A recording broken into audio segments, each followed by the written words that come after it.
We're live on the world map. Sorry, it's not a pretty exterior shot of a plane yet, because I don't know where I'm starting. Hello, happy Saturday. I got coffee in the mouth. I'm ready to go. What's up, Turk? Nathan, Courtney, Robert, Jack, Rock, Shooter, Devin. How's it going, everybody? I was thinking about doing the around the world thing, but now I'm on a mission. Hey, Logan, I'm on a mission to redeem myself from these horrible 737 flights I had on Thursday. So I'm gonna be back in the PMDGs for now. Maybe I'll hop in the Max later. I'm not sure. Does anyone have experience with BeyondATC support? Had to reinstall, can't log in and recover your password? I remember they had a bunch of announcements talking about people needing to reset their passwords when a certain version of the software came out, because they like redid the login code or something. I don't know exactly. And like some people didn't even have usernames assigned or something like that. I remember them posting on the Discord. It was probably several weeks ago before they made the update. But no, I haven't contacted them for support reasons before, but they're usually really responsive on Discord. I would just hit them up on Discord.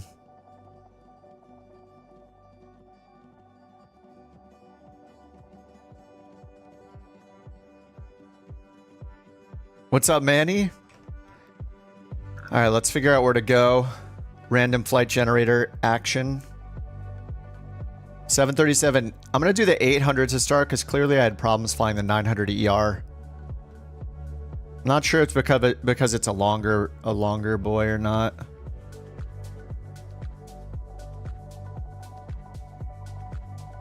My opinions on YouTube turning pink? Huh? I don't know what you're talking about. What do you mean YouTube turning pink? Isn't it Breast Cancer Awareness Month? They're probably supporting that. You have to go digging? Yeah, I would hit them up on Discord.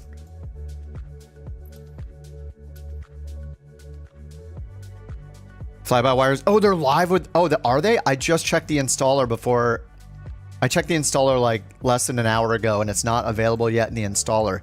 If the A380 comes out while I'm in the middle of the flight, I'm going to take that thing out of the skies and jump on the A380 and change the thumbnail and everything.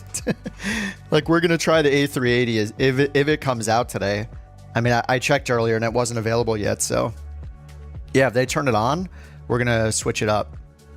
Because yeah, everybody in the entire world wants to fly the A380. Let's see if we can get a shorter flight going here. What do we got in the random flight generator list? Let's find something in the States. Charlotte. No Charlotte. Oh, the progress bar fades. I know what you're talking about, actually, Logan. Yeah, how the progress bar... It's been that way for a long time. Maybe you just noticed it, but yeah, I've noticed that for a long time. It has like a little subtle gradient to it where it goes from red to like a more of a magenta type color. That's been in there forever. I mean, it doesn't affect me. I'm not offended by a color personally, so... Unless it like visibly looks bad, which it doesn't. I think it's fine.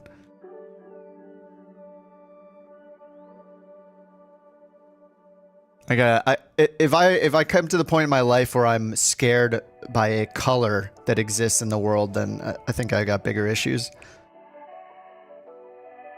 Phoenix? I feel like you guys like Phoenix. Let's go Phoenix to Denver. That sounds fun. All right, Phoenix, grab a random gate. We don't need a big gate. Let's get one of these little guys over here. And I'm going to fly the blue Couch Captain to 800. So I made a change on the YouTube channel, very, very slightly. If you guys notice, Robert has the full-on captain emote because he's been around a year. I believe, yeah, that's the 12-month one. And I think Raccoon had it the other day too. I had it as an orange one. The problem with YouTube is after the 12-month badge, the next one is 24 months, 2 years. And then after that is 3 years. So I didn't want people to have to wait 3 years to see the bearded captain emote badge. So I just changed the orange couch looking one, which didn't even look like a couch, to the blue one. So it goes from the hot pink one like Turk's got to the blue one, just so we can get some bearded captains in the badges, you know. No, I don't think subscriptions auto renew on YouTube. You have to like re-up every single month. I think that's only a Twitch thing. YouTube is actually nice about it, and they don't just instantly auto renew it without your permission, as far as I know. I think it'll email you in advance or, you know, stuff like that, but you know, whatever. The memberships aren't a big deal to me. If I ever get to the point where I'm being a real YouTuber and putting in a lot of time and making tons of content, and I want to make the membership more worth it, then maybe I would put some content behind the memberships, but I just don't make enough stuff, so no. The memberships are really just there so we can have fun with emotes. Use all the emotes that that Sushi made. So yeah, it's not about the I want as many people to be a member as can be, and yeah, that's why I set it at the absolute minimum price.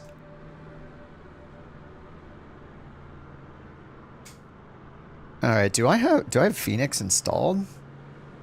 This looks like a default airport, doesn't it? Yeah, this looks like a default airport. Oh, yours auto renews, really?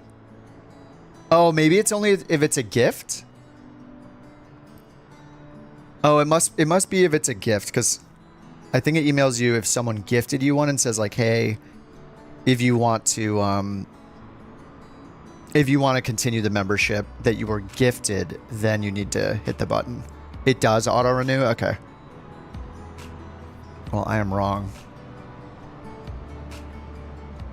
And should I back out and install the scenery? I don't feel like backing out. All right, we're just gonna have a default airport scenery for now. All right, let's get this thing going. The mouse wheel, I noticed, no longer works on the ground power switch. You have to like click. All right, steady light is on.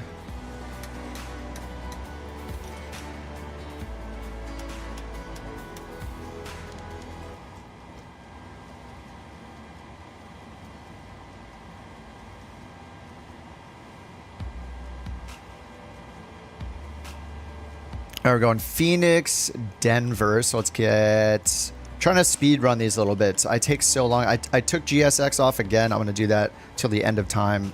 GSX on, GSX off. 737, 800, Knox Harrington, the video artist. 160 passengers. And I'll leave the departure time. Wait, the departure time is in the past 5 minutes. What? NewSky? Okay, let's do 15 minutes in the future. Hour and 40 minutes to Denver. And let's generate the flight plan. Quick coffee update. Since you guys have asked at least 6 times since the stream started, I got the Grande Pumpkin Crumble something cold brew. I don't know. I'm feeling festive. It's quite sugary.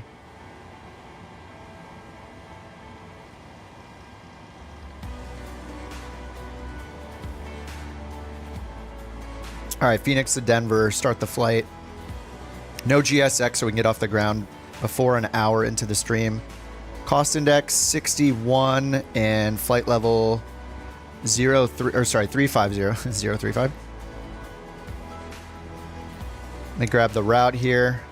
We got the Merble 1 to the T-Bar 3 arrival. Pasting it in the chat. And if the A380 suddenly becomes available, I'm just alt F4ing. Just got BeyondATC. Nice, Eli. What do you think so far? I love BeyondATC, man. How do you inject traffic? Traffic is only in the supporters edition right now.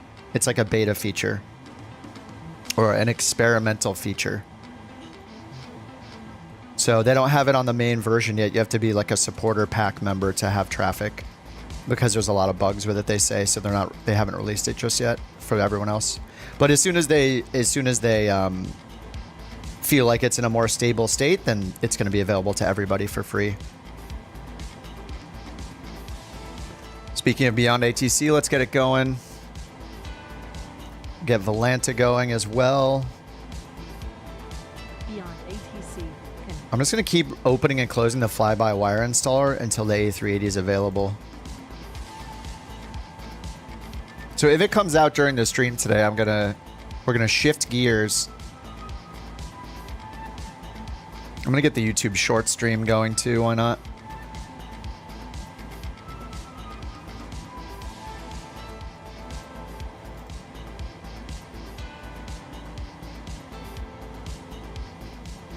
All right, let's go to clearance and let our co-pilot do the clearance. Couch 323, ready to copy IFR clearance to Denver.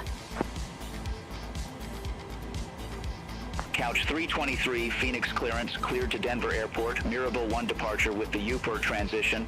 Then as filed, climb via SID, departure frequency 128.65, squawk 0611. Climb via SID, nice. I'll let the co-pilot read it back. Cleared to Denver Airport. Mirabel 1 departure with the UPER transition, then as filed. Climb via SID. Departure frequency 128.65. Squawk 0611. Couch 323.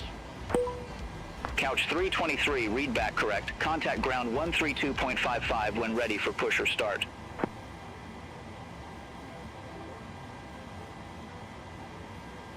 (132.55) Couch 323.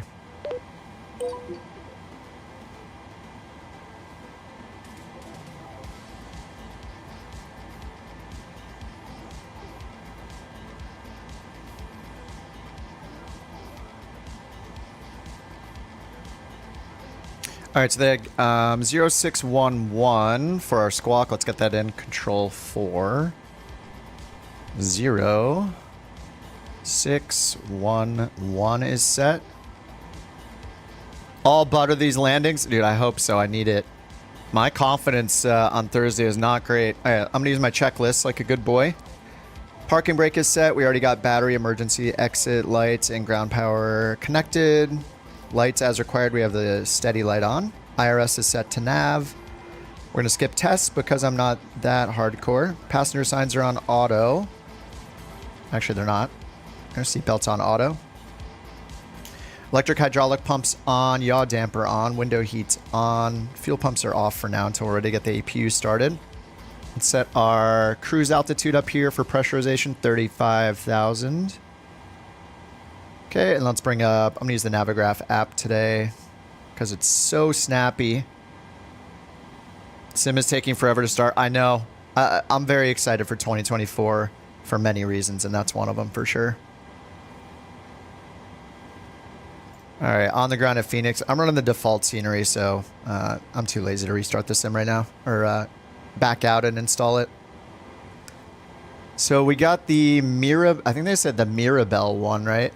Departure, and they said climb via SID. Our top altitude right here, 8,000.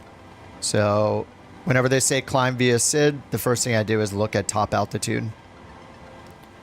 So we can't go higher than 8,000. It says expect higher altitude 3 minutes after departure. So we'll go ahead up to the MCP and set 8,000 in here. All right, now let's go over control 9. First of all, this tablet is super dark, so let's go to the settings and brighten it up. Request sim brief data and look at the METAR real quick. Winds are 030 at 4. Tiny winds, few clouds 21,000, scattered 25. And altimeter is 3007. I'm going to hit B and we get 3007 confirmed right here. Now that we got it imported, control 3, and we'll do our position init. Page 2, grab our GPS coordinates. Then go to route, flight plan request, sim brief. Set the payload, set the fuel from sim brief. So our weight and balance is already done.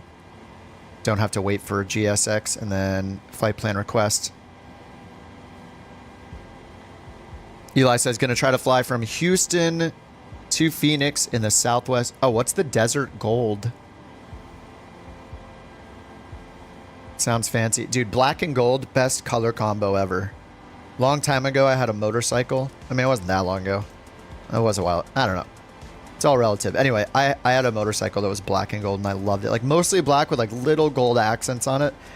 I love black and gold, man. Just always looks good. All right, load the route. And then we'll have to pick our departure and arrival. Procedures. What's up, Cyber? Happy Saturday. Uplink loading somewhere. High school colors, nice. All right, now let's go departure, arrival. And it says 7 left, Mirabel 1. Mirabel 1 via Uper. And we're expecting 7 left.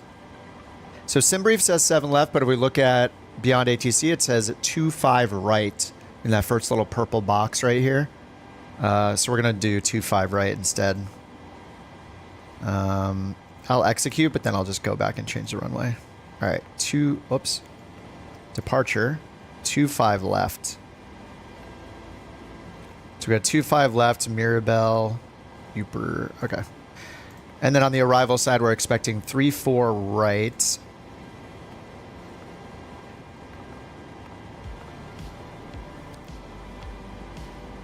Wait, why does it say Phoenix again?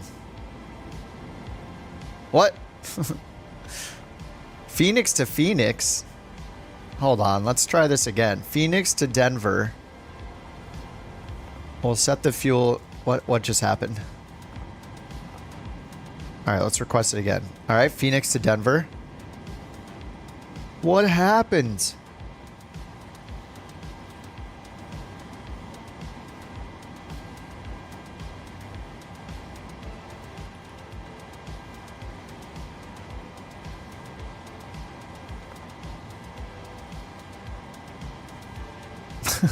Jack.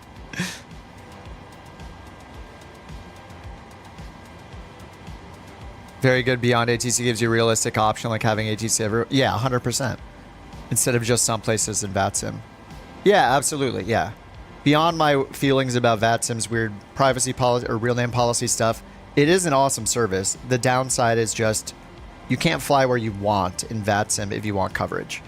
But yeah, I mean, I had a good time using VATSIM. All right, so it says Phoenix to Denver again. So let's try this again. Phoenix to Denver. Okay. I don't know what happened. I must have clicked something wrong. Mirabel 1, Uper, and 25 right. And then arrival. All right, now we can pick 34 right. And then we have the T-bar 3 via Schnapps? Schnapps. 1464, gate 67 taxi via Bravo 7, Bravo, Charlie 11, Charlie. Gate 67 taxi via Bravo 7, Bravo, Charlie All right. 11, Charlie, WestJet 1. Now let's go back to our performance init request. It's going to get the cruise altitude wrong, so we'll have to put in 350 probably. Cost index is 61. Pattern work of the airliners, I know. I should do it, it just sounds so boring, even though it's so necessary. Alright, so as usual, PMDG pulls in the wrong number here every time. I have no idea why. So we're going to put 35,000 for our cruise altitude. And it's got the cruise winds. And then if we hit cruise, we got 350 up here as well. All right, so let's go to N1 limit and do our takeoff performance over here. I do not have the updates for the 800 yet, so only my 900 is updated. So you'll notice this EFB is the previous version, just because I have this in the marketplace. So, but I mean, I don't do a lot of RMP approaches anyway, so I'm not really worried about not having the update. It's nice that they did the update, but I don't know that it's life-changing for me. Packs on, anti-ice off. The temperature was like... Actually, we'll get it right here. Was it 30? Yeah, it's super hot. All right, calculate full takeoff power, flaps 5 and 50. 5-0 for the temp, 4.67 for the trim. 5-0 for the selected temp, full takeoff power. Flaps 5. Double click the CG. We got our V speeds, 147 for V2, 143 for VR. So 147, the V2 speed goes up here.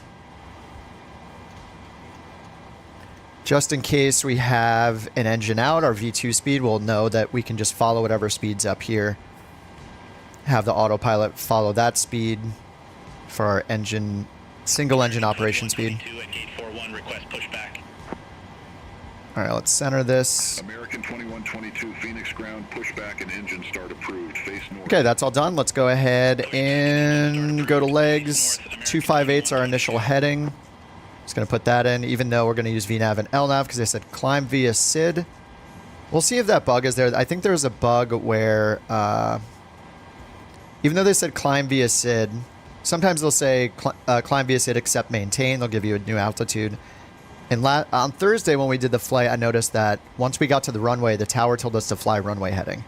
So they kind of overrode the climb via SID instruction. But, all right, let's get the APU started. All right, APU start. Monitor APU gen up here. Probes are set to auto. You're in the A380. Is that the Captain Sim one or something? Ooh, look at all these airliners. We've come a long way from only flying the Grand Caravan. Oh, you'll love to see all the couches.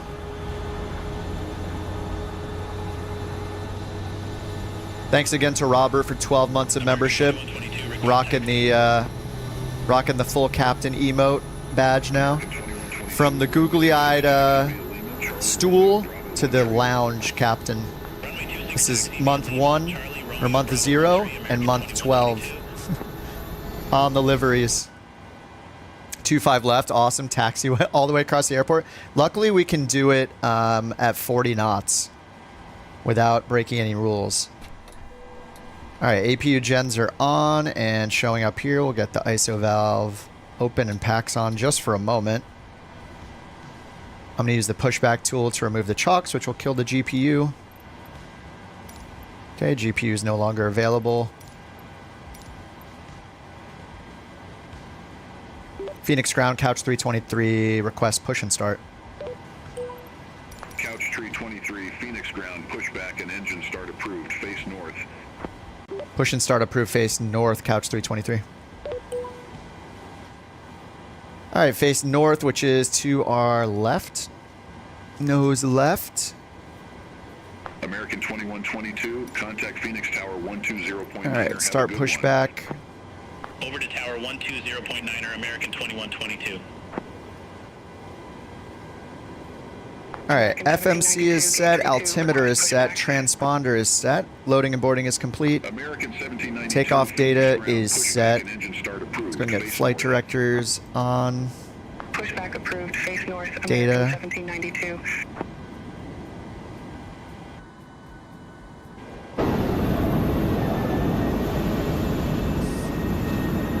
All right, cruise altitude pressure was set. We need our landing altitude though. All right, let's get our parking brake off and we'll get the engines going. So packs off and engine 2 on ground. Anti-collision light on. Should have had that on before we started moving. Phoenix ground pushback and engine start approved. Face north. And while we're doing that, let's grab our landing elevation at Denver. 5434.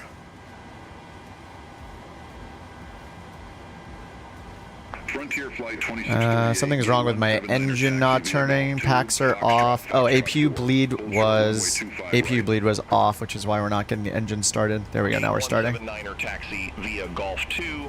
right, 5434 for our landing elevation. 5 right, Frontier flight 2638.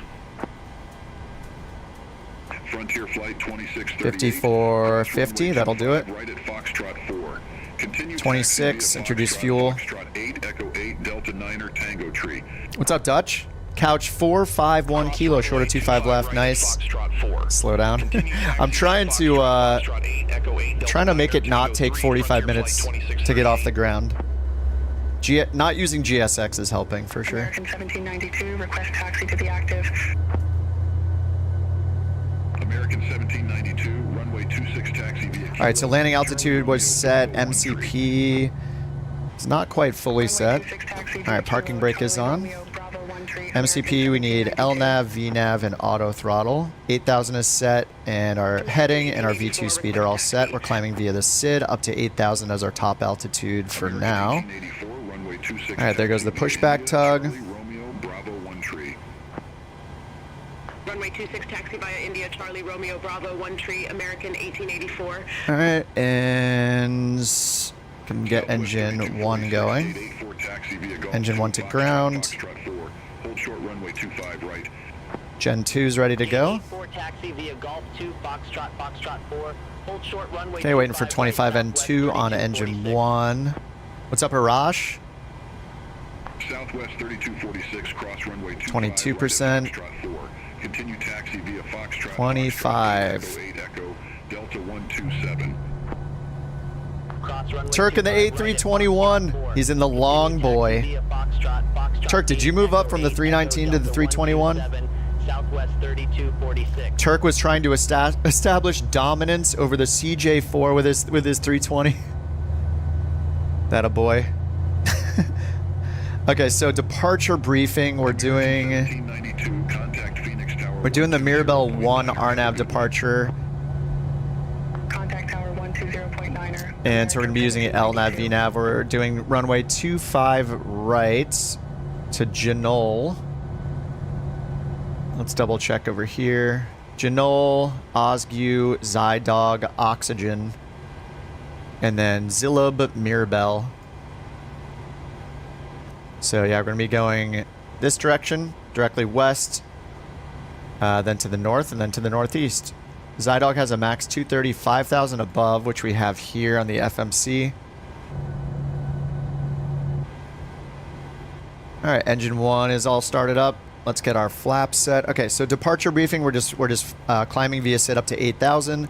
The waypoints look good, and we just have that one altitude restriction, 5,000 or above by Zydog after that long right-hand turn. And then maintain 8,000 until we get further from ATC.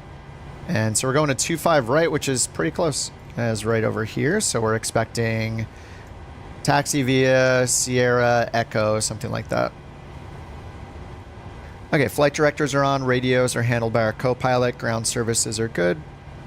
Anti-collision light, we did all that already. All right, let's get our generators on and all that good stuff. Gen 1, Gen 2. Packs to auto, ISO valve is on auto, probes are on auto. Okay, no longer using the APU, so let's turn off the APU here, and APU bleed is off. Okay, that's all good.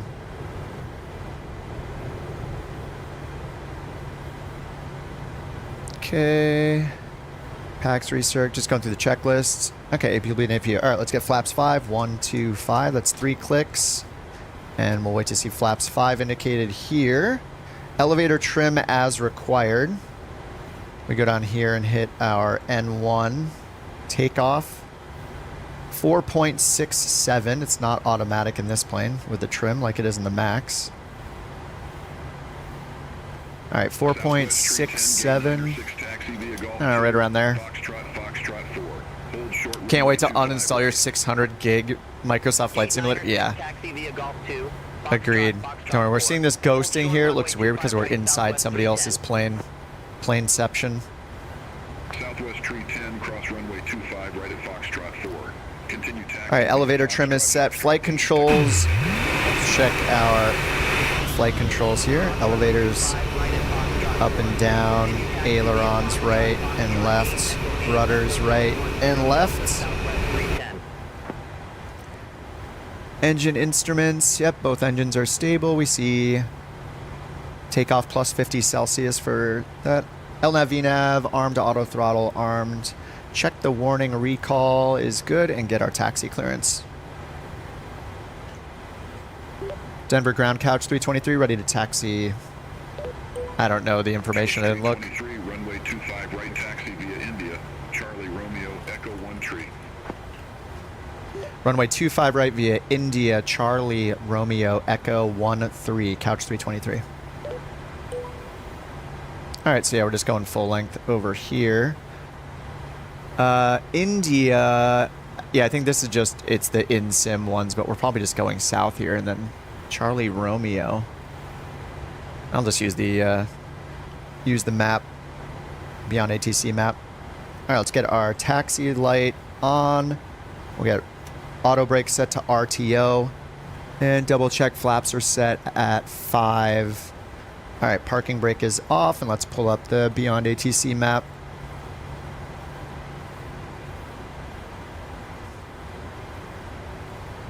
All right, let's move.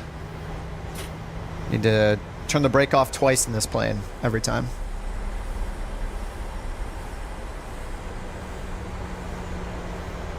Oh, yeah, yeah. ATC does have us moving up here instead. Oh, yeah, it is Charlie right there. India.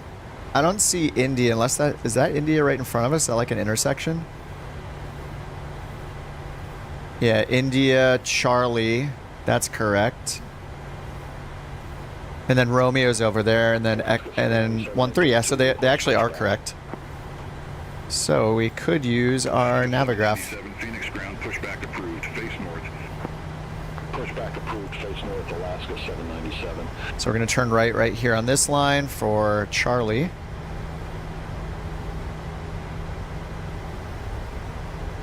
Oh, the A38 is on October 31st. Oh, I thought they were going to release it this weekend. Well, it's bad we don't have it now, but good that I don't have to scramble to switch. But that's cool. October 31st. Very nice. All right, taxi lights are on. Auto brake set to RTO. Check brakes, compass, and gyro. I'll call you back. Hold position, American 1884. Compass is moving. I never checked this stuff. This our Continue taxi, American 1884. Our heading is reacting, and brakes are good.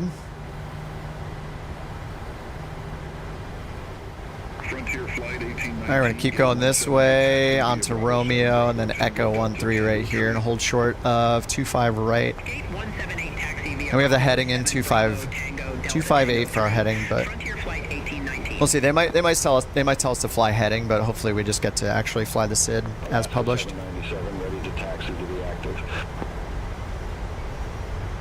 Alaska 797 runway 26 taxi via HB Charlie Romeo Bravo 1 tree. Runway 26 taxi via HB Charlie Romeo Bravo 1 tree. Alaska 797.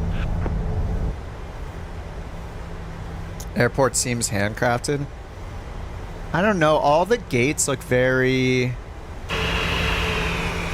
Maybe it's the Microsoft update? I don't know. It looks too plain to be a handcrafted airport, I think. Like, none of the gates have any, like, logos on them or anything like that, so... I'm not really sure.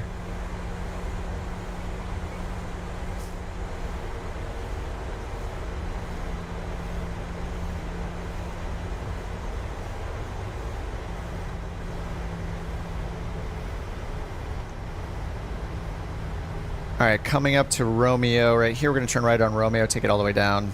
Echo 13.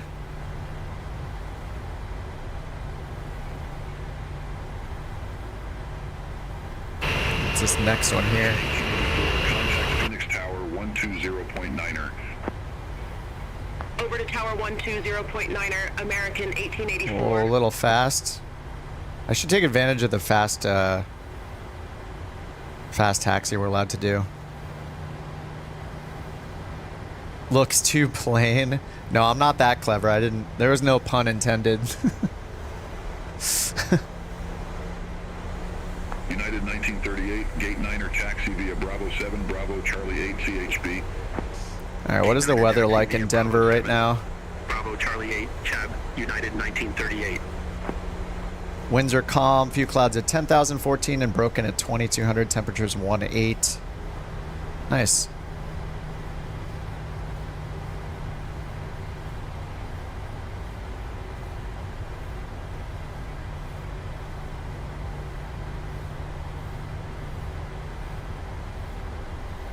That's pretty cool. The alpha's coming out on the 31st. It's nice to have a date, you know? Very nice to have a date.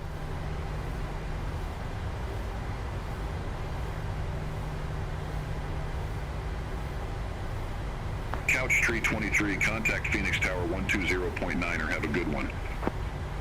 20.9er Couch Tree 23. You have a good one.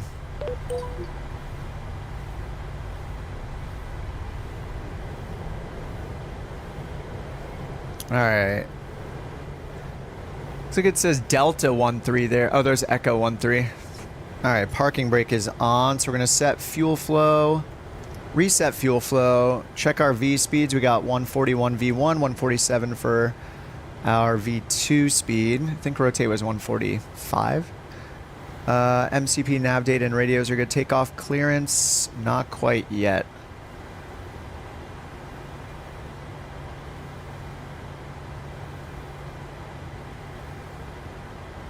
Alaska 797, ready to go, runway 26. Alaska 797, runway 26, line up and wait. Sorry, I'm turning on the shorts stream. Do not be confused by the shorts notification. Policy should be that you have to taxi with airspeed alive. Yeah, you can. Is it 50 knots or 40 knots? I think it might be 50. I think 40 is kind of a safer speed, but I think you can go up to 50 knots for NewSky rules. Cleared for takeoff. Fly runway heading runway 26, cleared for takeoff, Alaska 797. We got some Maxes here. I assume Jack's in the Max. Yep, Southwest Max. And who's in front of us in the United Max? Manny's in the United. I would fly the Max, but we don't have a couch captain's livery, so I'd rather fly the couch colors right now. But the Max is great.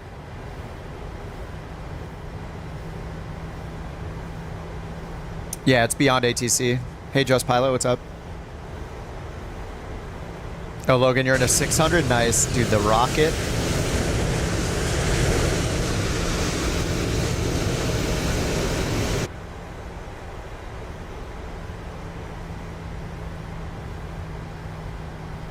Phoenix Tower Couch, 323 holding short runway, 25 right, ready for departure. Phoenix Tower, Southwest 2287, ILS runway 25 left. Southwest 2287, Phoenix Tower, wind 020 at 4, runway 25 left, clear to land. I think I see them way out there. Southwest 2287. They're gonna land on 25 left. Couch Tree 23, Phoenix Tower, wind 020 at 4, fly heading 260, runway 25 right, cleared for takeoff. Fly heading 260, runway 25 right, clear for takeoff, Couch 323. Alright, clear for takeoff, position lights, strobe and steady, landing lights, runway turn off lights, we're going to leave that on, engine start to continuous. We got RTO set down here. Let's get TARA on and get the engine info up here.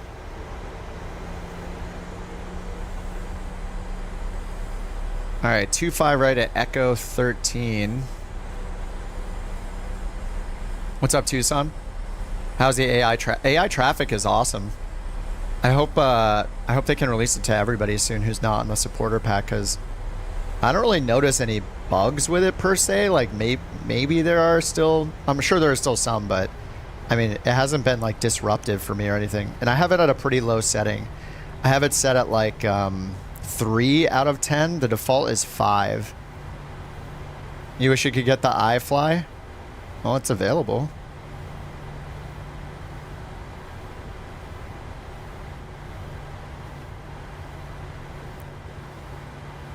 All right, we're all lined up. Parking brake is off. Quick takeoff config check. Looks good. And we're going to fly runway heading to start. So I'm going to turn off LNAV Yeah, I think they need to fix this bug where clearance gives us a SID departure, climb via SID, and then we get runway heading after that. So it's a little bit weird. Okay, let's get traffic turned on.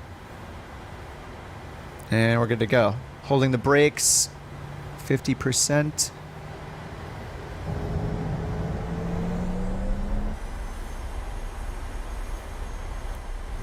Okay, and Toga, N1, Toga, VNAV, and auto throttle's armed. Airspeed's alive. And it's 60 knots, 70 knots, 80 knots.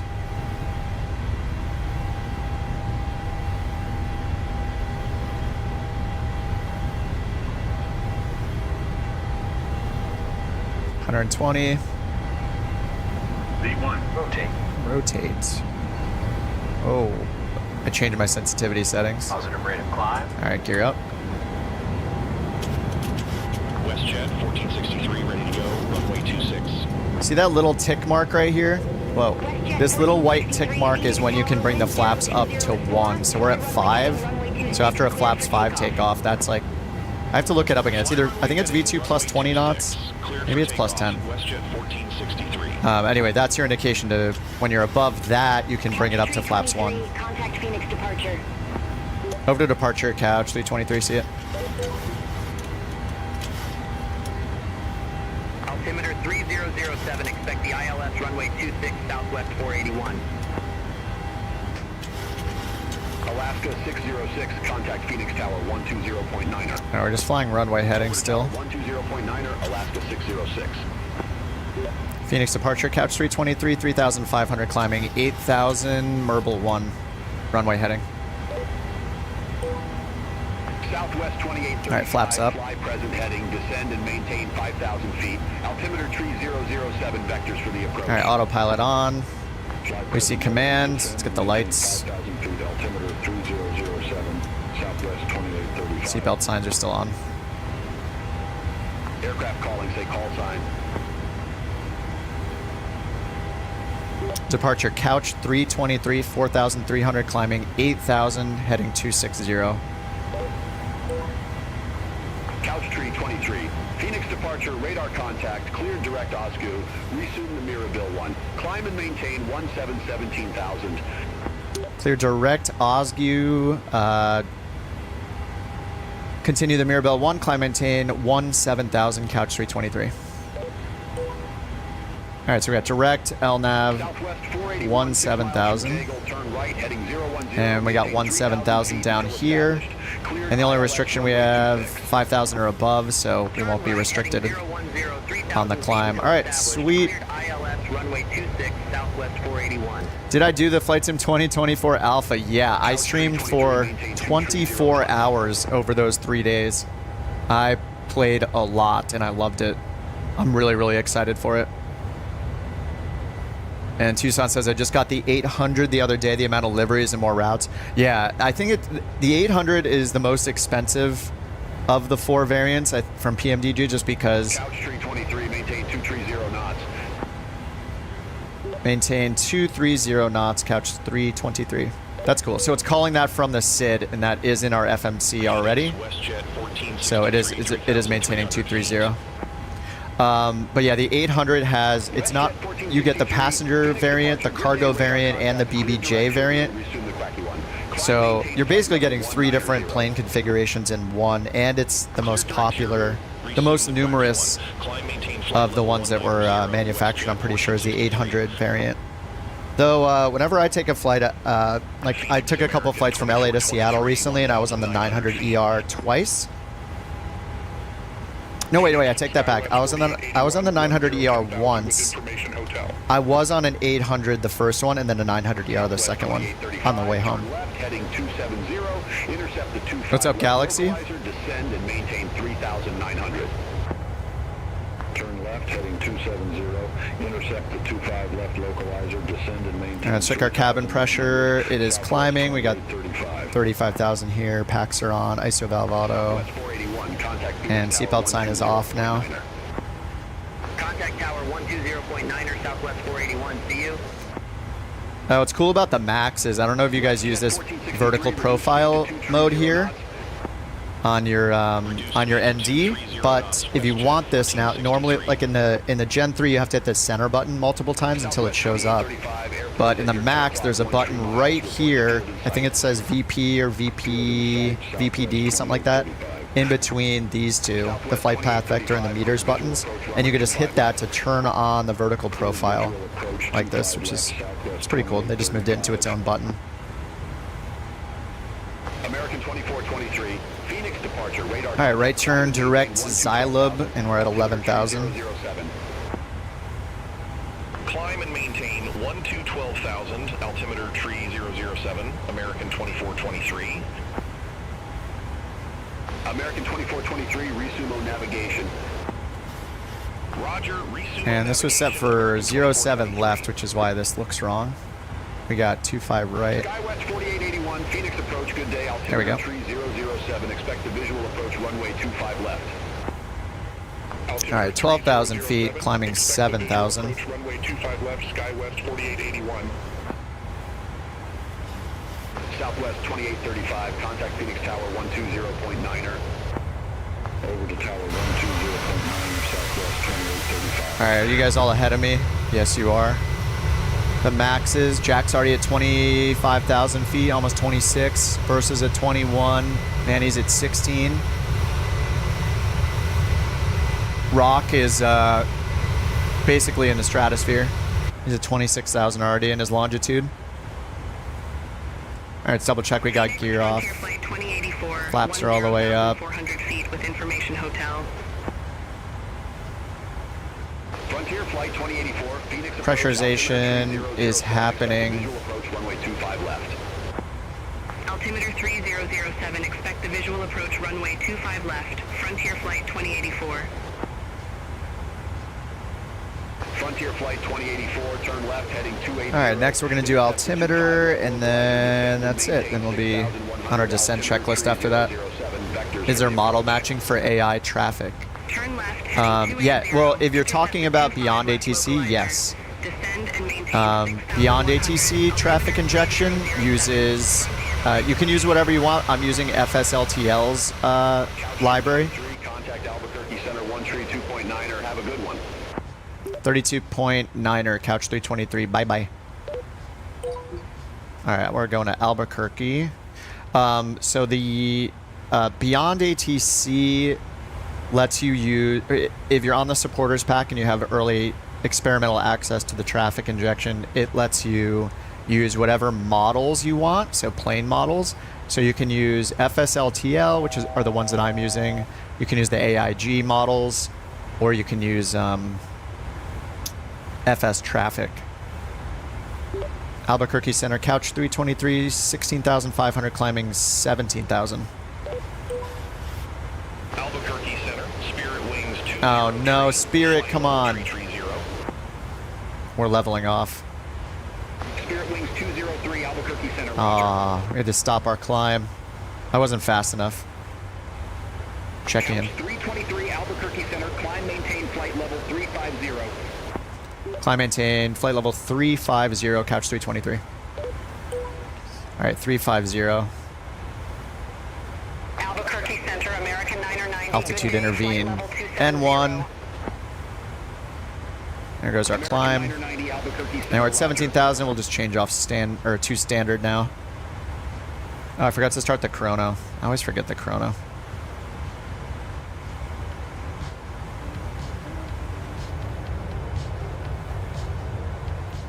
We need to get behind the wings. There we go. You're in the very back. Yeah. It just set your cost index to 100. Catch up real fast in that little rocket. In the 600. What are the best models? I like the FSLTL ones. I mean, FSLTL is easy to use because a lot of people already have the fly-by-wire A320, so you just open the fly-by-wire installer and then click on the FSLTL button and install the base models. Like, you don't have to install a new program. So I would recommend just using the fly-by-wire installer. You're going to want that anyway for flying the A320 and flying the soon to soon to be A380, I guess on the 31st. Yeah. Keep in mind though, if you're using BeyondATC, BeyondATC does all the traffic injection. The only thing it's using from FSLTL are the actual plane models that are loaded into the sim. How do you change cost index? Yeah, that's a good question. I think you go in here under performance and redo it. But I don't know. It's probably not a good idea to change it mid-flight. I don't know if I've ever done it, but you need to go into your performance and change your cost index right here. SkyWest 5316, resume own navigation. I mean, you could also just, it's going to mess with your fuel though. Like if you did a SimBrief flight plan that took a certain cost index into account, now you change it way higher, then it's going to use more fuel. You could just override the speed and just bring the speed up to the barber pole, you know, like up to the red line as fast as you can. Like wait until you get into cruise and then just go up here and hit the speed intervention button, speed intervene, and then use this knob to dial in a faster speed and just bring it up higher than it's set for you from the FMS.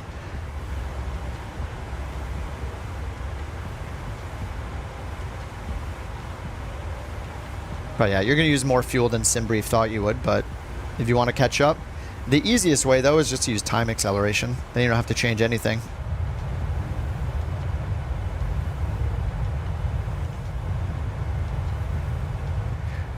This is how many days we have left. Flight Sim 2024. 23 days, 12 hours and 6 minutes.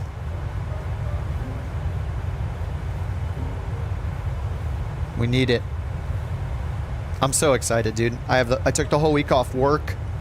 I'm gonna chill, drink coffees by day, beers by night, and just enjoy the sim. Career mode the whole time.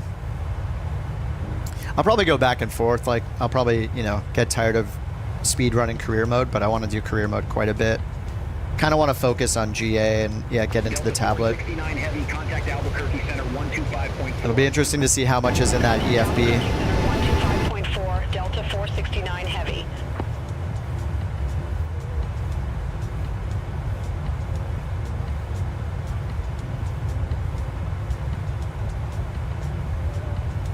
Will I do any streams? Yes, I'll be streaming. I'll be streaming that whole week. Cost index 200.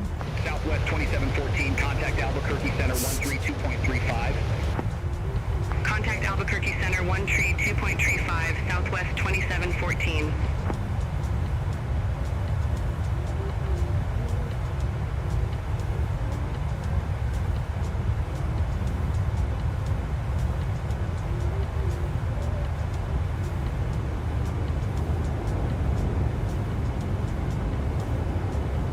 Am I gonna drink Bud Light?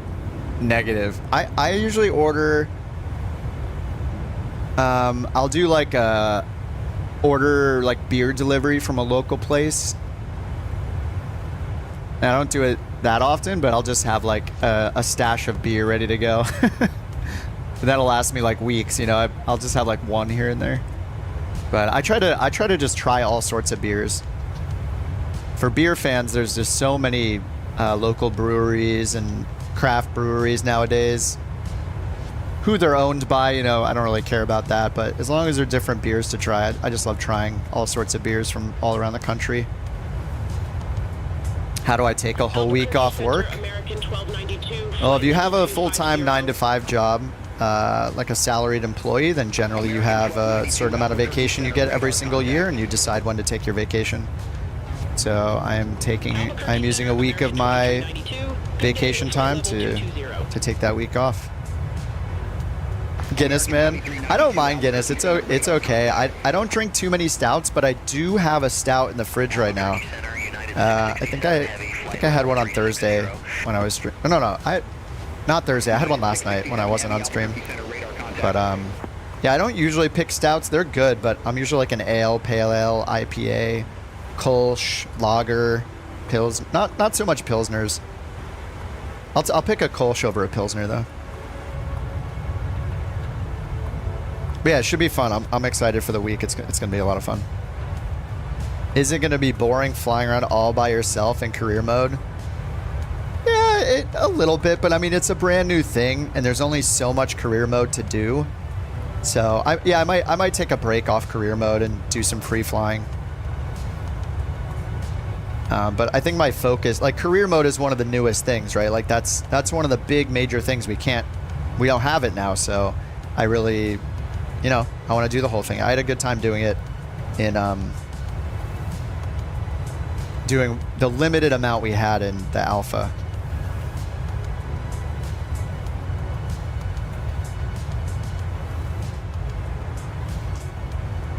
Shiner Bach. I think that's a solid beer. All right, how's our climb doing? 26,000 climbing 350. This is such a slow climb. Cost index is 61. We'll get there eventually.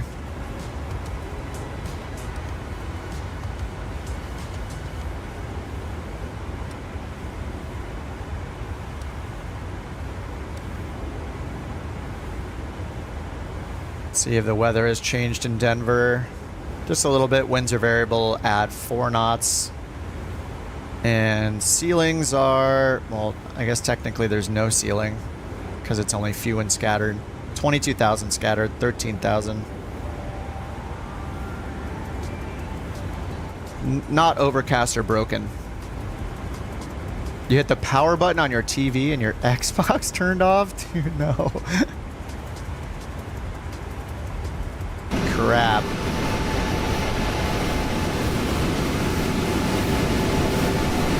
Ooh, Mystics below us in the 777. Oh my god, Turk's right below us. Descending via Eagle 6, 13,600 feet. Turk is right below us in the A321 and Mystics in the 777.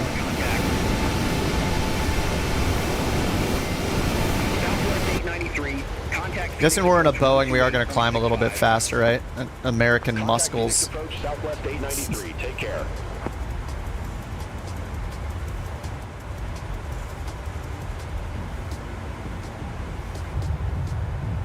Albuquerque Center, Alaska 5, flight level 340. Oh yeah, it's so nice to have the 737 Alaska 5, Albuquerque Center, midday radar contact, reduce speed to 737 immersion pack.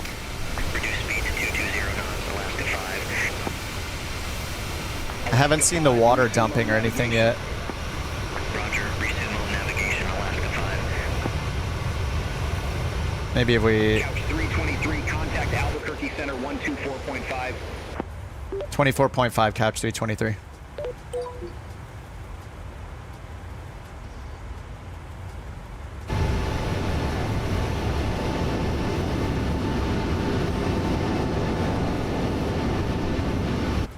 Albuquerque Center couch 323.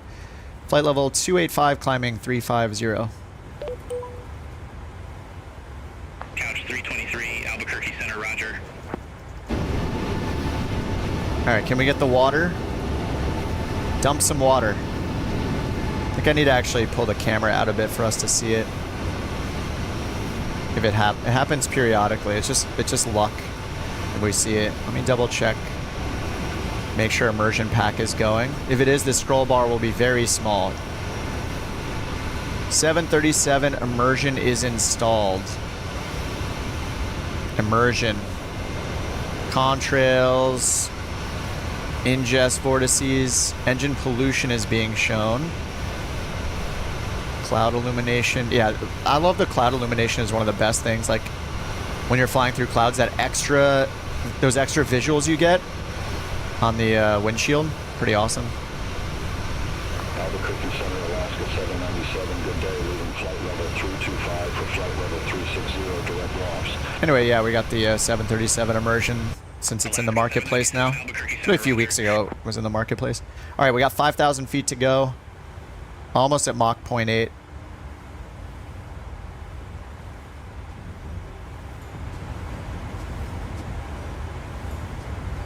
All right, 32 miles till top of climb. 319 miles. We're going to have to use some acceleration today.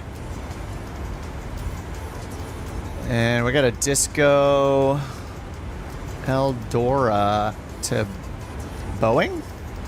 Boeing. Let me take a look at that Disco real quick. Eldora.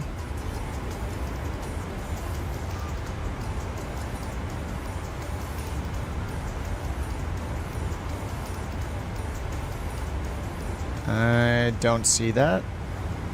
Where did that waypoint come from?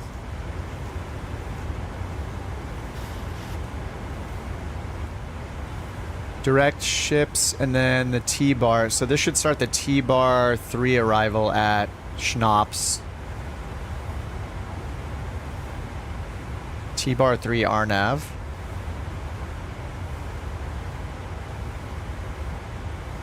So here's Schnapps, Barrow, 27. Lifty, T-bar. MNARC, Bevden, Kush. Oh, there's Eldora right there. 13,000 Eldora. I'm gonna type that down. We'll see what runway we actually get though.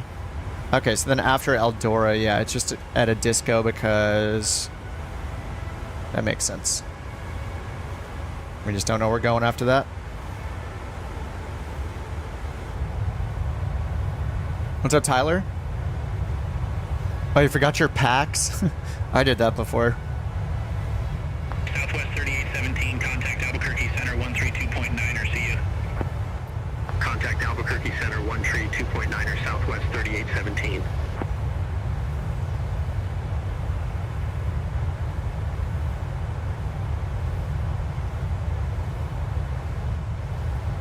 I wonder if, did YouTube change it so it doesn't show the short stream anymore?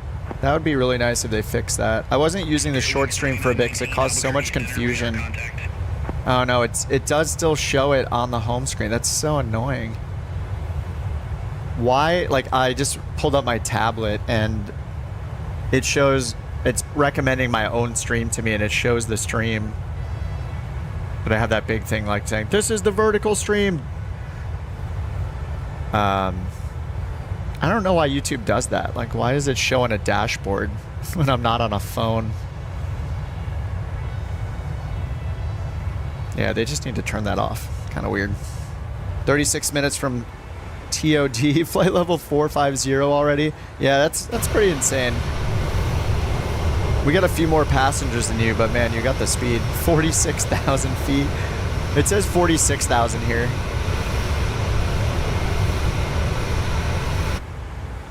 All right, we're about to level off here at 35,000, 950 feet per minute. We'll just leave it alone. I remember that Filbert Flies video with several years old now, but the Ryanair real world pilot said that during the climb, like every time they're going to level off, they'll do feet per minute. Once they get to a certain distance, like once they're at say 2,000 feet until they level off, they'll make sure they're going 2,000 feet per minute or below.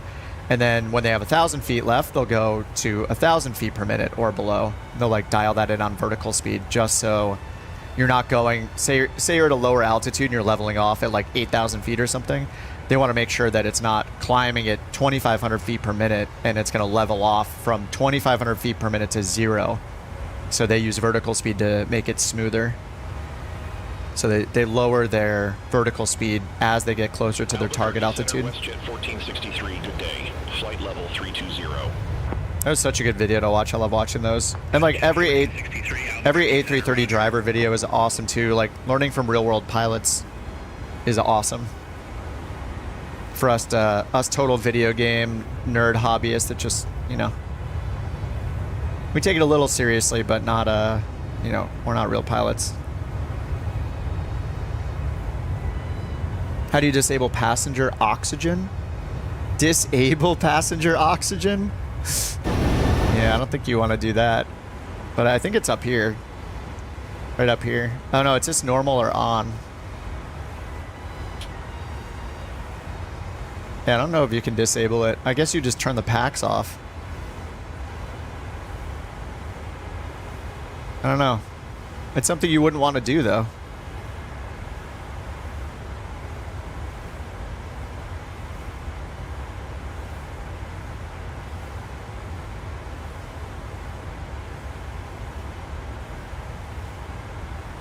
Fake pilot, yeah, exactly. Hey, there's no pressure being a fake pilot. I can't imagine the stress being a real pilot streaming on the internet. You can't make a single mistake or you're going to be judged. I can make all the mistakes I want because I'm not a real pilot. You know, but it's obviously a sim, right? Like, Albuquerque Center, United 311 Heavy. a real pilot's not on the clock in a real airplane when they're simming, but yeah, I think the pressure is probably there. 11 Heavy, Albuquerque Center, radar contact. Dialed down the cost index so you're going slower. Yeah, we got 61 on this flight from SimBrief. Mach point 786 right now. Turn off the oxygen Albuquerque masks. Center, United 2220, flight level tree 10. United I mean, I'm guessing your passengers are not using the oxygen masks right now. 30 knots. I don't understand the, what's the goal of the question, Logan? United 2220, resume on navigation. Roger, resume O navigation, United 2220. Alaska 797, contact Los Angeles Center 124.85. Have a good one. Contact Los Angeles Center 124.85, Alaska 797. Albuquerque Center, Moxie 120, descending via Rockstar Tree, flight level 280. Moxie 120, Albuquerque Center, radar contact.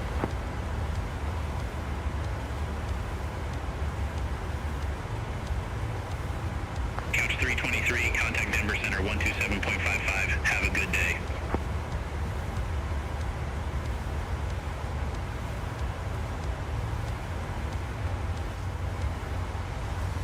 Say again for Couch 323. What's up, Lone Gamer? 323. Oh yeah, fly-by-wire stream, yeah. I didn't know. Have a good day. I didn't listen to him again. I'm just gonna let the co-pilot do it. Contact Denver Center Yeah, I wasn't watching it. I 127.55, didn't even know it was happening, but yeah, Couch people said it's coming out on the 323. 31st, which is awesome. That's gonna be a crazy day of streaming. What weekday is the 31st? 27. It's on a Thursday, isn't it? Yeah, that's it. I guess that's Thursday the 31st. Marketplace Day. Look at those swirly contrails. SimFX, baby.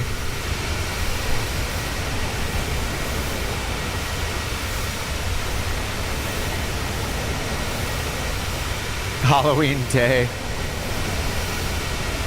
Rip any pilots with families celebrating Halloween. Can't wait to get more private jet options. And what are we getting? We're just getting the Pilatus. Isn't there like a Pilatus business jet or something? What are we? Which one is it? Am I making that up? What's the? Oh, let me look at the list again. 1948, Denver Center, radar contact. Continue climb to flight level 230. Yeah, I'm running the immersion add-on. Yeah. Continue climb to flight level 230, Delta 1948. PC-21 is that? Yeah. Denver Center, Southwest 3128, flight level 369er. Southwest 31. Yeah, and the Citation X as well. Yeah. Citation X will be cool. Denver Center, American A380 is gonna make the PC, your PC cry, man. I hope not. Oh, good thing that's why we got DLSS and frame gen, you know. Denver Center, radar contact. Reduce speed to 230 knots. Oh, PC-24. 230 knots, American 1665.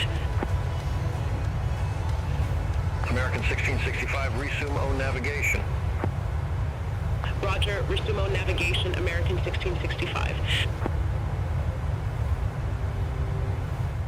Trying to find just a simple list of all the planes.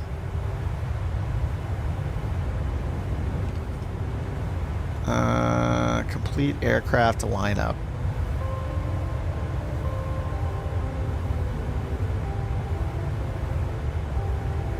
Oh, this is a low-res image. Come on, guys. Denver Center, American 1979, good day, flight level 320. Okay, here's a website on windowscentral.com that has a list of all of them. Oh my god. American 1665, contact Denver Center 118.575.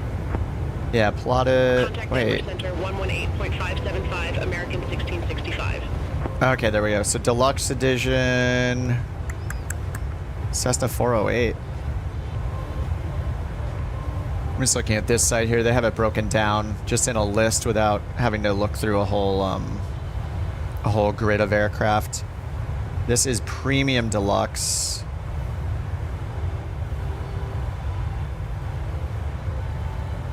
Yeah, so Pilatus PC24 is under Premium Deluxe. And then this is the Aviator Edition, which is the one I got, just to round out all my Microsoft planes. I do have a bunch of these, not all of them. I probably have half of them, so to get the other half at like $2 a plane is pretty nice.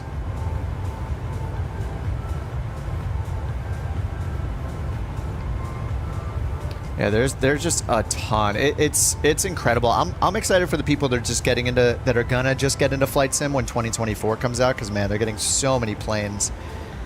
And like, you know, all of us went through the evolution of the G1000, and you know, before we had helicopters and gliders, now we're gonna have hot air balloons, multi-rotor craft. Like it's pretty awesome, man. I'm stoked. Microsoft is killing it. All right, descent 227 miles. I don't know, we could just chill, or we could, I don't know, we could do a little time acceleration. I think everybody can do a 2x. Oh, yeah, Rock, that's right. Yes, you can buy, you don't need to get the full edition if you don't want to. You can just buy the individual planes from the marketplace. I'm guessing it's going to be more expensive per plane that way. Like, there's got to be some incentive for Microsoft to offer the bundles in the first place, or the different editions in the first place. But yeah, if there's only like one plane you're excited about beyond the standard edition, then yeah, instead of paying for Premium Deluxe, you can just buy that one plane. So I don't know how much they're going to cost though. Like generally all of the planes that they've released that are now in the Aviators edition have been $15 each. Unless you had Premium Deluxe, and then they were $10 each instead of $15. There was like that discount. But yeah, it's awesome that they're allowing that. They're doing a lot of really good things. I think that's awesome that they're doing it. I think the rental thing that they're going to allow devs to do is awesome. A lot of good stuff. Denver Center, Delta 759, flight level 340. Delta 759, Denver Center, radar contact.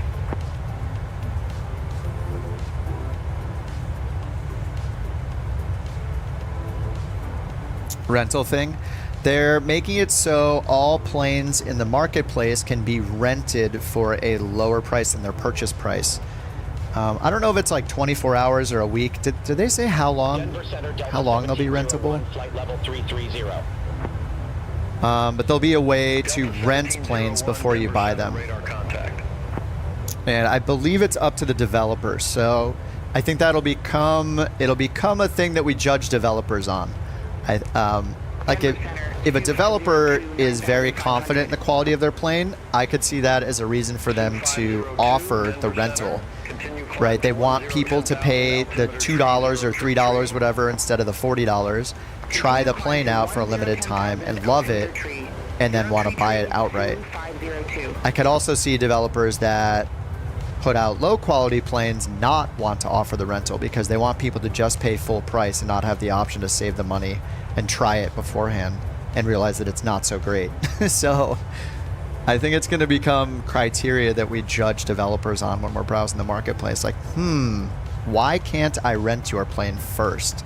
Like, what are you hiding from me? I feel like it's going to be a sus feeling when they don't allow the rentals in the marketplace. But at the same time, like, I could see big developers like PMDG just not offering it because they just don't want to deal with it, and be like, hey, our planes are the best of the best. You know, we're in the S tier list of planes here. We have no reason to do the rental thing. Like, just buy our plane because we know you're going to use it forever. Like, maybe there's some complexity on their end for offering the rental period. I'm not sure. But, yeah, it'll be interesting to see what happens. Rock says, I'm going to use standard on Game Pass for a while. Hope my Honda Jet Longitude will be available. Yeah, if you own it, anything you own in the marketplace, you'll be able to fly in 2024. I mean, you own the plane. Yeah, we buy it if we want it. Yeah, exactly. But it'll be nice. Like, I think it's a nice tool that they're giving the developers to offer. You know, they'll be able to offer a rental period for their plane. I think that's pretty cool. Oh, and we'll be able to gift stuff. Oh my God, we can actually do like easy giveaways. Like, the rare time I do a giveaway on this stream, It'll be great. I can just literally buy it as a gift and just send it to you through the app, through Microsoft Flight Simulator. I just click your name or something, or kind of, I assume it'll work kind of like how you do it through Steam. If you've ever bought a friend or family member a game through Steam, you know, you go to checkout and you say it's a gift. You choose your friend's username from your friends list. You just pick them, and then they just get sent the gift, and that's it. I hope it works. I hope it's that easy.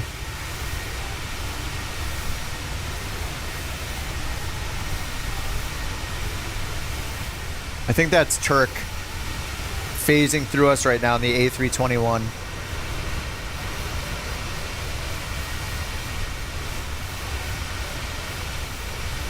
Mach number, I think we're at 795. 795 right now. All right, next up we have our restriction during our arrival. 186 miles until top of descent. Contact Los Angeles Center 124.85, Delta 759. Have a good day. What's up, Underdog?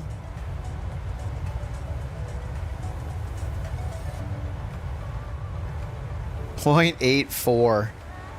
There goes Turk. Yes, Underdog with a couch captain.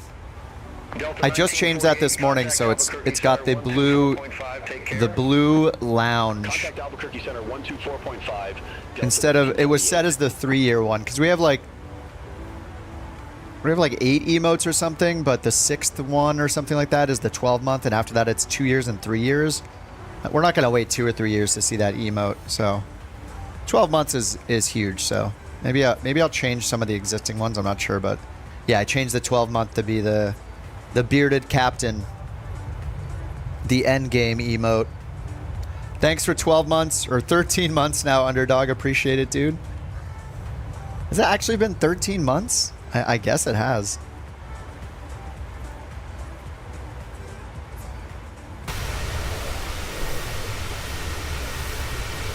Oh, Dev is catching up in the Tomcat.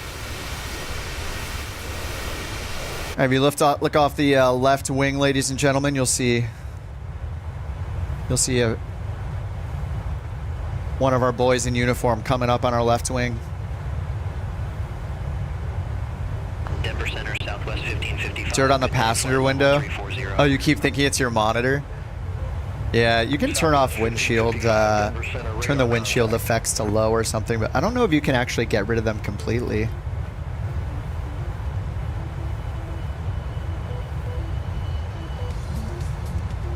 I meant to add Turk as a moderator, actually. It's weird when your real world friends are in the chat and they're not mods, but we had to make sure Turk is Turk knows what he's doing. He's flying the A321 now, so yeah, it's BeyondATC. Yep. All right, we got Dev on our wing. We're finally safe.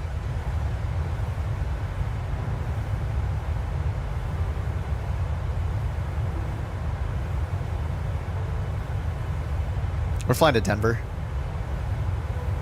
Phoenix to Denver. I gotta get in more landings here.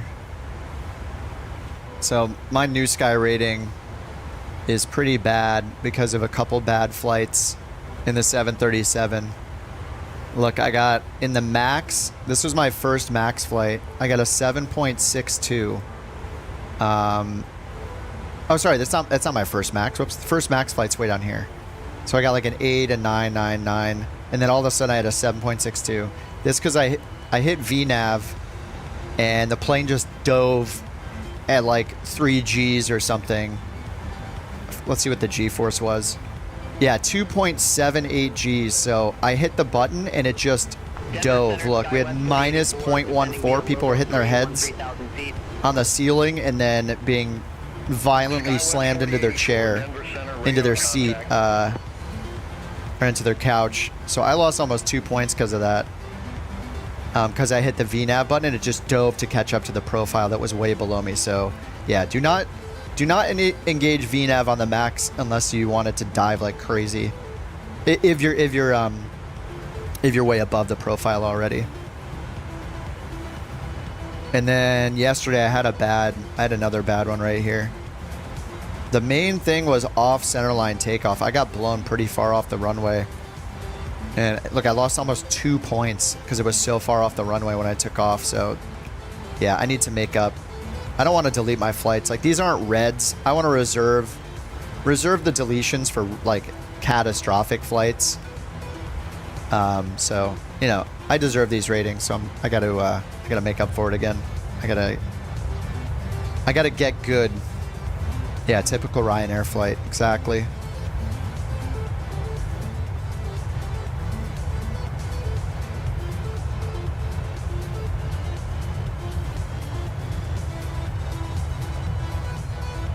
I see that link you guys posted. Yeah, fly-by-wire live stream. You put it on the Discord. Out of the hangar, full speed ahead. That's awesome, man. How long have been people waiting 4+ years for an A380?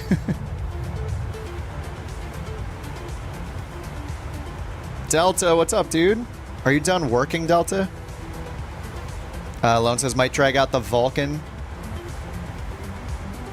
Best plane, the Vulcan. I don't know. Let me look. The Vulcan Mark II? I don't think I have it. They should have a Ryanair mode in NewSky. Oh, where you can like, yeah, it'd be cool if you could change like the threshold for what's acceptable for your airline for passenger comfort. Oh, you're working until 9? What is it, 2:30 there right now? Does 2024 support free global airport charts? Whether or not they're global, I'm not sure, but they will have Lido charts in the EFB, yeah. We weren't able to see it. I think they're global. I would imagine that they're in as many places as they can possibly cover. So my assumption is yes, that it's going to be globally available. And yeah, that's one of the things I'm excited about. I mean, the visuals are one thing. Like, the major changes in Flight Sim 2024 are, first of all, besides the visuals, obviously walk around mode. Number 2 is like the architecture and like performance wise, like who cares? In terms of actually what's going to affect us day to day, what we choose to do, career mode is number 1, the newest thing that doesn't exist now. Like, you're running your own company. It's as a solo person, like you're just a single pilot. You don't do multiplayer or anything, but it's going to give us like, you know, that career mode type features in the sim. So the thing that's going to introduce us to, though, is basically all the new physics that they've added into the sim. I doubt there's hot air balloon missions. I don't think that's part of it, even though they're going to have inflatables supported now. But multi-rotor craft, all the physics and all the things that happen with the new mission types, right? Like the aerial firefighting, the rescue, the hauling cargo with a helicopter, you know, with a cable attached to the cargo below you, and all the dynamics and physics that comes with that. Like, it's going to basically be a showcase of all the new physics things in the sim. So that's why I'm kind of excited to check it out. And that in turn is going to affect what mod developers make. Like, all these new capabilities, if those are available for people that are making mods, we might see some really cool mods out there. Like, you know, who knows if there's going to be like bungee jumping off a hot air balloon or something. I have no idea what to expect. So I hope we get like a skydiving mod or something like that. That would be awesome. And then besides that, the tablet is another huge thing, right? You have this EFB you can pull up in any plane to do flight planning, fuel planning, charts. You manage your passengers and fuel all in the EFB. And we weren't able to see the charts in the alpha. There were no charts available. So I'm really excited to check that out, just because it's such a great way to learn IFR, especially for people on Xbox, or just people that don't want to deal with, like, you know, tabbing out into another browser, into a browser window and pulling up SkyVector, the FAA website, or any of that stuff. I mean, having it in a sim is really cool. And I've never used Lido charts before, so it's going to be a learning curve for me too, like figuring out not just the UI and the EFB, but, you know, learning to read those charts, the differences between FAA charts, Jeppesen charts, Lido charts. It's going to be interesting. Yeah, shared cockpit, I know. I would seriously take multiplayer missions over shared cockpit.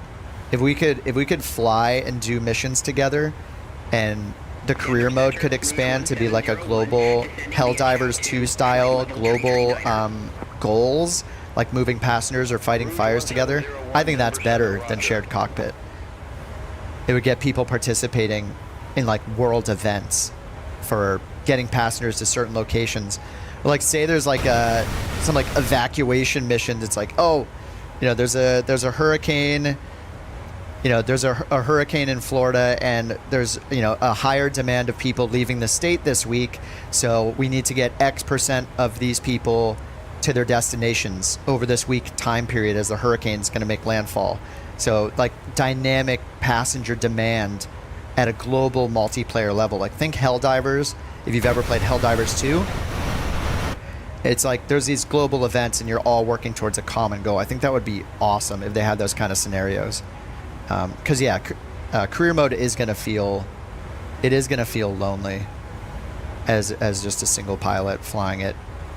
No multiplayer, like yeah, it's kind of weird.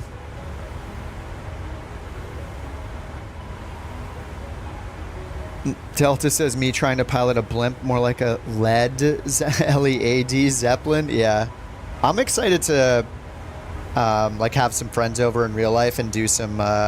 Do like a night of VR hot air balloon in the sim will be really fun. Just chilling and taking hot air balloons up in VR will be really fun. Yeah, with shared cockpit, choose a random person, let them fly with you. That sounds a little sus. Like, yeah, I don't know. I would do it with friends for sure. Like, I like the idea of having virtual passengers and you can take them around and talk to them over like the plane's intercom, you know? Give them like tours of places. That would be really cool. It would change a lot about the game. Alpha was very stripped. Yeah, it was very stripped, but it was also very impressive at the same time. Roger, resume mode navigation, Southwest 3123. What's this switch do? Which one? Southwest 4084, contact Denver Center 118.575. Contact Denver Center 118.575, SkyWest 4084. Take care. If I was your co-pilot, I'd kill the engines on you, 35,000 feet. I mean, that's not the worst thing. I mean, our IFR flight plan will have us going by airports close enough for us to glide to if we have a catastrophic problem like that. So yeah, we would pop on the airport overlay and figure out which one to fly to. Actually, I think down here, isn't there? I haven't done it myself. Isn't there like an alternate destination? And then we have nearest airports, so we can find airports that we're able to land at in our plane. I assume this is going to filter for airports with long enough runways for us to land at. Yeah, I haven't done any practice at all with a alternate or diverting. Turk says I want shared cabin so I can hand out peanuts and soft drinks and cigarettes on my flights. Yeah, that cabbie app was pretty funny. I had the AI Turk voice doing our cabin crew, it was pretty funny. I'm not gonna pay monthly for that though. Yeah, the livery on the Tomcat looks awesome.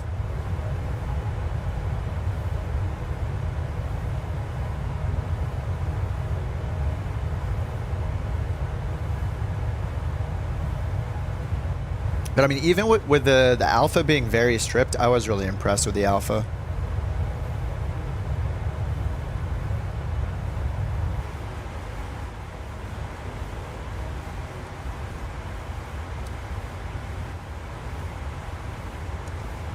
Denver Center, Southwest 1809, flight level 409er. All right, let's see here. Descent. Oh, 80 miles. All right, let's start doing our planning here. Actually, let's do the forecast. Descent wind forecast. I forgot to do the winds on takeoff. I think it'll, in real time, detect the cruise winds based on like your current and next waypoint. So I don't know if that's really... I don't even know if it's critical to do it on the descent either.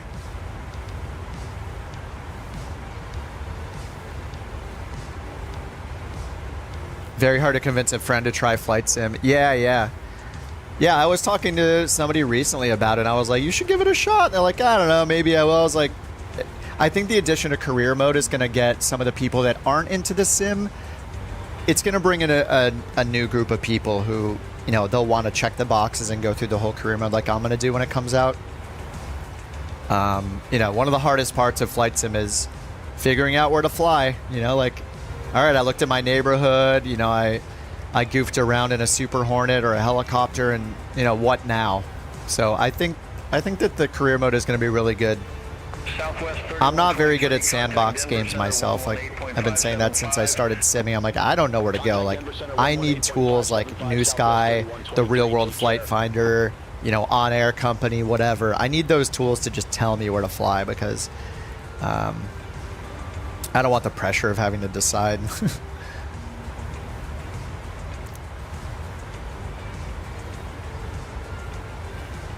I'm going to let the co-pilot take over for now. Denver Center, Couch 323. Good day. Flight level 350. I think I might have forgotten to check in there. Couch 323, Denver Center, roger. Couch 323, Denver Center, expect T-bar tree, runway 16 left. 16 left. Expect T-bar 3, runway 16. Oh, yeah, I do have the 777. Yeah, I've only flown it twice, though. It's just because I'm more about the short hauls. Denver Center 125.35. I like the short hauls. I don't want to be in cruise for 5 hours or always having to do time acceleration. So I like the 737 routes. 737, A320, A319, more my style. To flight level 310, Southwest 3312. Denver Center, Couch 323, flight level 350. All right, so a few clouds at 13, scattered, so it's just before variable at 4 knots. Couch 323, Denver Center, roger. All right, arrival data. So they said to expect runway 16 left, which is different than what we planned for. We planned for 34 right, so let's change that. Arrival, we'll put ILS 16 left. And we were on the T-bar via Schnapps, I think. Okay, so now we have Schnapps, Barrow, Lifta, T-bar. Let's make sure our LNAV is still active. It is. And over here, let's change our arrival runway as well. We got 34 right, change to 16 left. It says 16 left is not used, but apparently it's going to be used today. ILS 16 left. And we're coming from the southwest. Let's check what our transition might be. I don't know. We'll either get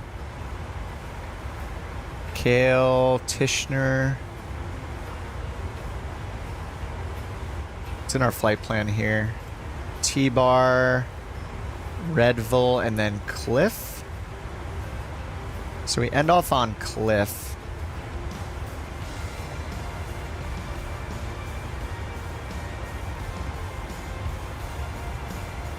So yeah, we're going to be to the northwest of the field, flying north.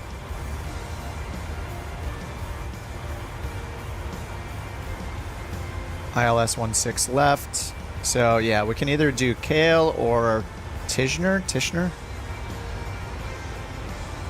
I'll just pick Kale for now.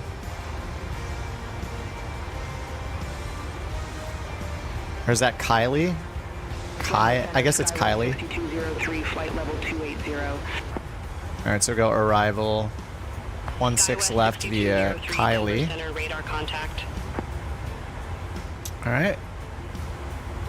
And then if we look back at the arrival up here at Cliff, 11,000 is our final altitude for the star. So CL, FFF, and a 210 restriction. And along the way, we have no speed restrictions above 250, so the FMC will handle that for us. It can do, we don't have to override it for 250 knots or slower in the NG. 5203, contact Aspen approach 12.3.8. Alright, so say we get 16 left. Let's just set up for 16 left for now. So localizers, all 1s, and 173 for the course. Alright, 173.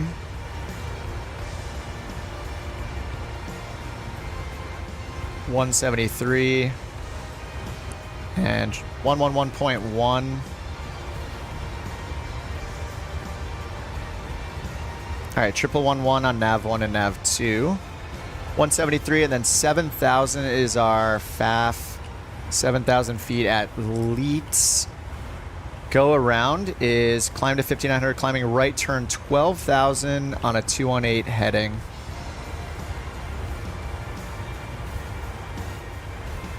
And then our minimums are 5557 for the Cat 1, 5557 Barrow. Let's spend 45 minutes putting that in. 16 left is against the wind. It said variable at 4 knots, so I'm gonna listen to BeyondATC, but if they start vectoring me, I'm gonna, if it's too close like it is sometimes, I'm just gonna ignore it.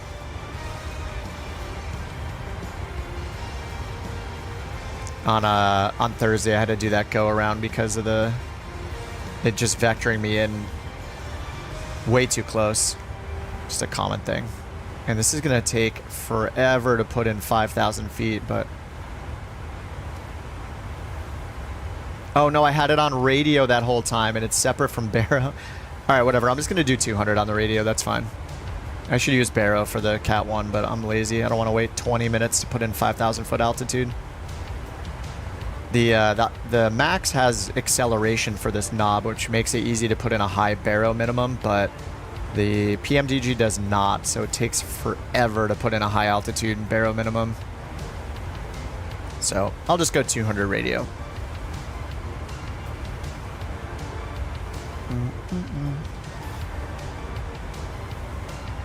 All right, 200 radio minimums are set. Sync our heading bug. Okay, landing altitude, we set that earlier. 5450 for pressurization. Radios are handled automatically. We got the local or ILS frequency and course is set 173 and 173, and the 200 minimums and 111.1. Check our warning recalls. We're good. And then our altimeter is 3026. We'll put that in the standby. Denver Center, Delta 1701, good day, flight level 330. All right, 3026, standby altimeter. Minimums are set. Denver Center, roger. And then we already looked at the approach and missed approach. And next we need our landing performance. Let's check our top of descent. 18 miles. 323, descend via T-bar tree arrival. Denver Airport landing, runway 16 left, altimeter 3026. All right, en route landing, 16 left. 3 arrival, Denver Airport landing, Import. runway 16 left, altimeter 3026, couch 3. Temperature is 22, so we're not going to need anti-ice during the landing. And it's just like scattered clouds. All right, so anti-ice is off, packs are on, optimum, and import the new weather. Winds are calm, 32 degrees. Now it says 3004. Oh, that's takeoff. Whoops. There we go. Packs, anti-ice. Right. All right. Variable at 4, 223026. That's auto brakes 3. Couch tree 23, contact Denver Center 119.85. Contact Denver Center. All right, auto brakes 3 are set, and then we're going to tell them we're ready for descent right away. 10 miles till top of descent, and we're going to go down to 11,000 if they just clear us to descend via the SID. Flight level 350. Oh, it does say descending via T-bar 3. So I missed the call out, so we already got cleared to descend via. 323, Denver Center, roger. All right, so we just set 11,000 and we chill. Those of you in the A3 in the Airbuses are going to have to hit a button to start your descent. Haha.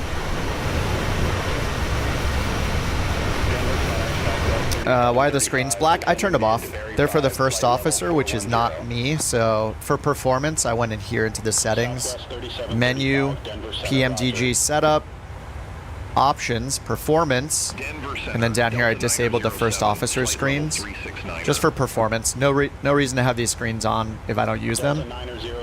If I was flying in the right seat, I would turn them off, but I'm in the left seat. So I just use my own screens. Though it is nice to have them up if you want to make a different, like if you want to turn the north up plan format over here. It's kind of nice. Does it improve FPS? I mean, it will a little bit just because the screens are independent. They're not just mirroring each other, but it's probably pretty minor. I'm just a dork and I like turning stuff like that off if I don't need it. But that said, in the Max, I really love having the second screen on because they're so huge. I do like turning the plan mode on the other screen. All right, we started our descent. Contact Denver Center 125.35, United 660. Go auto throttle. Looks like I turned off the checklist here too. All right, auto brake is set. Altimeter is ready to go once we get under 18,000 feet. Go around my house turning off the plugs. I have smart plugs everywhere, so like Southwest 37. my lights will turn themselves on and off. Like when the sun comes up, it'll make sure all the lights in the house are off. You know, and before the sun sets, it'll turn my light on in here for me automatically.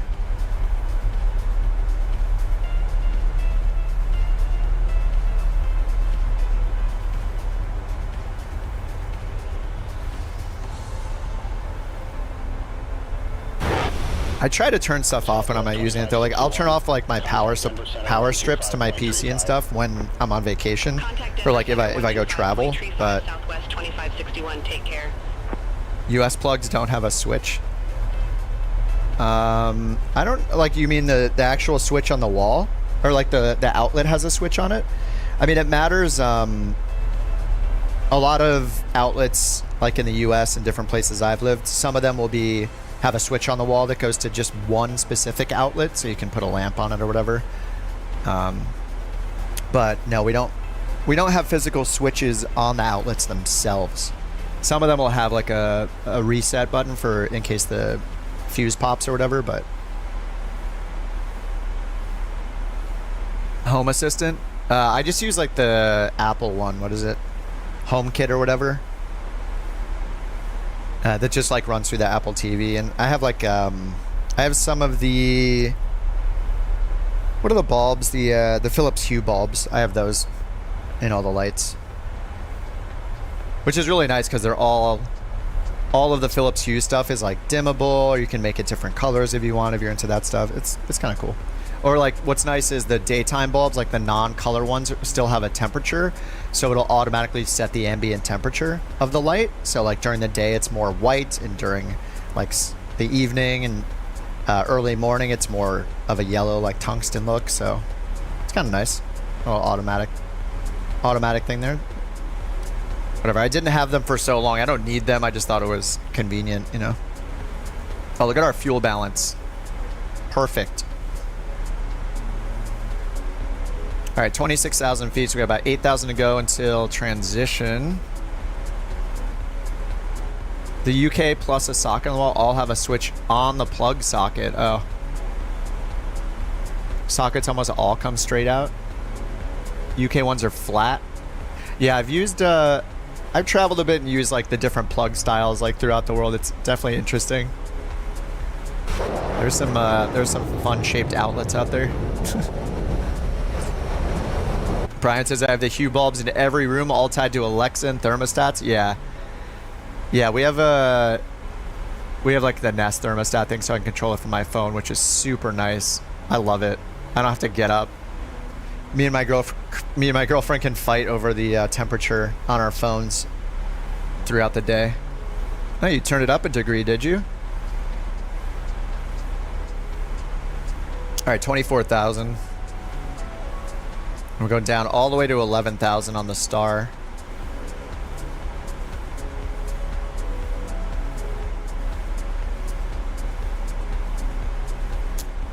Oh, sorry, 4270. Do I have tips for scenery to render faster, keep up with bigger and faster planes? When you land somewhere in the A320, the scenery is flat and blurry?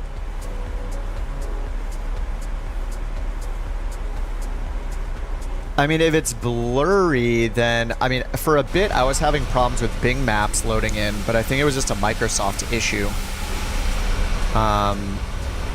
How far out the terrain will load in depends on your terrain level of detail setting. Contact Denver Center 128.375. See you. All right, we're going to Denver Center.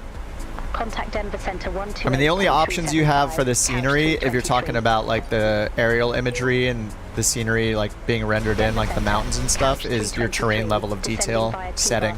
And you're basically just setting The higher it is, the further out detail will render. Couch 323, Denver Center, roger. But in terms of like performance for that stuff, we don't really have any other options, right? I mean, you can turn down the other graphic settings, right? Like trees, terrain vector data. It's going to vary from person to person, you know, mattering what settings work for you, what computer hardware you have and all that. Southwest 3735, see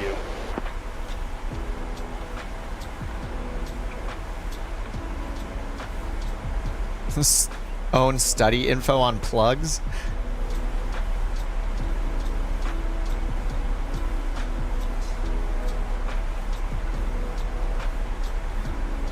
Yeah, I mean, performance is just like, there's always a trade-off in flight sim. Like, do you want the higher quality, higher detailed things, or do you want more FPS?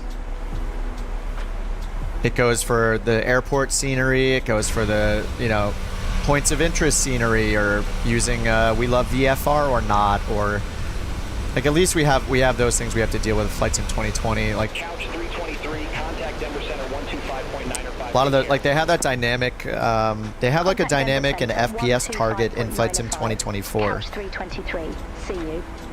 Smoothness over everything, yeah, I agree. Denver Center, Couch 323, descending via T-bar 3, flight level 206. All right, coming up on transition level. Let me see if they gave us the altimeter that they want us to use. It's probably, it might be outdated at this point. 3026 is what they gave us. That's what we have in. All right, I'm just going to put that in now. Yeah. Our next restriction has us going below transition altitude, so it's good for me to get that in now because we're below that or above that profile. Contact Denver approach, Couch 323. You're on a really old PC, you have to use low settings mostly. Denver, Couch 323. Yeah, I mean, as long as it's, yeah, performance is more important than the visual, like, fidelity to me, too. Like, it's nice, it's a bonus if it looks incredible, but... Denver approach, altimeter 3026. Expect a visual approach, runway 16 left. Alright, visual 16 left, so... Altimeter 3026. That means they're probably going to have us intercept the localizer, which we have tuned already. We're just going to do auto brakes 3 down here, so we're going to stop a little more than halfway down the runway. So 16 left, expecting the visual. And they're probably just going to vector us onto final here. So our FAF altitude at Leeds is 7,000. 173. 3-degree glide slope. Standard glide slope. And then for the airport info, landing on 16 left. Right up here. We're going to have a turn off to the right, it looks like. Assume we're parking somewhere over here. And then we'll need to cross 16 right, aka 34 left at some point. Actually, it looks like we're going to exit to the left. Yeah, these are, we'll probably exit over here. Foxtrot 6, Foxtrot 4, and then go around this way or something. Well, the taxiing will be interesting. Oh, sorry, this is a cutaway. This is a cutout. Sorry, yeah, we're gonna exit left. Sorry, these are the concourses over here. Not used to these absolutely huge airports. This is just a cutout showing us the detail of the terminals over here, the concourses. So yeah, we're just gonna exit left. Fox 6, Fox 2 maybe, for the high speeds, or Fox 4. I mean, 6 or 4, and then we're really close to the terminals. All right, 17,000 feet. We are on profile. Drag required, not anymore. That was before we, that happened as soon as I switched the altimeter.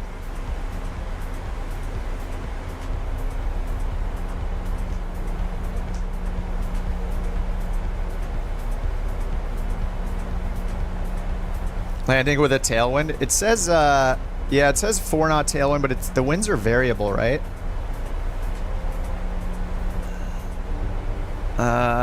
Real world weather. Yeah, it says variable at 4 knots. That's fine. If it's 4 knots, it's like, it's not going to affect us. We're a big boy. I'm not scared of the 4 knots. If it was like 10 knots, I would change.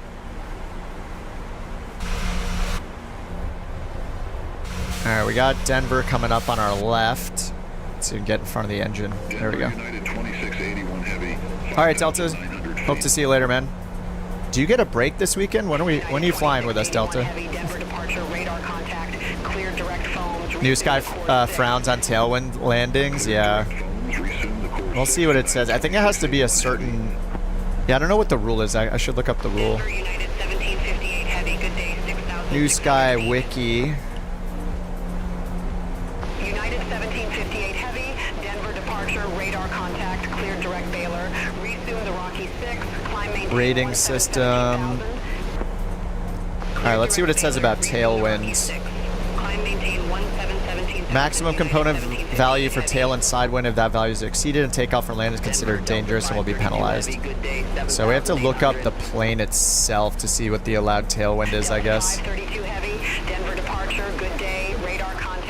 Alright, altimeter is set. Next checklist is under 10,000. Make sure we're depressurizing. We're already depressurizing. But high altitude, 5450 for our landing altitude.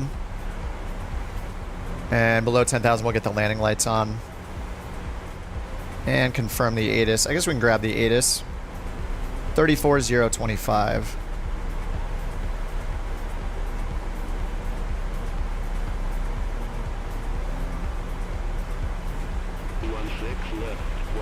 Right, 17 right. Departing runway 2517 left. Temporary flight restrictions are in effect for Denver. Advise on initial contact, you have information, Romeo. Denver Southwest 1488, good day, 5,900 feet. Information, Romeo. 19010. Southwest 1488, Denver departure, radar contact, clear direct Denver, resume the planes 1, climb and maintain 16,000 feet. 2.90, clear direct Denver, resume the planes 1, climb and maintain. Alright, we have part of Romeo. It's hard to listen. Traffic. Denver Frontier Flight 688, 6,000 Got a traffic alert here. Wonder if it's one of you guys. Frontier Flight Right in front of us on the left, climbing. Radar contact, clear direct Emmys, resume the planes 1, climb, maintain flight level 180. Oh, there it is right there. Clear direct Emmys, resume the planes 1, climb, maintain flight level 180, Frontier Flight 688. Is that the Frontier? United 1758 Heavy, contact Denver. Oh, what plane is that with the bright blue tail? Is that a United? I think it might. That might be the United. Have a good day. The United Heavy, maybe. It's 2,500 feet above us already. ATC is beyond ATC. It's AI. Southwest 827, Denver departure. Good day. Radar contact. That was cool. We got a real little TA there. 6,700 feet. All right, 238 knots, 12,000 feet. Waiting on our lights. 259 Delta 532 Heavy. See you. And I'll get the speed brake arm for the approach. Denver departure. Radar contact. Cleared. When will they get VFR? Resume the planes 1. Climb, maintain. Not. I would say it's not this year. I mean, they don't even have. They haven't mentioned it in a long time. It is on their roadmap, though. Oh, I don't think I can show it because I'm in the middle of a flight. But if you look at their app, at the bottom of the app, before you start your flight, there is a button to look at their roadmap. So they do have it in their roadmap, but traffic was first on the roadmap, and that's what's in the experimental version right now, which you're hearing. So at some point they will be doing VFR, which will be awesome. All right, 1,000 to go. 900 feet per minute, and the airport is off our right wing. Denver Air Shuttle 6172, 5,900.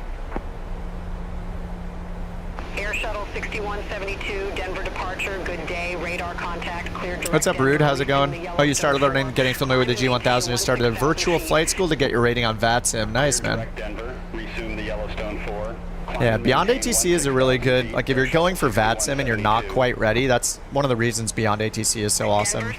Like you can practice, you can talk to it, you can hear other traffic on it, well if you get the supporter edition, and 323, leave cloth heading 020. Expect radar vectors for visual approach, runway 16 left. All right, leave heading 020.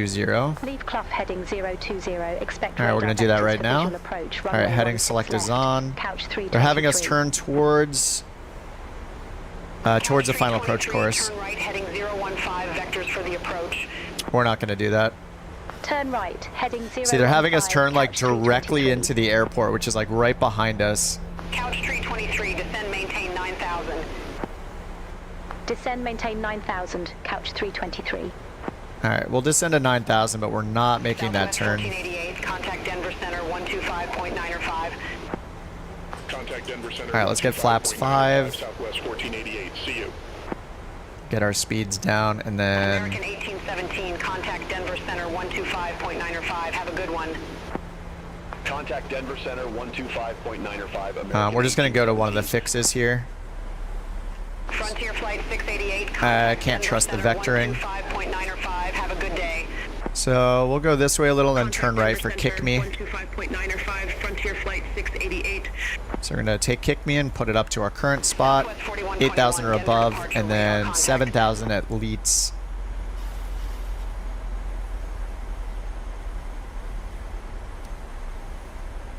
All right, so we're going to go this way a little bit, and once we're a beam kick me, I will activate it, and then we'll turn around for the approach. Here comes 10,000 feet. Let's get the lights on.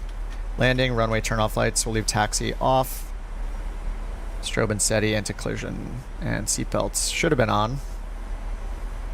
Actually, I guess at 10,000, yeah, we're good. All right, we got the ATIS information. Romeo, winds are variable at 4. Altimeter 3026. Couch 323, turn right heading 095. Intercept the 16 left localizer. Descend and maintain 7,600. All right, 7,600. Turn right, heading 095. Intercept the 16 left localizer. Descend and maintain 7,600. Couch All right, this is not a horrible time to do the localizer. So 7,600. Kick me is 8,000 or above, actually.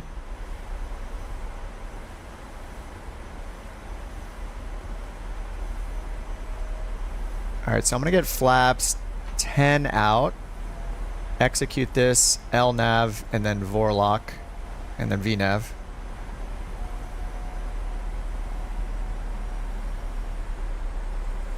We're going to need to slow down even more. We're going to use vertical speed to get down.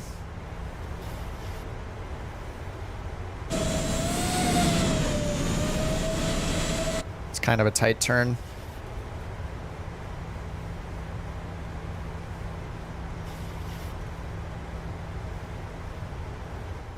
All right, get these to continuous.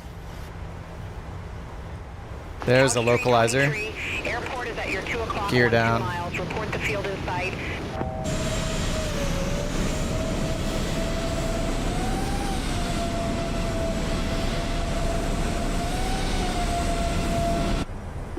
Field in sight, couch 323. Couch 323, cleared visual approach runway 16 left. Cleared visual approach 16 left. Couch 323. All right, 16 Couch left. 323, contact Denver Tower 135.3. Over to tower. All right, approach 135.3, mode. Couch 323. Pull our speed down to 160. I didn't set our V speeds.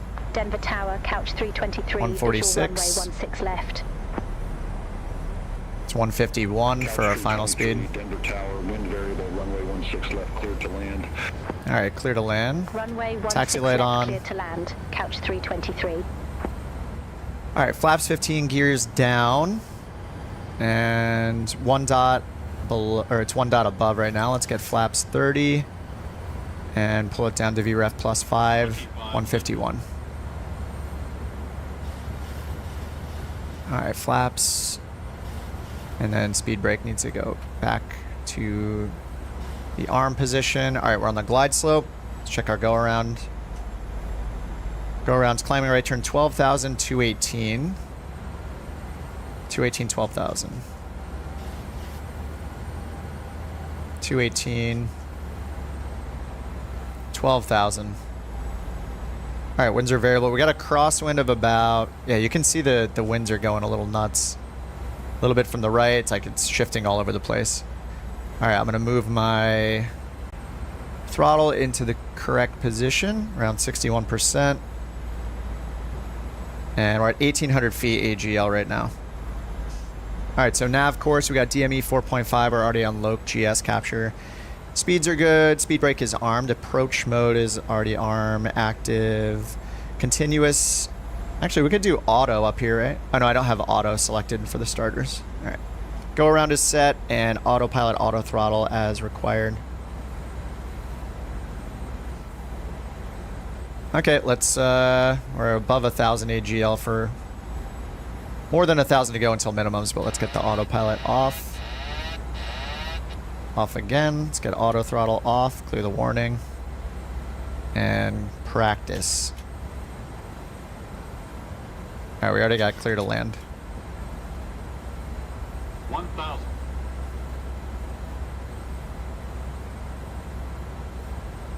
Adding a little power, glide slope's a little above us. And we need to get to the left.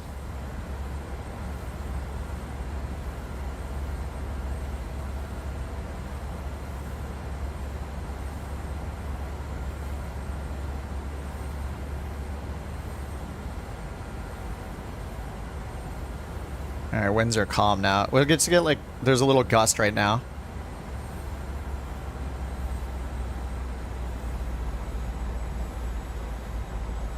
Approaching minimums. Minimums. 100. 50. 30. 20. 10.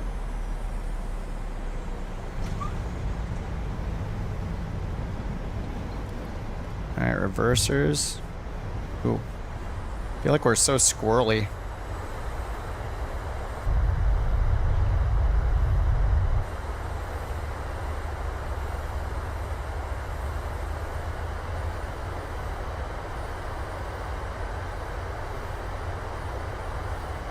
Oh, I don't think I can make that turn off. Couch tree 23, exit left at Foxtrot 4. Oh no. Exit left. Is that Foxtrot 4? Couch 323. I think I'm mostly on high graphics right now with some things turned, oh no, there's Foxtrot 4. It's the next high speed. I'm just giving it way too much power, which is why it's yelling at me.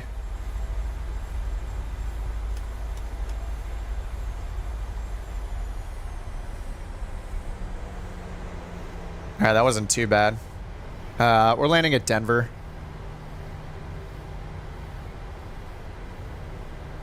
Alright, I think this is Fox 4. It had the arrow pointed this direction.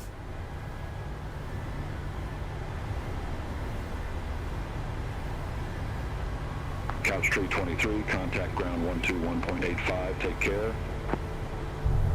Ground 121.85, couch 323, see you. Alright, parking brake is on.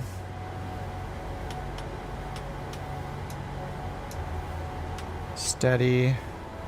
Seatbelt sign still on. Flaps can come all the way up. Speed brake disarmed. Alright, let's see if I can catch some of you guys landing. Oh, here's Turk.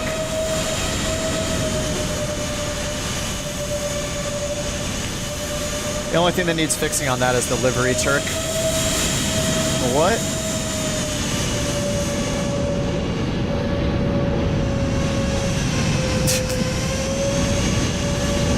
Huh. Jack is down in the southwest. Oh, Manny just landed in the Max as well. God, the Max is so pretty. The custom cameras. These are the showcase cameras. It depends on the plane. Here comes Rock, coming in his longitude. Couch premium. Sorry for the sniffling.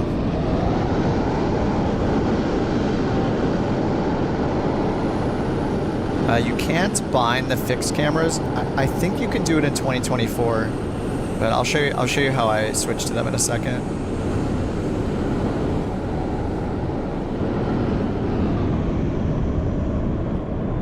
Here comes Shooter McGavin in the longitude.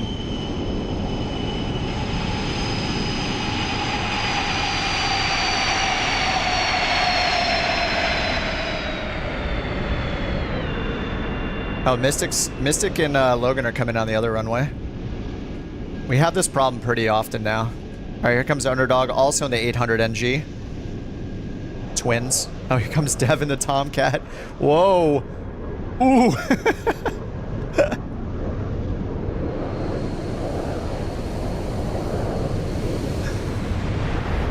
All right, Underdog in the 737-800.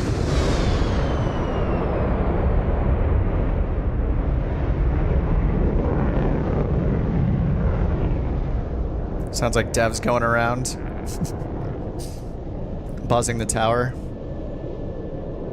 Alright, Underdog in the blue couch captain, which matches his badge in the channel now. 12-month member with the 12-month badge livery. I think there's custom scenery thing going on here.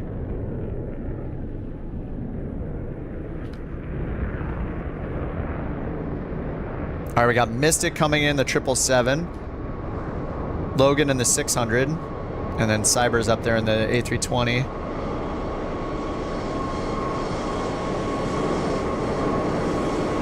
Yeah, cycle key. Yeah, there is a next and previous key. Let me see what I have. So for my cameras, let's see. I have them all on my stick because I'm constantly using them during the stream. So here, if I search, I have one button set to this one, which is the cockpit / external view mode. This button switches from cockpit to the outside camera that's right behind. You know, the one that you can just rotate around your own plane, not the drone camera. So there's that one, cockpit / external view mode, goes between those two. Then another button I have is toggle drone. And then I also have one set to next fixed camera and previous fixed camera.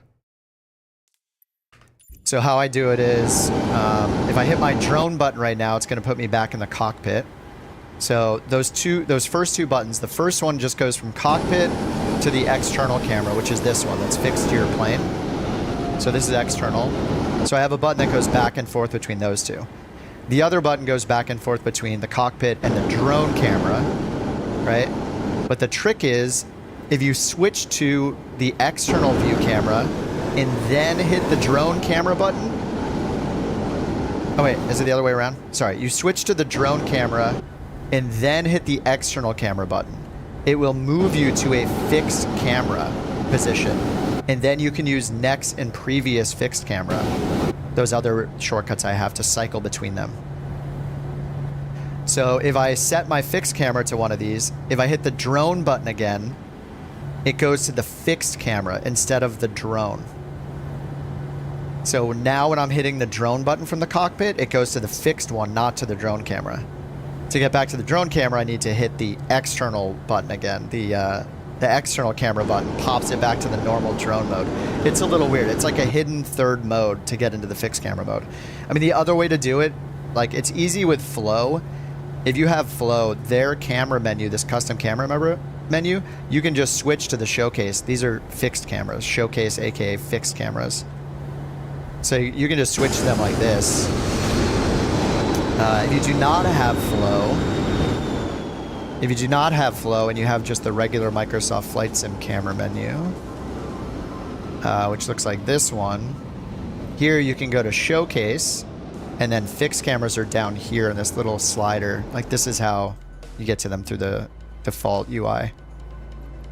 But yeah, if I switch to cockpit now, and then back to Showcase, like, if I hit my thumb button, it goes to external. But if I go to the drone view and then hit external, it goes between the fixed and the drone camera. It's basically moving between the camera drone and the external camera. It's a little weird, but anyway, yeah. That's how I'm doing it. A combination of those buttons. So then I can just hit one button to get out to this view. I think in 2024 they're fixed.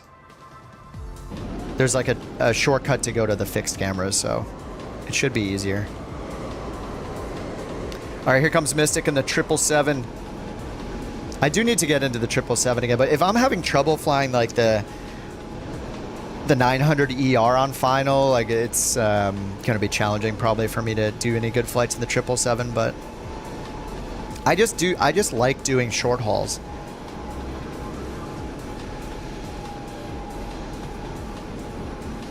So because I like the short hauls, I should fly a plane type that is makes sense for doing short hauls, and it's not the 777.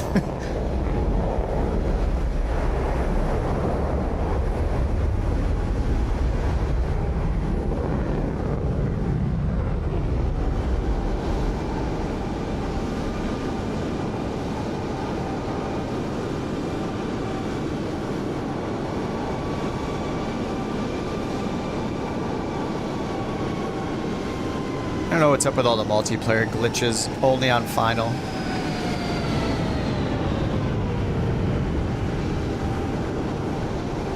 Emirates 777 on the ground. I have not tested the ATRs yet, no. I didn't even fly them very much. Oh no, Logan, pull up! Uh-oh. Uh-oh.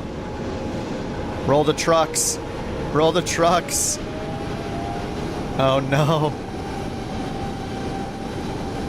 Yeah, I have not tested the ATRs yet. ATR is a little intimidating. I feel like it's like learning an airliner. Mayday, mayday. Crap.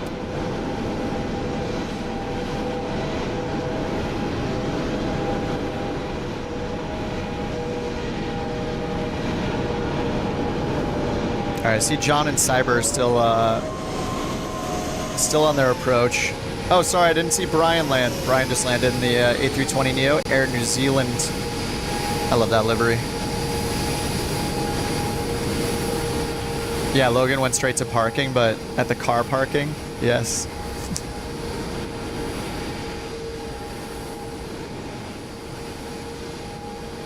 Our escort has landed.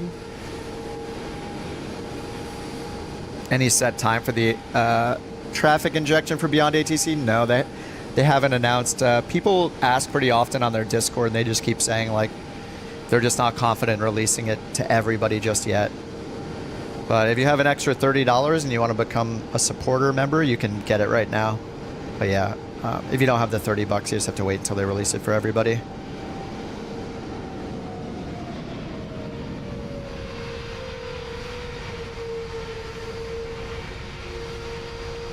I didn't see you land. Yeah, I can't keep track of absolutely everybody. Sometimes I'll see you land, sometimes I won't.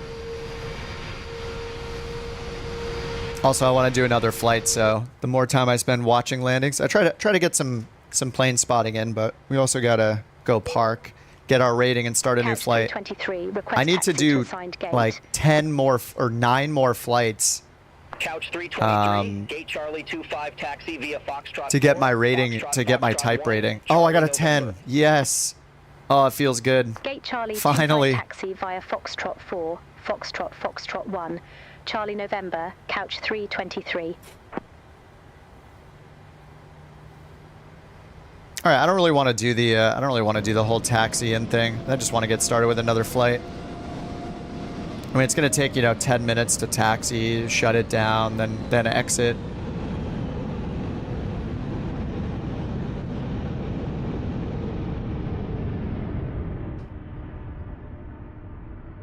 Electric pumps overheated? How did that? I've never had that happen before. Come to think of it, I've never even checked on my maintenance stuff in the PMDG. I turned it all on, but I haven't done any of the ground maintenance at all. Even though in the settings I have all systems. Service-based failures are turned on.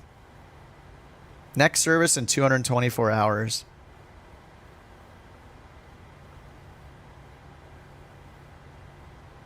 No active failures. Yeah, I forget I turned that on, and I don't always check.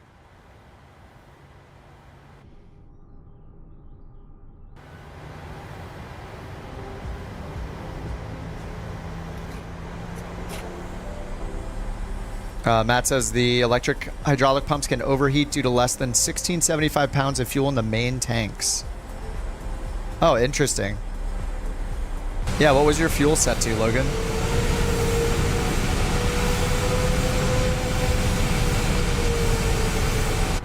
Matt D says that it's due to having low fuel in the main tanks. I guess since we're waiting for a couple more landings. Do a quick taxi over to you guys. Do a couch captain's taxi. 2.4 total. Do you need 1675 in each tank? Matt says it means there's no fuel covering the heat exchangers. 31st of October, yeah, Panzer. I heard, yeah, A380. October 31st. Oh, Matt is saying you need 1675 in each tank. So yeah, if you're at 2.4 total, then that's why the electric hydraulic pumps are overheating. Today I learned. Today a lot of us learned.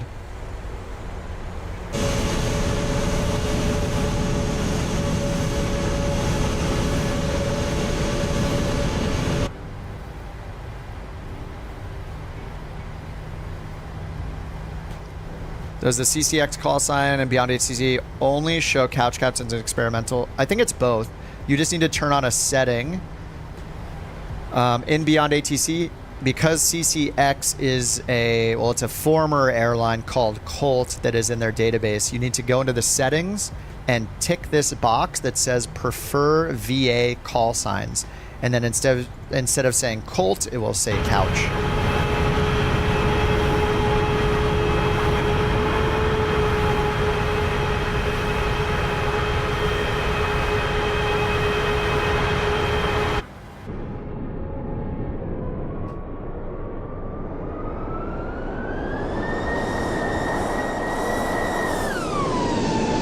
Comes John on the A320. I don't know if it's the fly-by-wire or the V2.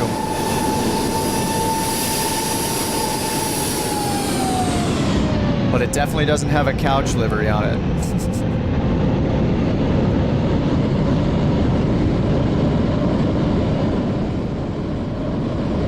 Alright, Cyber's right behind him at 7,000 feet. He's got like 1,200 feet to go or something, or 1,500 feet to go.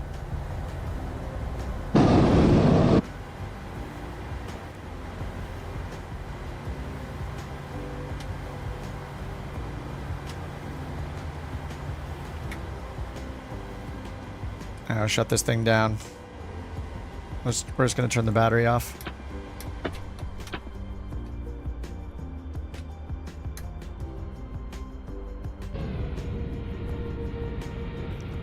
Next flight? No idea. I do think I have rolling cache on right now. I think I turned it on. I go back and forth. Sometimes I have it on. Yeah, I do have it on right now. 32 gigabytes. I'm pretty sure is the term.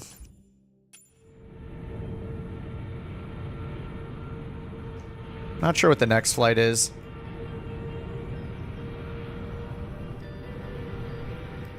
I just randomize it in the US, find some real world routes. Ooh, Vegas to San Diego? That could be fun. San Diego is always a cool approach.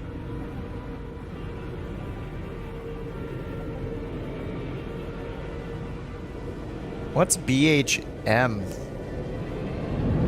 Binghamton?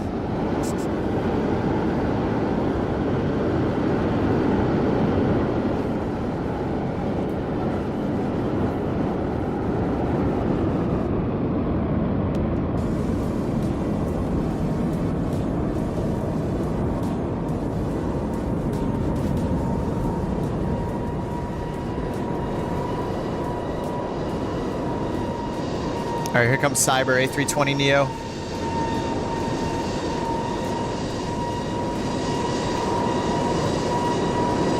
Oh, Seattle to Ontario? How long is that? Man, I haven't flown into Ontario like at all. I assume you mean Ontario, California.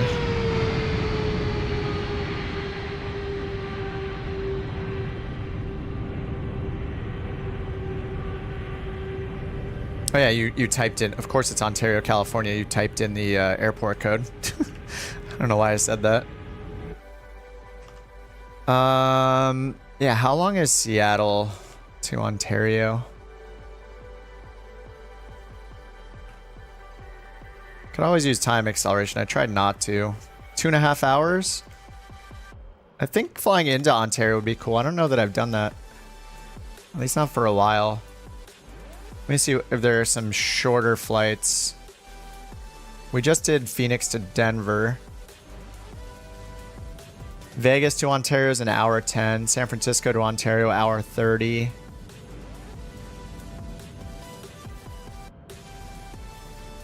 Oakland, San Jose.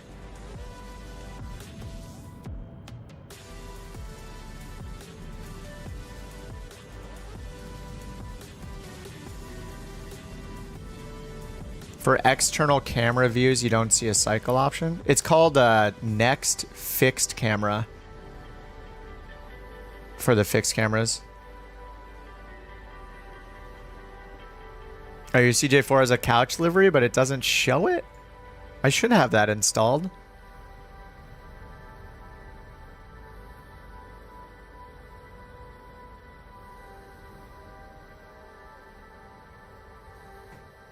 I mean, we could do Seattle to Ontario. We'll just need just use a little bit of time acceleration. It says it'll be 2.5 hours. I usually try to have it under 2 hours, but yeah, we could just use time acceleration. Apparently Alaska flies that route in the 737-800. See what other planes there are for that. Yeah, A320neo, the MAX 9. Alaska has some MAX 9s that fly Seattle to Ontario.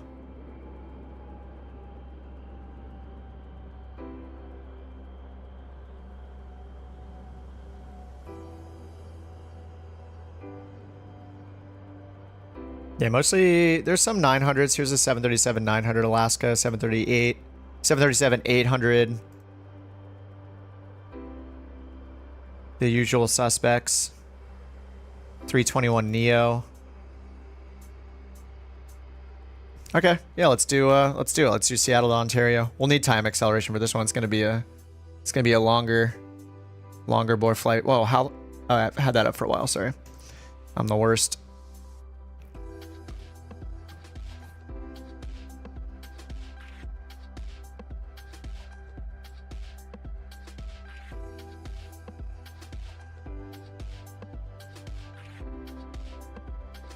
All right, Seattle to Ontario.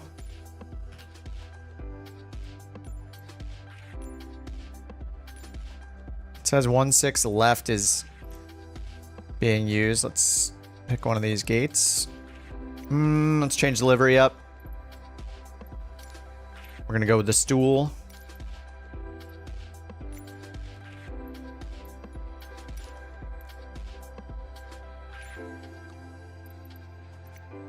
Okay, all players, live time and weather.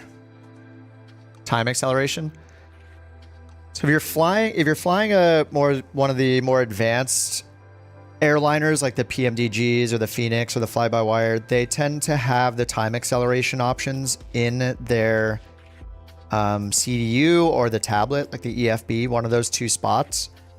They have it custom in those planes because of like performance and like preventing bugs from happening if you use the regular like stock in sim time acceleration. So if you're flying one of those planes, you're going to want to do it through the EFB in the plane, or some of them have it in the MCDU or the CDU, like the flight computer. If you're not flying one of those more advanced planes, then you can just use the default flight sim and time acceleration. To do that, you need to go and bind keys for it.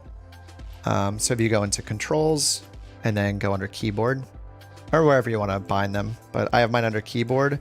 It's just called sim rate. So this sim rate button has never worked for me. I don't know what it does. I think you hold R and then hit plus or minus, but it's never worked for me. So I set a button for increase and decrease sim rate. So this is like control plus and minus. You know, plus is where the equal sign is. So you can just set two buttons for it. The downside of using the sim rate is when you hit the button, it doesn't tell you what your sim rate is in any way. So that's why something like Flow, this little like radial wheel, comes in handy. This is in the marketplace. This has a bunch of like shortcuts and nice little overlays and stuff. Like I'm a big fan of Flow, and it does all the nameplate customization that I have, the different colored nameplates, and they're just slicker looking. It has a ton of features. But one of the nice things is right here, if you customize it, which is the whole point of it, is you choose what commands are on the wheel. Flow Pro. You don't need Pro, probably. It has some like Twitch integration or something I never used. You only really need Essentials. There's also a free version outside of the marketplace. But this, when you point to these plus and minus sim rate, you can see it shows in the middle of the wheel what my current rate is. I think there are some other free plugins you can use to show the current sim rate on like flightsim.to or something like that. But yeah, anyway, hopefully that's enough info.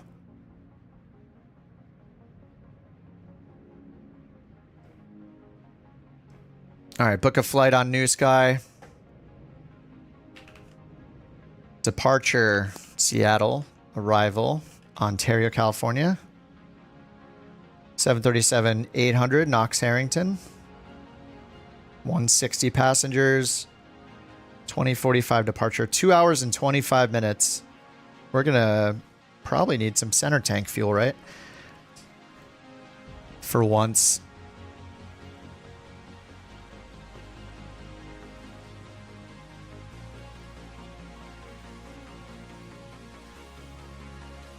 Just resetting my checklist on this Sim FlyPad app on my tablet. All right, start the flight.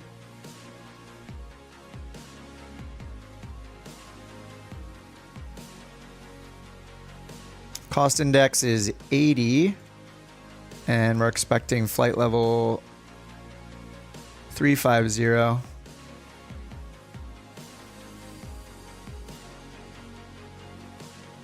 $21.8 on the fuel. And let me grab the route. Throwing it in chat. This is the route that I got. The Summa 2 departure and the Ziggy 8 arrival. I don't know if I've flown into Ontario, like at all. I mean, I'm sure I've landed there before, but probably not in an airliner.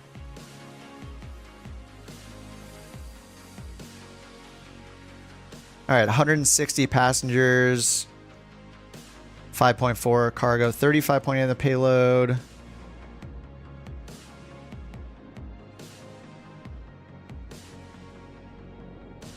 Now, I need to make a habit of looking more thoroughly at the sim brief because there's so much info in here. Like for our takeoff data, it's showing it's expecting us to do a flaps 5 takeoff, showing our rotation speed 153. It's expecting 16 left. So it's got our selected temp here, 52 with bleeds on. All the stuff we get from the EFB, but it's nice. It's cool to see it in sim brief. We have our runway lengths here. So we get 16 left. We got almost 12,000 foot of runway. It's got the ILS for that runway shown. I guess we could put that frequency in for like a return to airport, like an emergency. Lots of stuff I don't do. All right, let's get the battery on, emergency lights on. Steady light is on, ground power on. Seatbelts to auto. Alignment to nav. Window heat, electric fuel, or electric hydraulic pumps, and yaw damper. I think I have to wait for the alignment for the yaw damper. I'm not sure what prevents the yaw damper from turning on right away. Yeah, Flow Essentials 15. Yeah, I don't think there's any reason to get Flow Pro. I mean, you can go to the website and check the differences, but yeah, Essentials is great. All right, Shooter, have a good one, dude. Thanks for hanging out, man. Nice to see you land.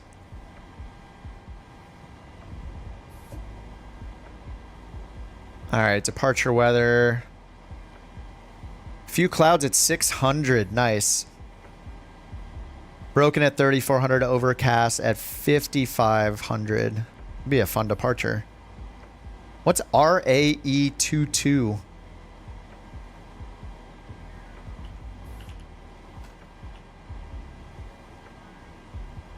RAE22. I'm gonna go decode. I'm not sure what that means. RAE22.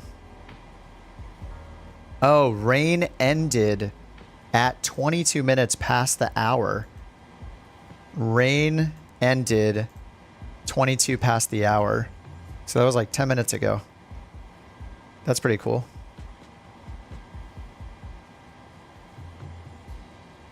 Oh, this is good, good humidity. We're gonna see, we're probably gonna see some SimFX, some condensation on the wings finally, for the first time in the 737, now that I have the immersion pack.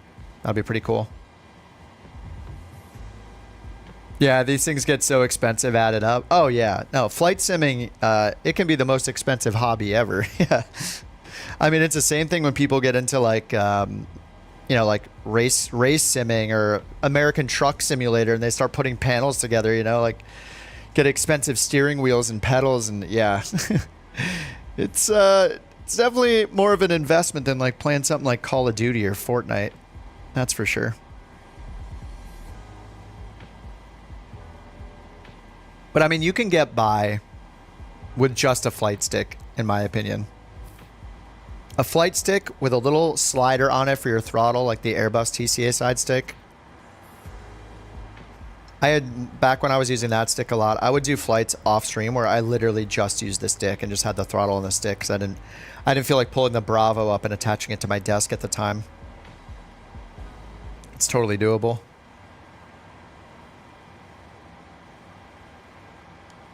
Oh yeah, the alignment needs me to put in our current position, so let's do that. I think that's why I can't do the yaw damper, right?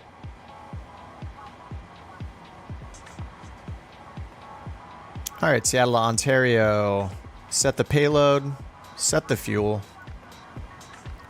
What now, GSX? We're already loaded. All right, now I think we're all aligned already. We're expecting 350.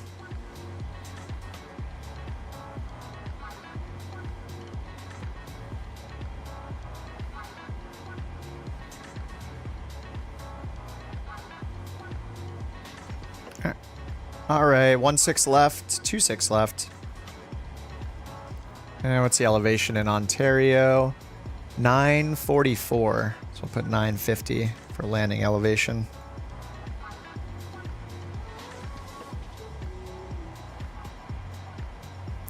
All right, let's see. Checklist. I got it all done down to the APU. And we do have center fuel tank this time, or center fuel this time. 4.6 in the center tank. So we will need to turn that off at some point during the flight, but we'll need all 6 fuel pumps on this time.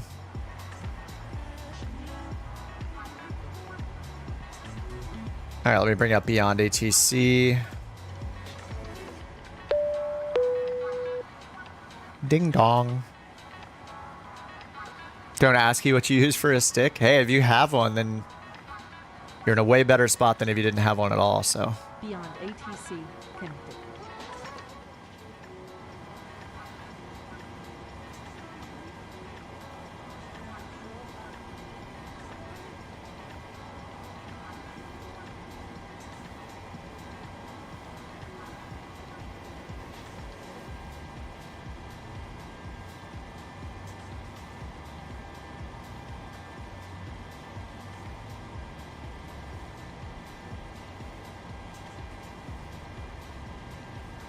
Tacoma Airport information Tango 2036 Zulu. Wind 135 at 5. Visibility 10. Few clouds at 600. Ceiling 3,400 broken. 5500 overcast. Temperature 2.11. Altimeter 3000. Landing runways 16 left, 16 right. Departing runways 16 center, 16 left. Advise on initial contact. You have information Tango. All right, we got information Tango. Seattle.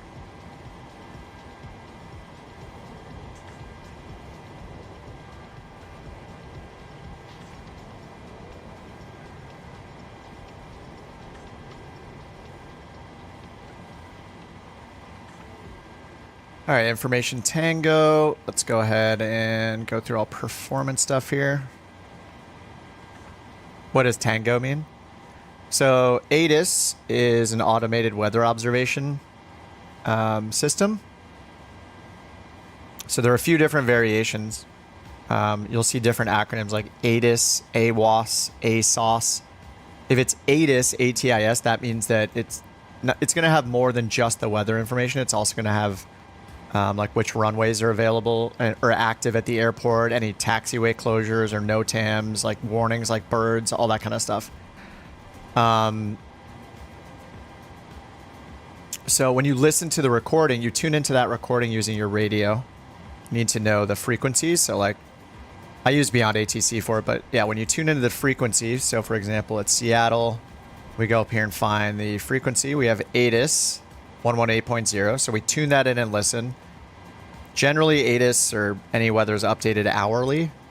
Every time it's updated, they give it a letter, A through Z, and it goes from one letter to the next sequentially.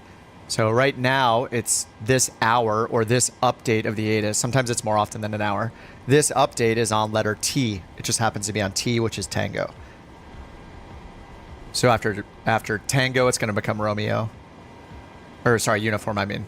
So QRST for Tango, U, V, so it'll be uniform next, then Victor next. And the reason they give it that code name is just so when they talk about it, they just say, hey, do you have information Tango? Which means, did you listen to the weather report, to the ATIS, referred to as information Tango? And if you say, oh, I have Romeo, or sorry, I have Sierra, they're like, oh, it's information Tango now. It's not S anymore, now it's been updated again, so now it's Tango. So it just goes through the phonetic alphabet. So it's just a shorthand to say, hey, do you have the latest weather report through the ATIS? If the weather is extreme, they may do special updates like less than an hour apart. So the pilots have the most relevant information when the weather is kind of nuts. So if the winds are gusting really heavy or there's rain or thunderstorms and stuff, they'll update it more often if they need to make sure you have the latest weather. All right, so speaking of the weather, we got altimeter 3000. All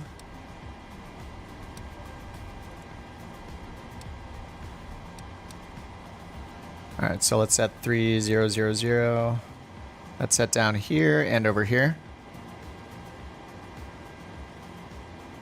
And it said winds are 135 at 5, so let's get our clearance and we'll see what runway they're going to give us.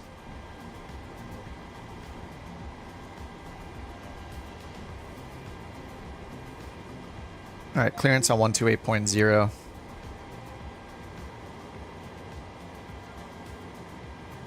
Seattle clearance couch 323. We'd like to pick up our IFR to Ontario.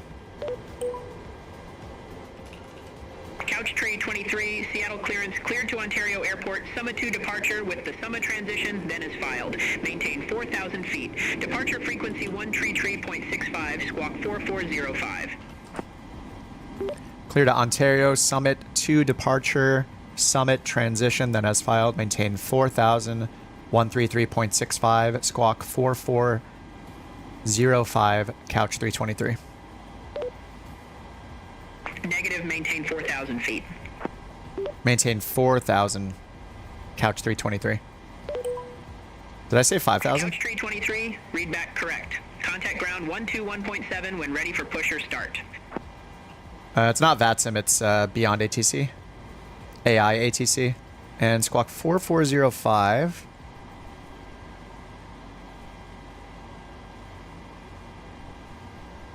All right, 4405. And they said, yeah, summit to departure, Couch but... 323, read back correct. Contact ground 121.7 when ready for push or start. 21.7, couch 323. All right, I have it automatically changing our frequencies. All right, so we're expecting 16 left, which is what we have from SimBrief, so that matches. All right, so let's activate the route. Departure, 16 left. Summit. And it's not one of these. So let's double check if Summit is the last waypoint here. Summit transition. Is that different than the Summa? Does it say Summa? Oh no, Summa 2. Southwest 371, cross runway. Okay, it is Summa 2 via Summa. Continue taxi via November. So we have Summa right there. Runway 16 left. And then after that we have direct Page, then Cross Quebec runway to 11. November. Continue taxi via November. Hold short runway Yeah, direct 16 Page. left, Southwest 371. The Quebec 11 airway to Pasky, then direct TTE, and then the Ziggy 8. So on the arrival side, grab the Ziggy 8. We're expecting runway 26. And then TTE is the transition. And then we'll choose ILS 26 left. And I'm not sure which one to pick right now. I'll just leave it off. It's a long flight. We'll have plenty of time to set up the approach. And they might change. Who knows what runway they're actually going to land at. All right, our initial heading is 164.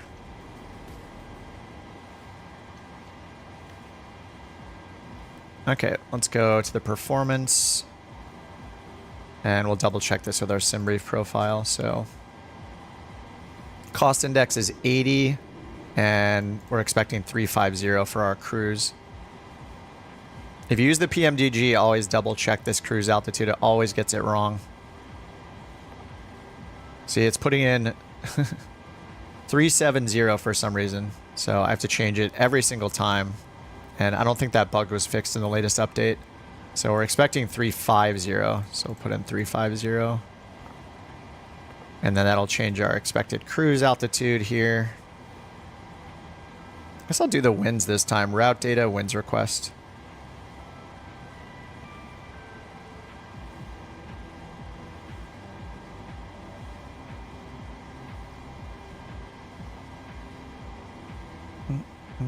All right, load.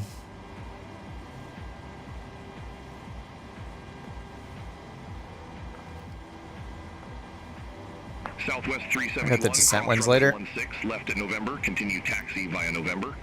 Oh, actually, it has them ready, doesn't it? Cross runway 16 Okay, left why at not? November. Continue taxi via November. Southwest 371. Skywest 3468. All right, so this is all set for us. We fixed the cruise altitude. N1 limit. We'll get our selected temperature over here. Performance. Takeoff. And we're going to be getting a 16 left.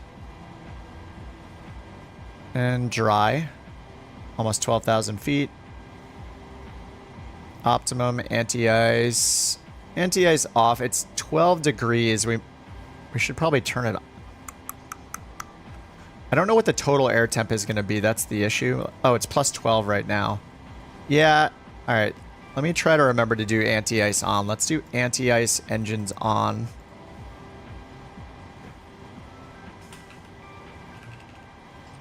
I'm typing a note to myself. Anti-ice on. All right, import the weather. 150 at 5, so I'll have a little bit of headwinds. 3000. Anti-ice on only valid for OIT less than or equal to 10. Oh, okay. I can't even do it because it's at 12. I figure once we start climbing, we're gonna need it. All right, well, we'll do it off then. All right, flaps 5, full takeoff power, 50 temperature, 4.83. So I'll go back and put in 50. What did SimBrief say actually for our selected temp under takeoff? Takeoff data, 52 was their estimate. So we got 50 from the PMDG. All right, full takeoff power, flaps 5. Double tap the CG. 4.82. Accept all the speeds. 148. And the MCP. 148. Get some of these panel lights on.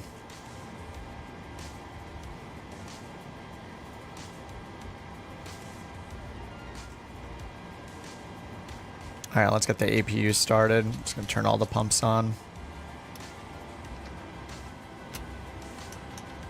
All right, APU coming online.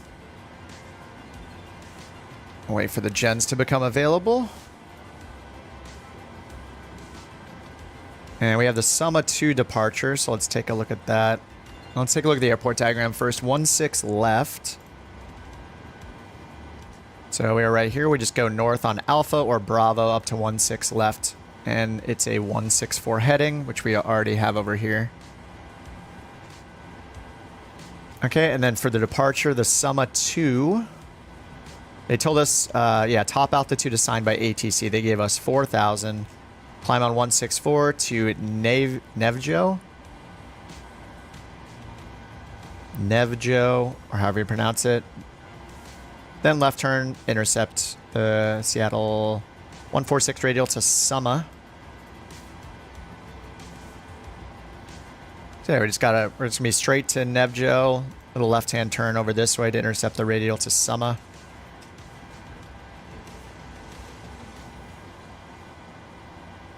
From Summa on assigned transition, maintain ATC assigned altitude. All right.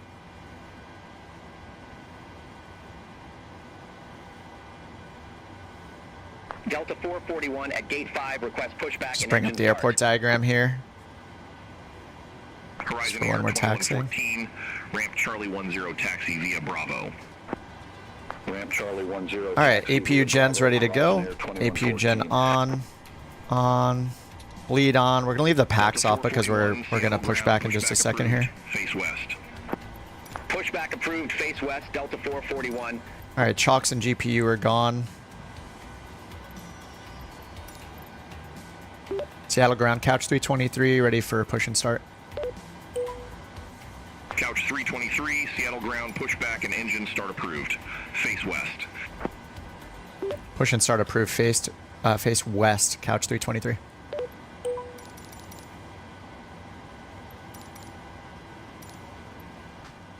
All right, nose to the right.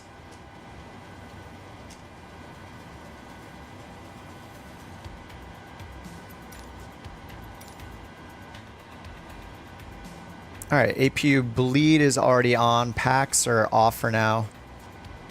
FMC is set up. Altimeter is set. Transponder is set. Boarding is complete. Takeoff data and pressurization data up here is set. Departure briefed, and we need flight directors on. All right, request push and start clearance and get the anti-collision light on. Delta 441, taxi for departure. All right, let's just release the parking brake. Delta 441, and let's get the engines going. Via Bravo Alpha Charlie. Runway 16 APU bleed is on this time. Alpha Charlie, Delta 441.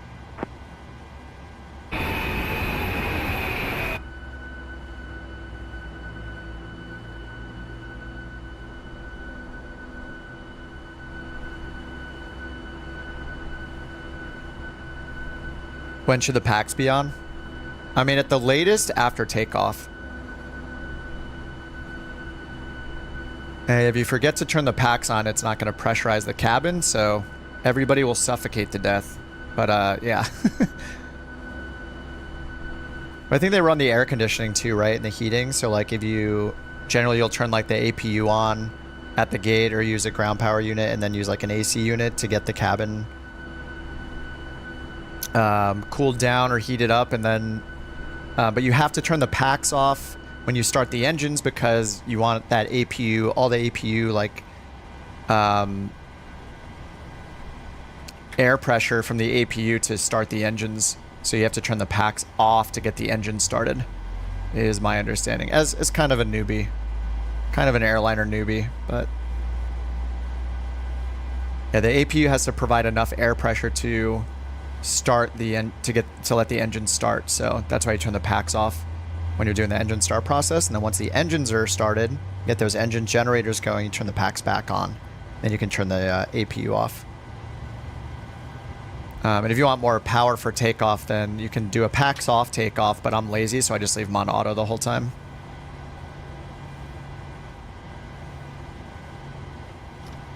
Delta 8-1 Heavy, Gate Sierra 8 taxi via Bravo. Airliner newbie. I mean, I'm relatively new to the airliners. Like, I was mostly flying simple planes for a really long time, like GA planes. Just over the summer, I kind of got into the airliners a bit. But yeah, there's, you know, endless amounts of things to learn. And I will be corrected by you guys in chat pretty often as well, so I don't claim to know everything or anything like that. But yeah, that's my simple understanding of packs. I have no idea what the ISO valve does.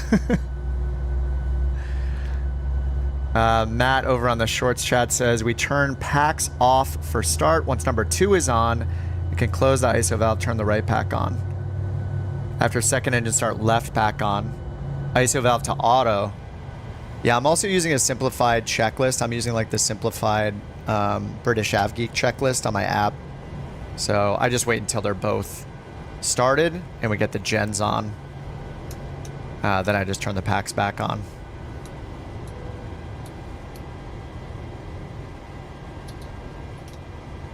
Like so. You can hear the air come back on. All right, now we can get the APU off and APU bleed off. Flaps to 5. Brakes to RTO. All right, Gen 1 and 2. I'm just looking through all this. Engine 1 and 2 start switches to be on continuous now. Sometimes I'll have the auto option turned on, so I can just leave it in auto. The Max has an auto on the ignition or the engine starters by default, so. And Probe Heat's on auto.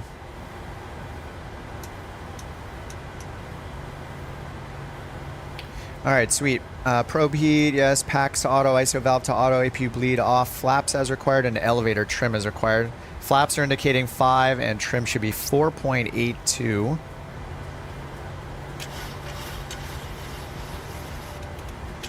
Maybe around there. I wish you could set that accurately in the NG. I love that feature in the Max. The iFly Max sets the trim for you automatically. You can turn it off, but it's a nice little quality of life thing to set it accurately. All right, next is flight controls, elevator, ailerons, rudder. Delta 441, contact Seattle Tower 120.6. All right, LNAV and VNAV. We'll do LNAV, VNAV, auto throttle. They told us 4,000. They're probably going to give us runway headings, so we'll switch LNAV over to heading select because they tend to do that with BeyondATC. All right, check the warning recalls. It's blank. All right, let's get taxi clearance. Pushback approved. Face north. Delta 2263. Seattle ground couch 323 ready to taxi with information. Tango. Couch 323, runway 16 left taxi via Alpha Charlie. Runway 16 via Alpha Charlie, couch 323. All right, so we're just taking this first. Clarify departure runway 16 left. 16 left via Alpha Charlie, couch 323. All right, so Alpha Charlie full length. At gate 10, request pushback and engine start. All right, taxi light is on. Seatbelt sign is on. 4926, Seattle ground, pushback approved, face northwest. Parking brake is off. Let's go. Face northwest, sky west, 4926.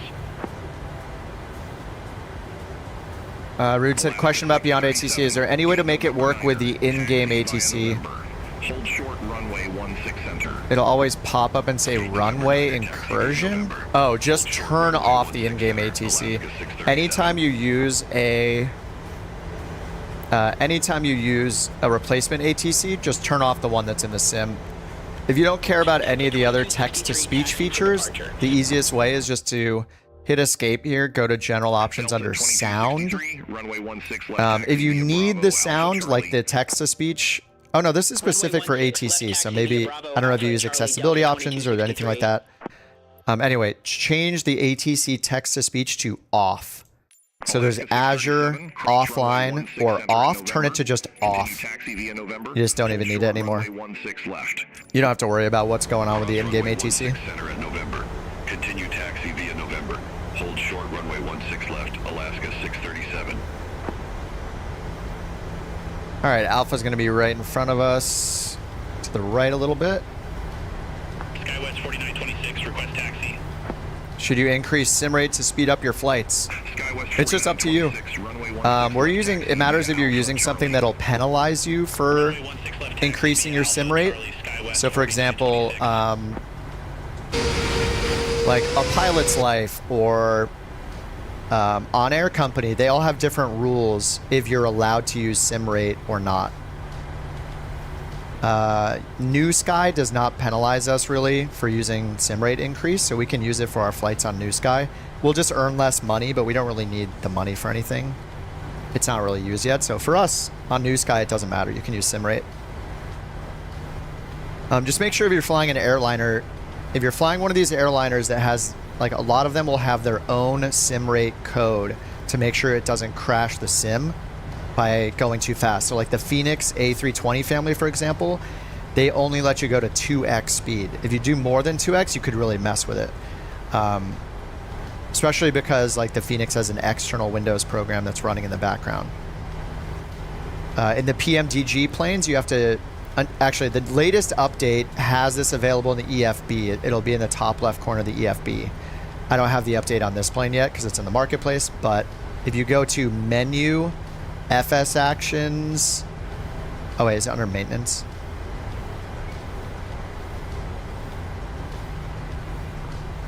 Oh, where is it? Where is it? Is it? I think it's FS. Oh, auto cruise right here. Auto cruise is where you can like turn it on or off the time compression. So they'll each have their own kind of way of doing it. But if you're flying one of these planes, one of these more advanced like airliners, then you'll want to make sure you don't use the in-game sim rate shortcuts, or you risk crashing. Hold position for traffic. Hold position for traffic, Delta 2263. Delta 2263. All right, did we set RTO? We did. Taxi lights, auto brake, and check brakes, compass, and gyro.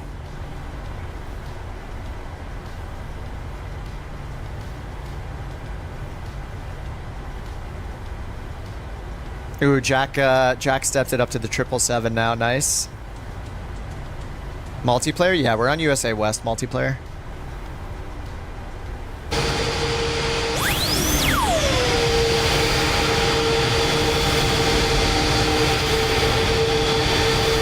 Yeeter boy just took off in a 747.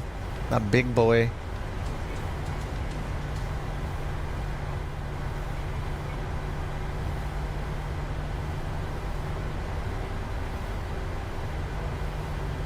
All right, we're gonna use time acceleration in this flight. I'll just use 2x, but the cruise is gonna be like Couch 323, contact Seattle Tower 120.9 or for like 500 or 600 miles. I don't even know.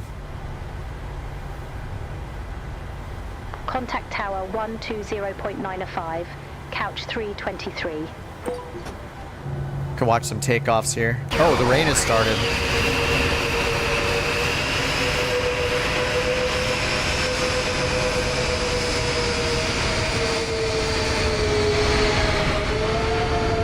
Not sure what Mystic is in.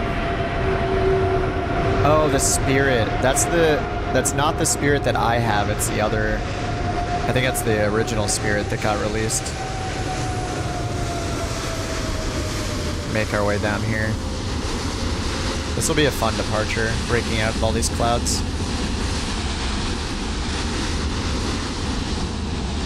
All right, maybe down here. Who's on the roll? Mystic is on the roll in something. He's in a B2 Spirit, but it's not the one that I own. There are two different ones. I don't know if anybody else is going to take off.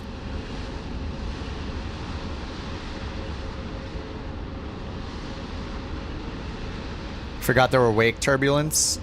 There was wake turbulence. I don't know. Is there wake turbulence? I know there's going to be wake turbulence in 2024.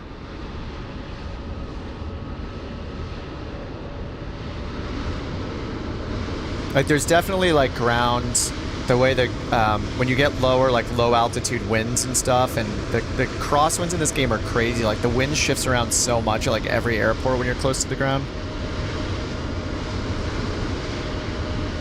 I mean, we have, like, turbulence, and we have, like, up and down drafts, and we have different wind behavior towards the ground and, like, ground effect style stuff. But I don't know...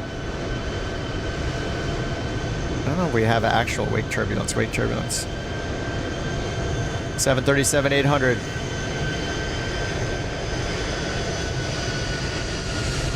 I like how Dev like does one military flight and then he does one commercial flight with us. Look at all these planes lined up. Amazon Prime number 6305. I wonder if he's in a Prime livery that I just don't have installed.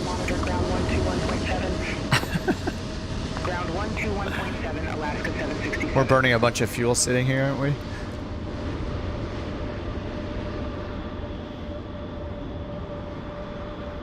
Still pops up with a notification. Rude, check your assistant settings. You might have like AI assistance turned on for ATC. You can just close that. You don't have to do it. Whoa, Amazon Prime with the insane rotation speed. You love to see the couch livery. All right, hopefully we're going to see some nice wing condensation here on the takeoff because it's pretty humid. I don't know if we'll get any effects on runway effects because it's drizzling.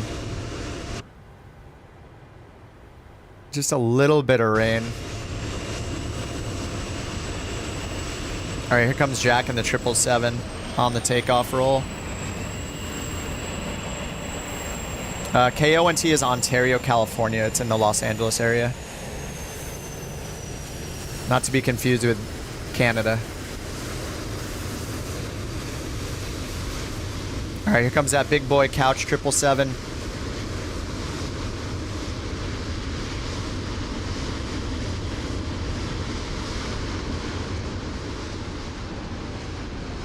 Ooh, that was such a smooth rotation.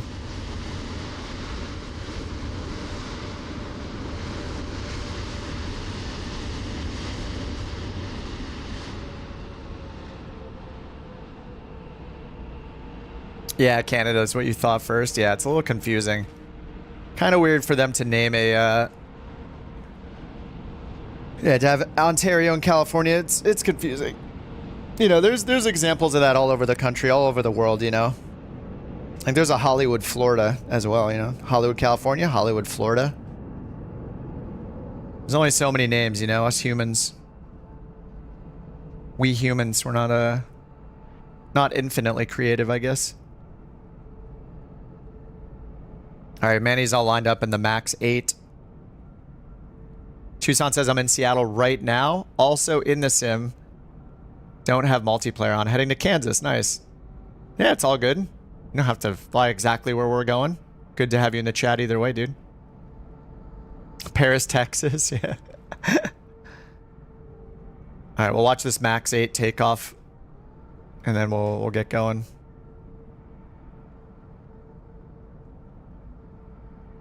Unless Manny's waiting for us. I can't tell. He might be waiting. He might have got line up and wait. Okay, there he goes. He's on the roll. We're going to do our fuel flow reset. Traffic.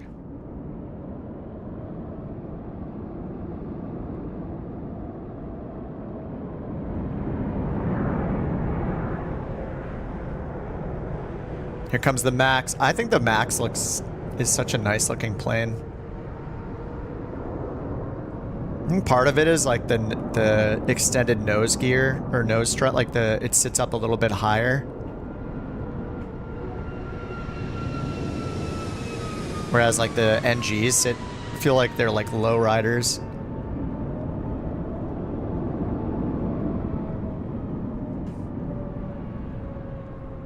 All right, I think we should get going now. All right, parking brake is off. You like the lowrider? Yeah, look at this. Like it's touching the ground. And they really got to fix that simple brake logic. Just never works.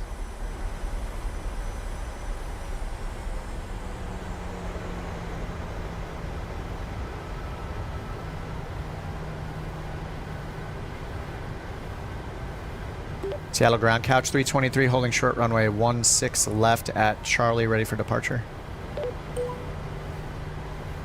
Couch 323, Seattle Tower, wind 135 at 5, RNAV to Nevjo, runway 16 left, cleared for takeoff. RNAV to Nevjo, runway 16 left, clear for takeoff, couch 323.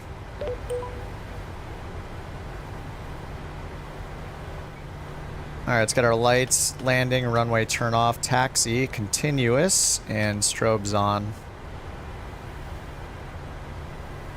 We got traffic on already, brake set to RTO, TARA.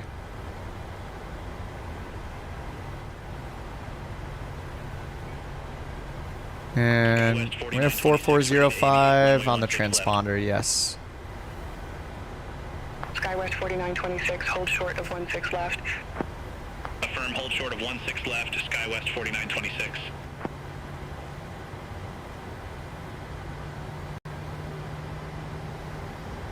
Haven't set my tiller wheel up yet. I should do that. I was using my twist axis. Maybe I'll get a tiller wheel at some point, a little separate one. That would be nice to have.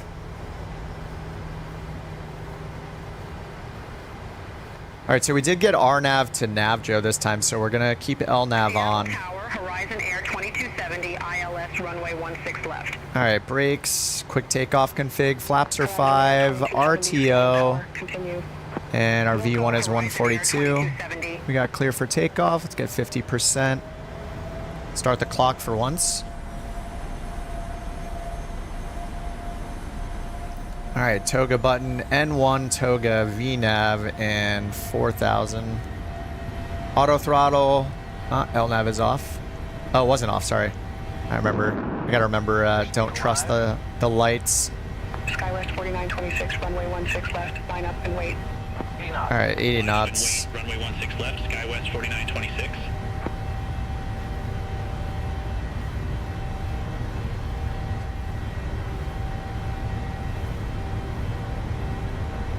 V1, rotate.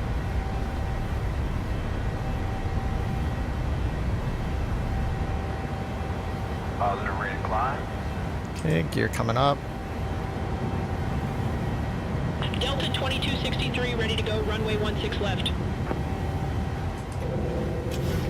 Flaps Delta 1. 2263, hold short of 16 left, departing traffic.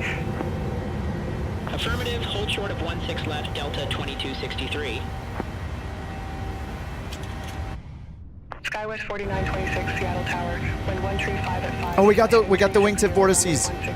It's the engine intake vortices were happening. 60, runway 16 left, cleared for takeoff, SkyWest. Come on, give us some condensation. I saw a little bit. Couch 323, contact Seattle, departure. Over to departure, couch 323. Oh, wait, backwards, sorry. Let me get right on the wing.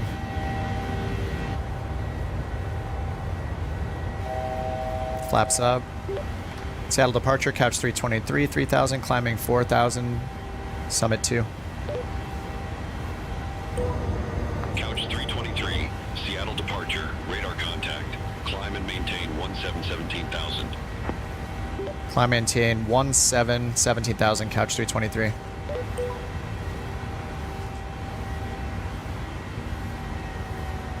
Delta 441, contact Seattle Center 134.905, see you.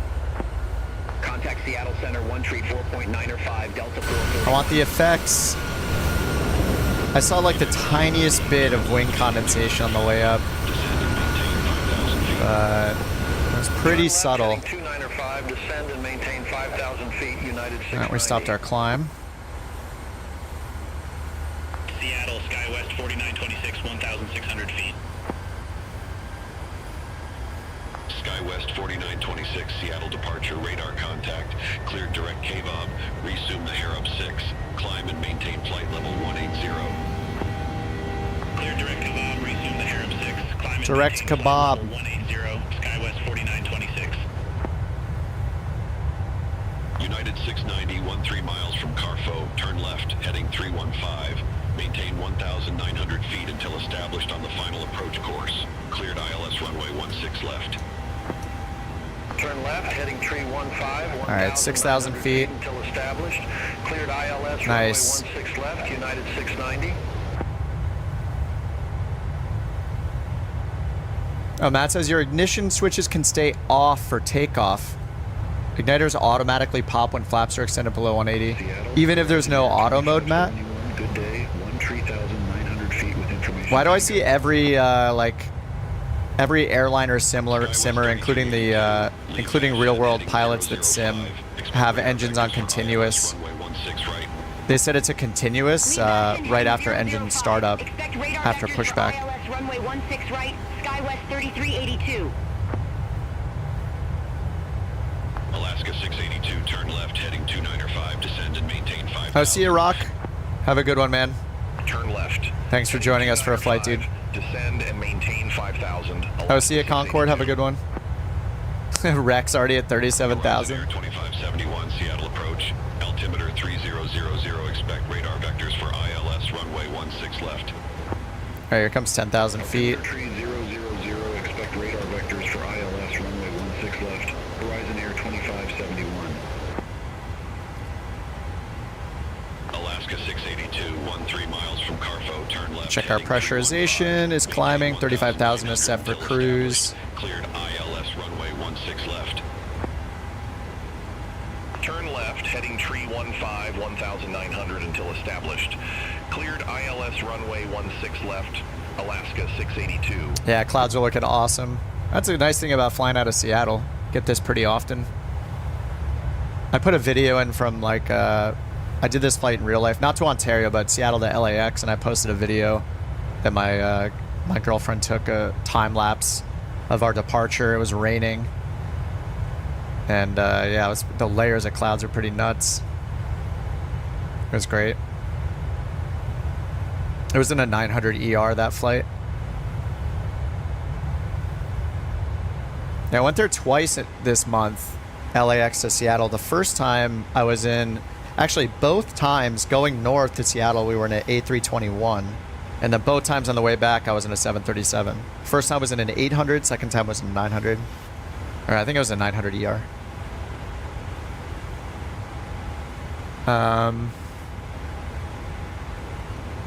Weather radar. This is not the 900. This is not updated yet. I did try it yesterday though. I have this one from the marketplace, so it's not updated in the marketplace yet. Over to tower 120.95, United 690. Traffic radar, or the weather radar is kind of cool though. Alright, we can get some of these panel lights off. Delta 2263, Seattle departure, radar contact, climb and maintain flight level 180. In-flight entertainment activated. It's just music. It's nothing crazy. Plus 14 on the total air temp. Yeah, I'll have the rest of these updated once they get updated in the marketplace. The marketplace updates just always lag behind, so the 900 ER was the only variant I didn't have, so I ended up buying it for the stream on Thursday. Can we get the frequency again? Couch 323. Negative Seattle Center on 128.5. 28.5, Couch 323, see it?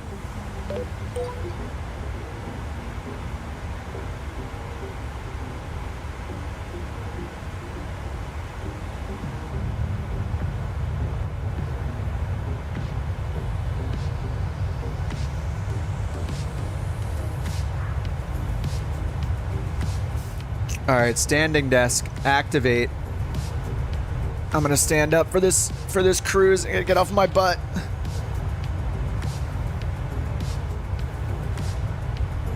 All right, I'm now standing. It's a nice part of using a headset for streaming stuff. I don't have to deal with... It's nice not dealing with a big microphone in front of my mouth anymore. Will the Max ever be on Xbox? I don't know if anybody knows for sure, but I would say probably not, because the Max has an external program it uses. Now, I'm not sure how critical the external program is, though. But on Windows, when you're running the... if you're talking about the iFly Chaos, the iFly Max 8 that came out that people are flying and is really good, it has an external program called the iFly Max plugin or something that runs in the background on Windows. I don't know if that plugin is required to fly the plane. I'm guessing it probably is. Otherwise, it wouldn't start it up every time you fly the plane. So I think it's kind of like how the Phoenix is, where it requires that software running in the background, and that's why the Phoenix is not on the marketplace. So not available for Xbox. So I have a feeling it's the same situation with the Max, where since we can't have that program running, it's probably not going to make its way to the marketplace. I don't know for sure, but that's my hunch. But luckily, when Flight Sim 2024 comes out, there will be a Max included in Flight Sim 2024. I think it's in the standard edition. So there will be a Max available. And is it Asobo and Any Builds making that? I think it might be.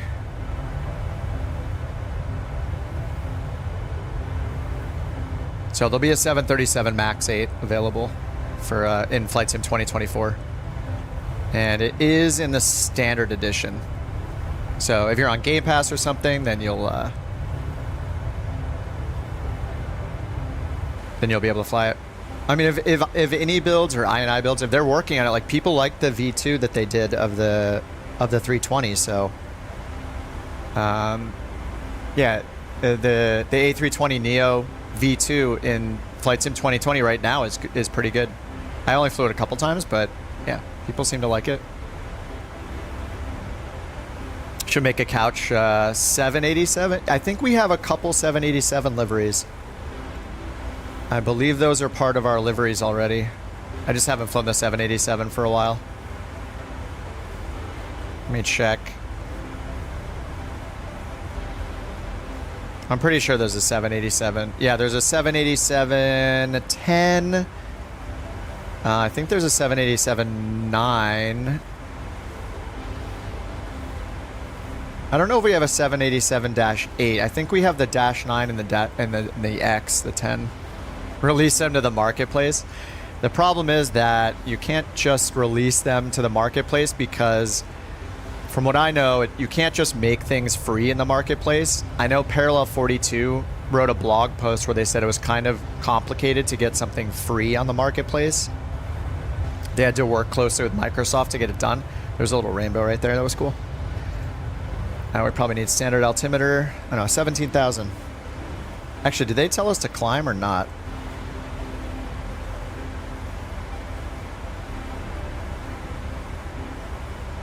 No, we just got 7,000 so far. Seattle Center, Delta 2263 through 16,100 feet for flight level 180. Oh, did I contact Seattle Center? I don't think I contacted them. Climb maintain flight level 370 Delta 2263. Seattle Center couch 323, 17,000. I forgot to contact them. I'm the worst. 17,000. Couch 323, Seattle Center, good day. Climb, maintain flight level 350. Climb, maintain flight level 350, couch 323. Couch 323, contact Seattle Center 134.9 or 5. 3495, couch 323, see it. Look at that rainbow. I'll just contact them right away. Seattle Center, couch 323, flight level 180, climbing 350. ATC is BeyondATC. Not Marketplace. You can't get any of the cool stuff on Xbox, unfortunately, or in the Marketplace. I mean, when it comes to like third-party programs, so... Yeah, BeyondATC is PC only. It's an AI ATC. Seattle Center, Delta 2263 out of flight level 208 for flight level 370 direct summa. Sad. It's just a technical limitation. I mean, Delta 2263. it's pretty incredible that the sim is on a console at all, so.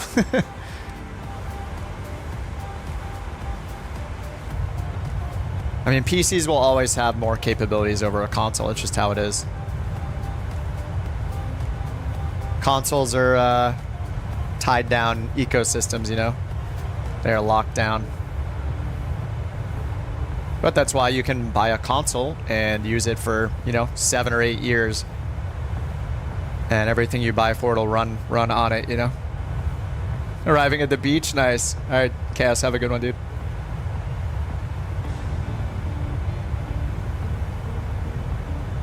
Couch 323, contact Seattle Center 126.6. 126.6, Couch 323.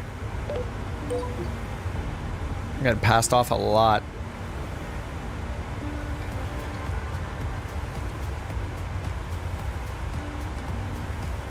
Seattle Center, Couch 323, flight level 200, climbing 350.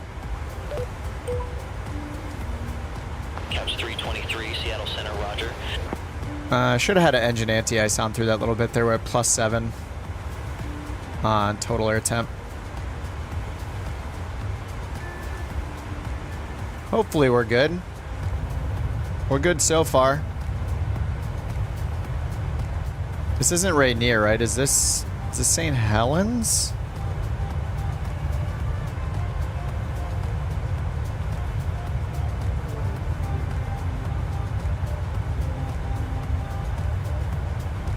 It's not gonna tell me, is it? Oh, it's Mount Adams, sorry. Mount Adams. Rainier is way up here, right? Mount Adams. 12,281 feet.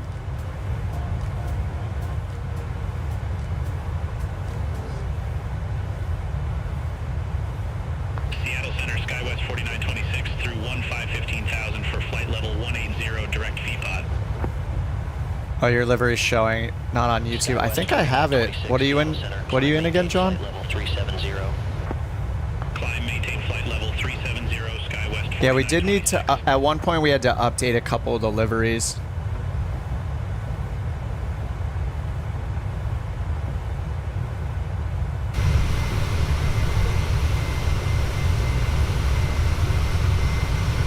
I mean, the wing flex animation, this is not bad. I know the Max looks quite a bit better. Oh, the fly-by-wire A320. It could be my fault too. Maybe I don't have, I think I have all of them installed, but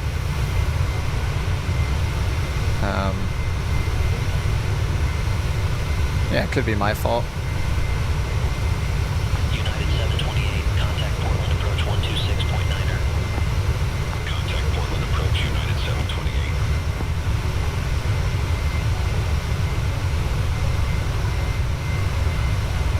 Trying to look for it. Yeah, I have A320 V2 white and blue liveries. 787-10, CJ4. Yeah, I got all the fly-by-wires. A32NX, there's like 6 of them or something, it looks like. I have a bunch of them installed.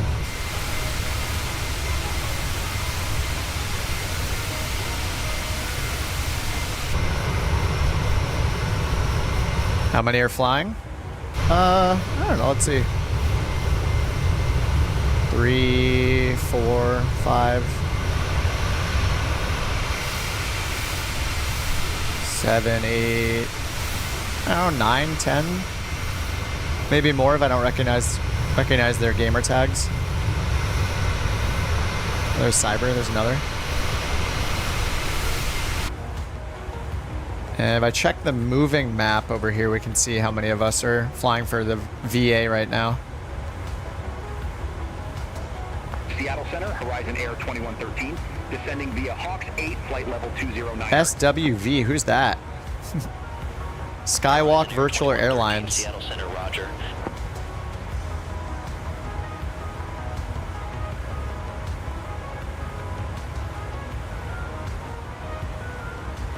All right, so 1, 2, 3, 4, I think there's just maybe 4 of us. Or maybe 5. Yeah, Rex is up ahead here. Using the couch livery for the A320neo. Don't see it on the stream. Yeah, that's weird. I have them in my community folder. Maybe I need to reinstall them.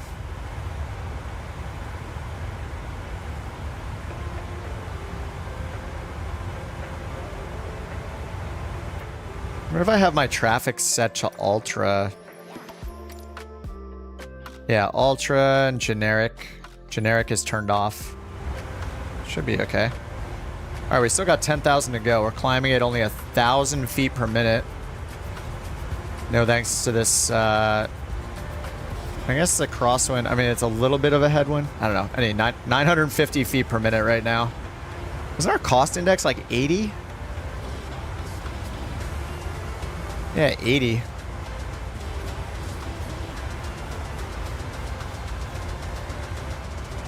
All right, total air temp -2. And what's the static air temp? Looks like we'll be above these clouds. Prague page 2, -34. It gets 6 degrees cooler and we do not need anti-ice.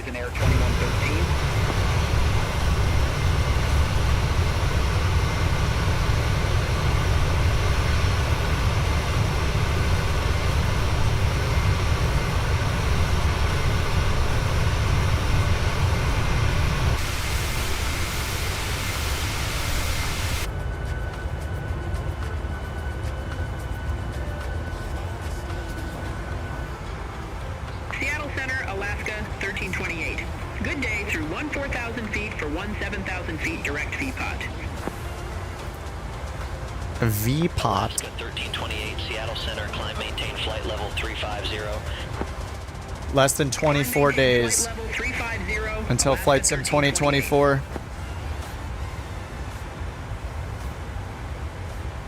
All right, 27,000 feet. Got 7 to go.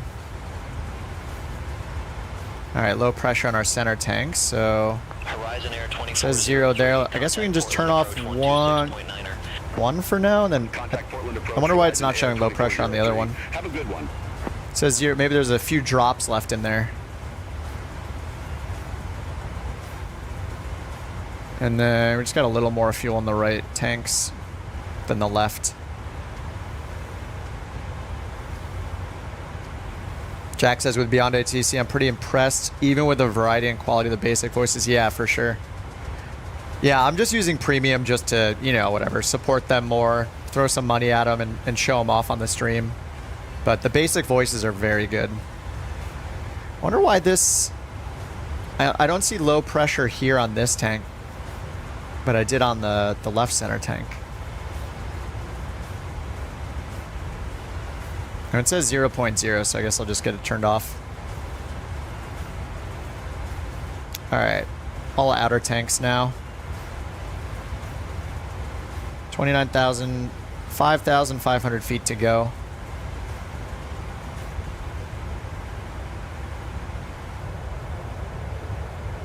And we're going to use some acceleration for this flight. 633 miles to our top of descent, so 33 miles till top of climb.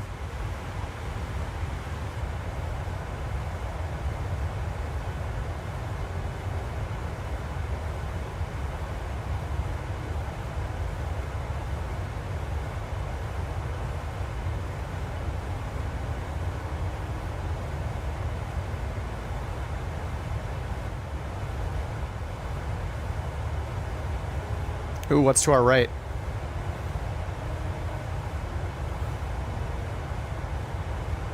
Mount Hood to our right. Right there. There we go. It's a better view. What's the elevation there? 11,250 feet.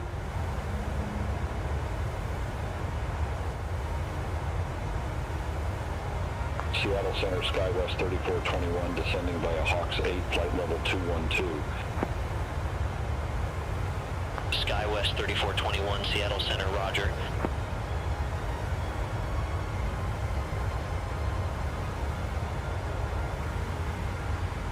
All right.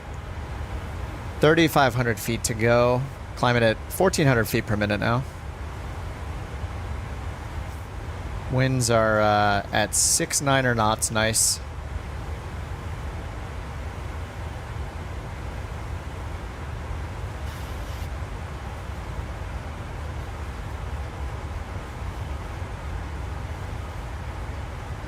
Cabin pressure still climbing.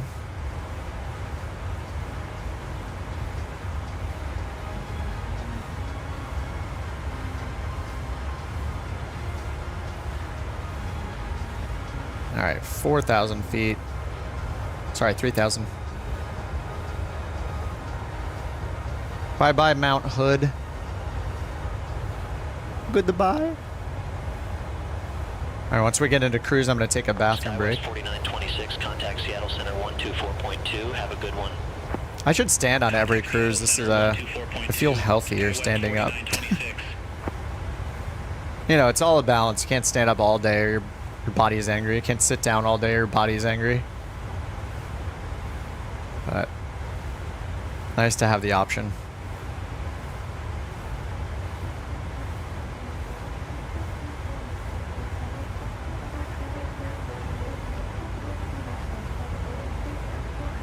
Could have sworn you heard you on say might be on Say Intentions. Nope. Was it multiplayer traffic? It was not me. Contact Seattle approach 133.65. I do not say intentions anymore.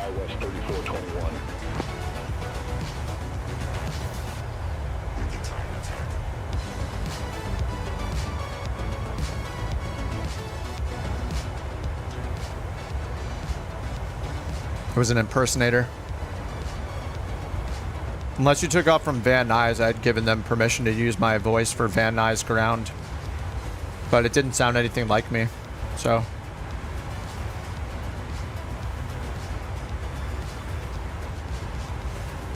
Oh, historical traffic. Yeah, that would be it. Yeah, that makes sense. Oh, pre-recorded. Yeah. That makes a lot of sense, yeah. Yeah, 63 Echo.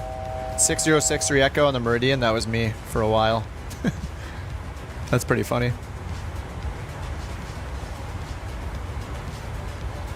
Yeah, I never used the pre-recorded audio.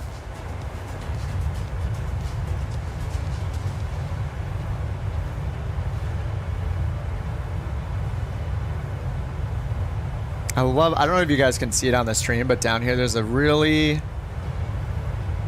subtle engine blur, engine heat blur effect. The co-pilot take care of it. Contact Seattle Center 2815, couch 323. Take care. Take care.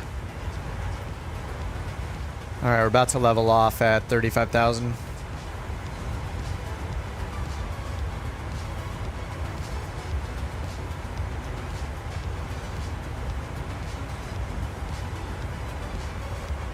See what weather we're gonna have in Ontario.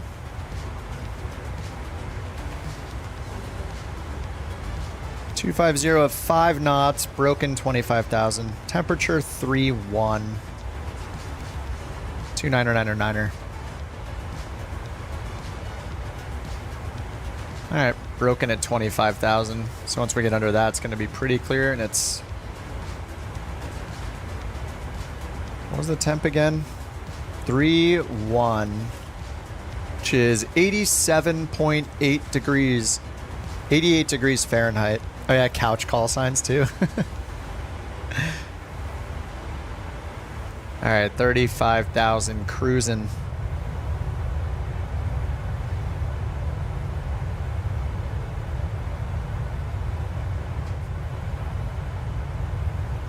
Want to know something? I don't use ATC at all.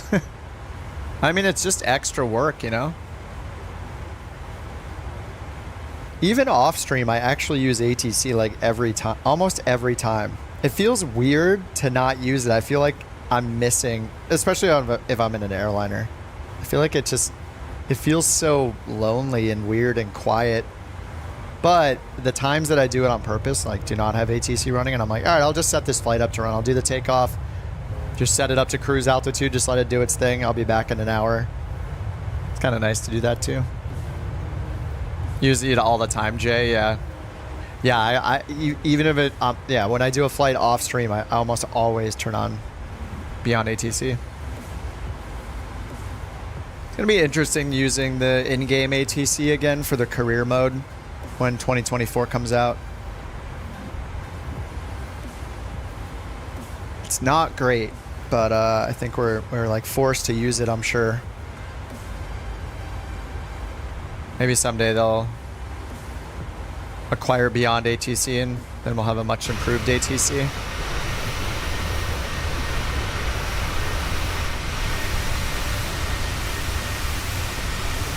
Like from the alpha, it sounded like the voices were a little bit better. There were a couple more voices maybe, but I don't know. We didn't really put it through its paces either. We didn't do any commercial flights, and maybe it's got some more improvements for IFR stuff. We'll find out. United 1942, contact Salt Lake Center 128.0. Yeah, you leave the sim during cruise, yeah. I mean, you can also just turn on BeyondATC. United 1942. I forgot to put the engine info up here.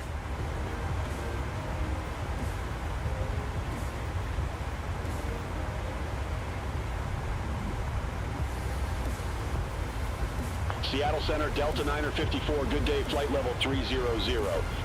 But yeah, it's nice to just not think about ATC. Seattle Center, radar contact, climb and maintain flight level 330. Climb and maintain flight level 330, Delta 954.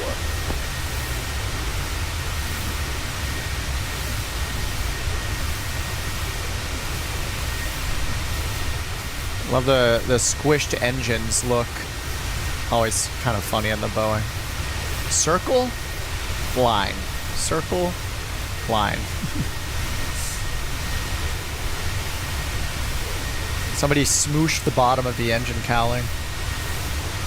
Or is this technically the cowling on the front, or is it only after this part? I don't know. Flying at 2x? Yeah, we'll need to do time acceleration here. 572 miles. This is actually a good time to get it started. All right, so I'm going to do that. If you guys are new to the airliners, mattering what airliner you're flying, you probably need to dig into the menus either on your flight computer or over on your EFB to find the acceleration settings. Like the newest PMDG update, which I don't have on this version of the plane because it's in the marketplace. It has it right up here to do the acceleration. You just click a little auto cruise button up here. I have the old version for the 800, so I have to go down here to auto cruise. Up to 2x, I will turn it on. There's also a shortcut instead of diving into here, which is, you can see it here. So if you hit this TCSR button, see it goes from, this is real time now. If I hit it in the up position, this little up arrow shows up on the TCSR. If I click that, now it goes to whatever my setting is. So it should be in 2x speed now, and it's in green. I think 4x is like purple or yellow or something. It's a different color than teal, I think.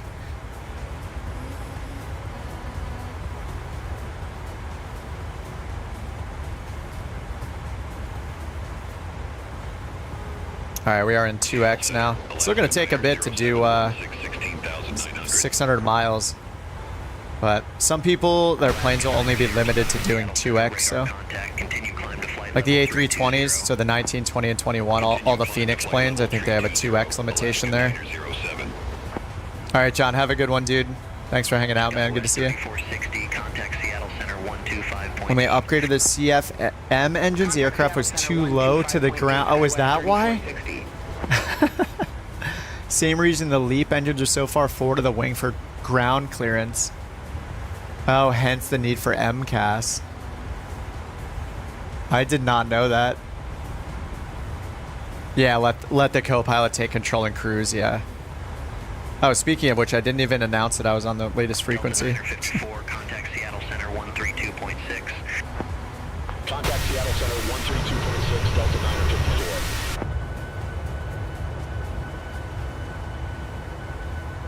All right, I'm going to take a quick bathroom break. I'll be right back, dudes.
1936, good day, flight level 245. Horizon Air 2036, Seattle Center, roger.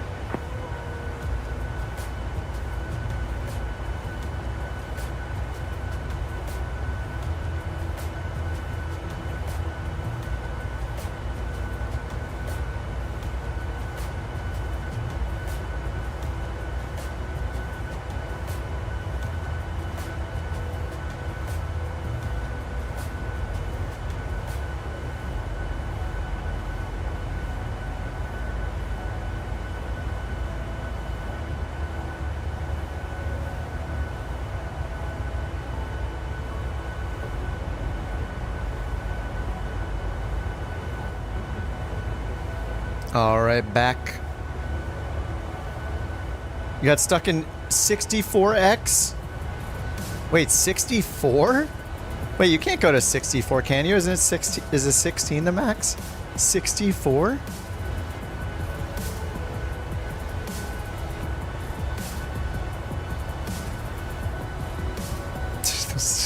Austin just... And the acceleration always looks funny when you're looking at other players. Alright, 506 miles till top of descent. Yeah, I might need to go to 4x. Can you go to... what's the limitation in the max? Is it... Can you do 4, 8, or 16?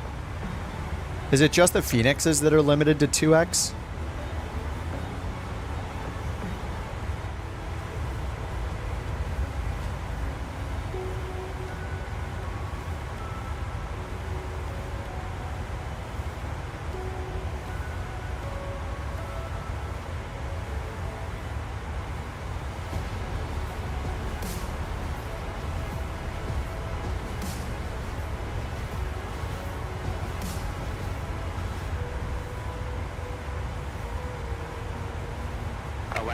Oh, the iFly is limited to 2x as well.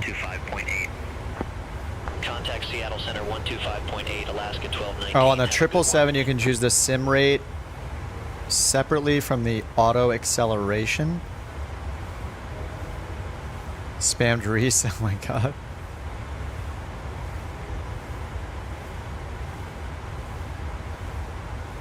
Alright, we got Mach 0.801 this time. Feeling good. What's our wind? 84 knots. Pretty much a crosswind the whole way. This nice like 10-degree crab we have going.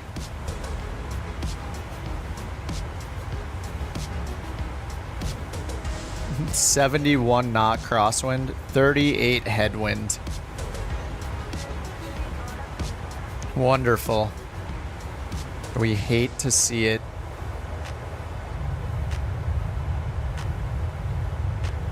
Yeah, the PMDG can go pretty fast. Yeah, I think it might be up to 16. It's like 8 or 16. But since most other people can only do 2, I just stick with you guys and do 2.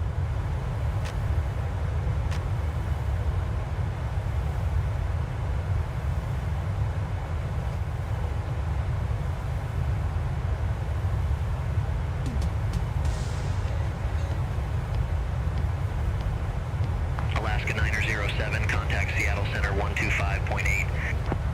Contact Seattle Center 125.8, Alaska 907.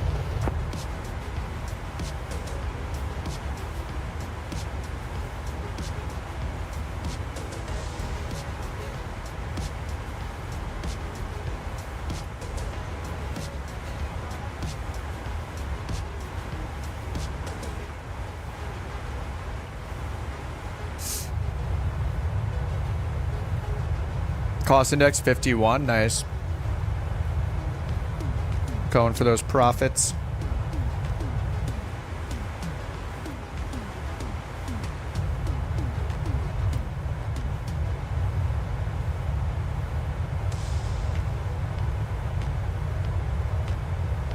Alright, where are we at now?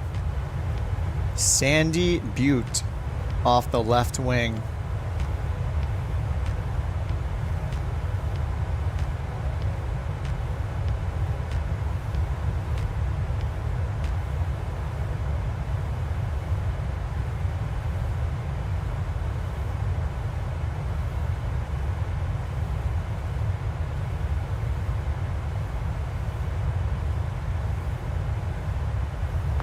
Center, Horizon Air Coming up to the 2036, California flight level border. 313.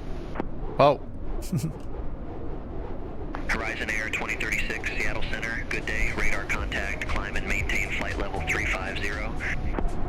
Climb and maintain flight level The immersion 350, pack, Horizon Air contrails look 2036. so good.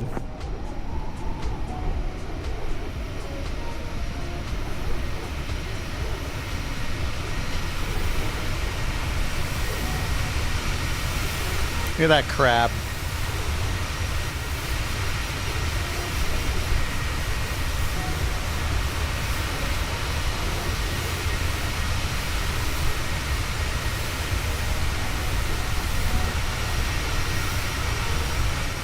Look pretty awesome, man. Pretty awesome.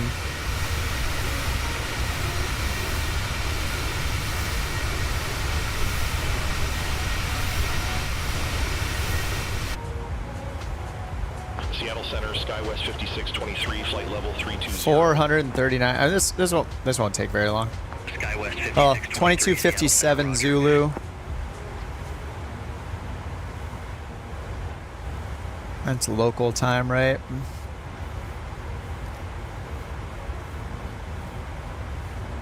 So yeah, it's gonna take us almost 30 minutes in real time, I think, until our top of descent, right? 21:58 right now. 22:57. So yeah, we got 30 minutes in real time. Oh, Tahoe, nice.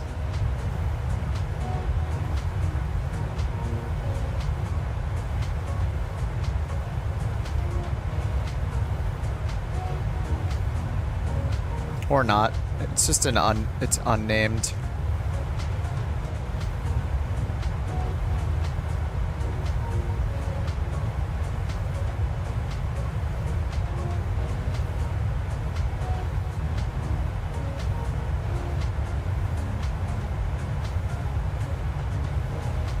Wait, this isn't Tahoe though, right?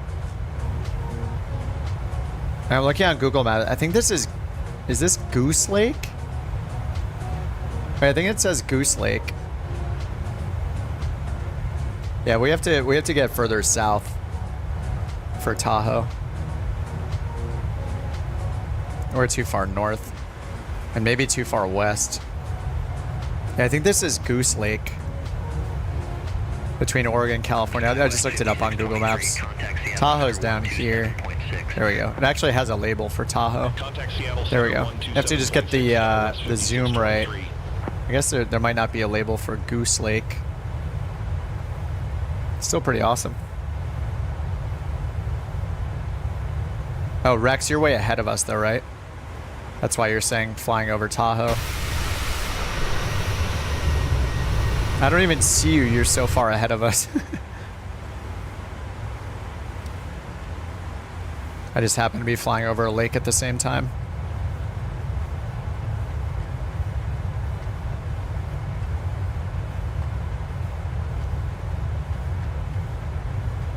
Violating some FAA laws? Oh yeah. When you're in the sim, they let you do it.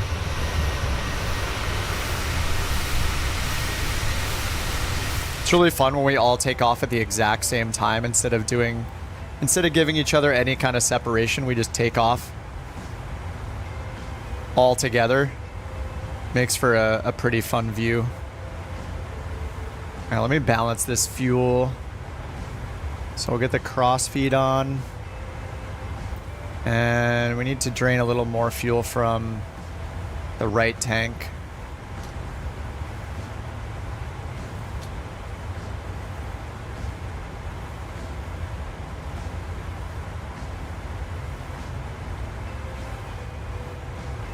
Okay, it's like 10 more seconds.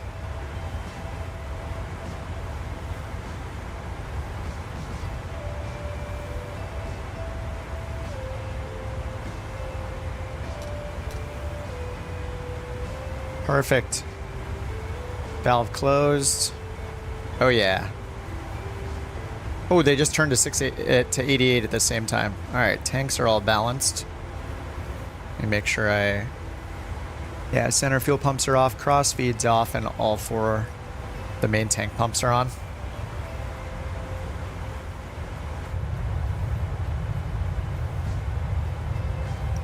All balanced today.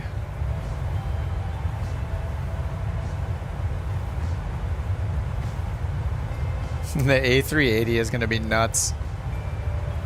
We need a Max livery, and we're gonna need an A380 livery for Couch.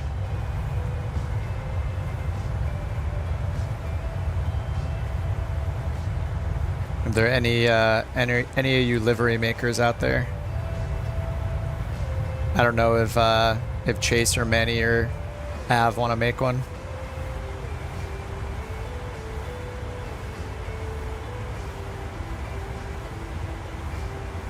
This is where the gifting thing in 2024 is going to be great, is that I can like send some gift planes instead of worrying about how to send certain planes through each place's marketplace, like the iFly marketplace or, you know, PMDG or whatever, like to thank them for the time they put into the liveries.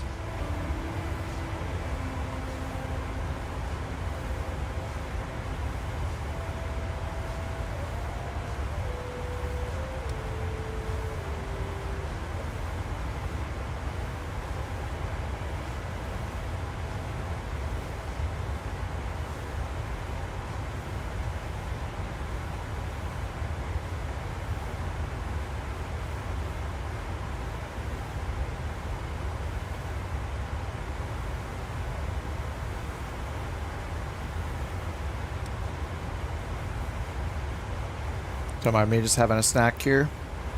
Alright. Next landmark looks like Reno coming up.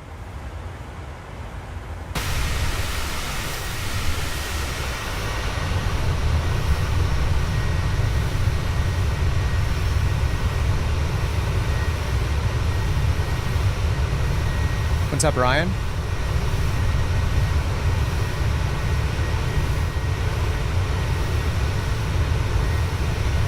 It's definitely one of the longer flights we've done. I always try to keep us to like 100 or 200 in cruise, 100 to 200 miles. It'll be cool to land at Ontario though. I've never flown into, I don't think I've flown, into or out of Ontario in real life. I mean, it's a little ways off, like kind of east of the main parts of LA. Whereas LAX is, you know, you can get to LAX from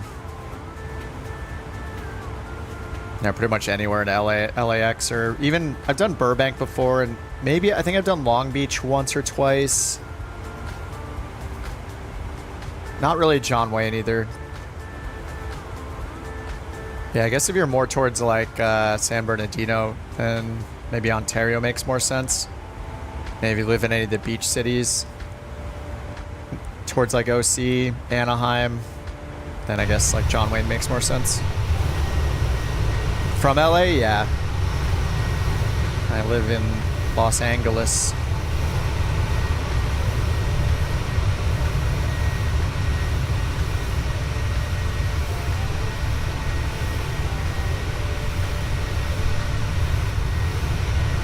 I remember watching some YouTube video that got served up to me where somebody was like analyzing Ontario Airport, and they were like proposing a name change and talking about the possible new terminals they could be adding and how it could potentially be like a really big, like just like a major, a big. Wait, is Ontario's not? Oh no, Ontario is an international airport, isn't it? I think it is. Yeah, it is Ontario International. Yeah, I've never flown out of Ontario.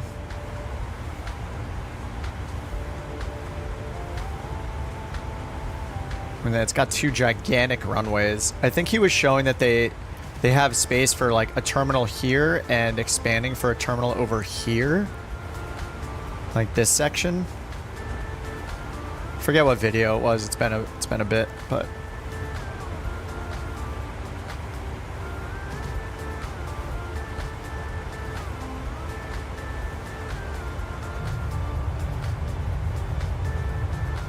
Taking off to Kansas from Seattle. Oh, you mean in real life, Tucson?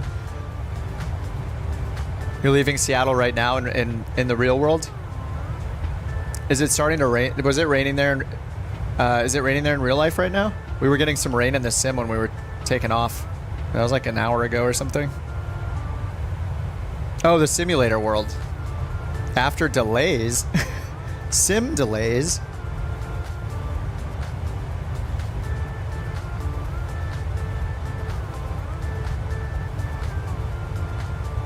Ontario to Phoenix in a couch Max 8. We don't have a Max 8 livery just yet. I'm trying to bribe our livery makers to get one. But I think people are just busy right now. Yeah, we'll need to get a Max, and then at the end of the month, we'll need to get a A380. It's great timing for the A380 to come out. I mean, everybody's still stoked on the Max 8 right now, having fun flying that.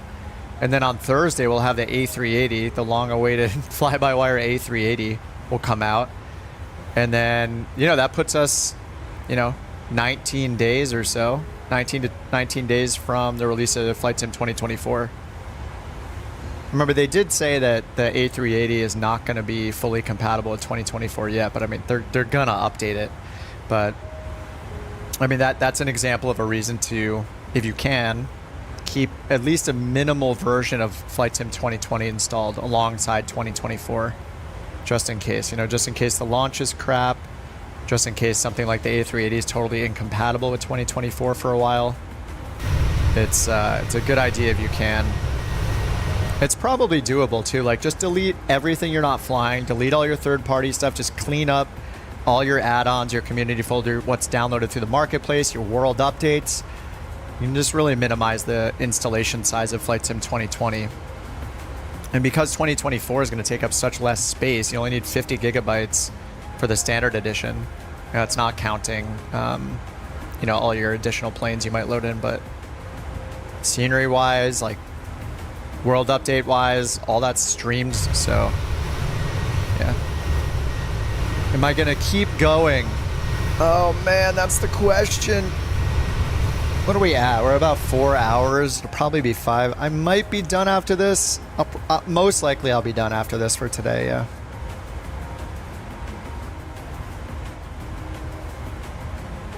Four hours is quite a bit for me.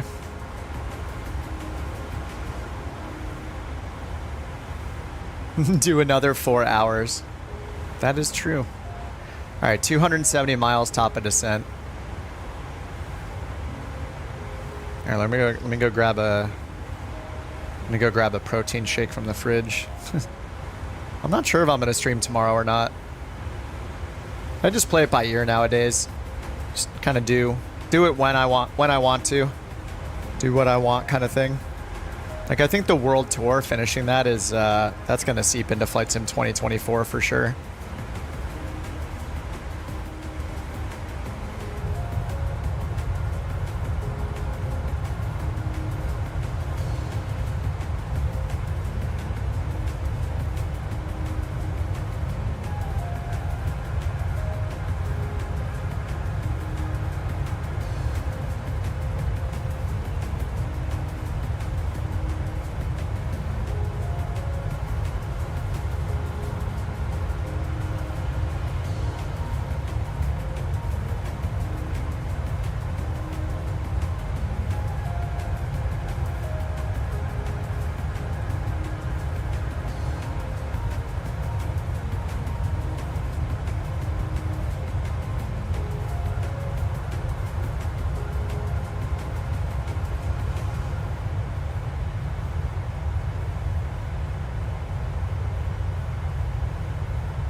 All right, sorry, grabbed a protein shake so I can get super huge. Oh yeah, cutting up the clouds. Yeah, leaving Seattle, like, Yeah, it's awesome. I love flying out of IMC in this sim.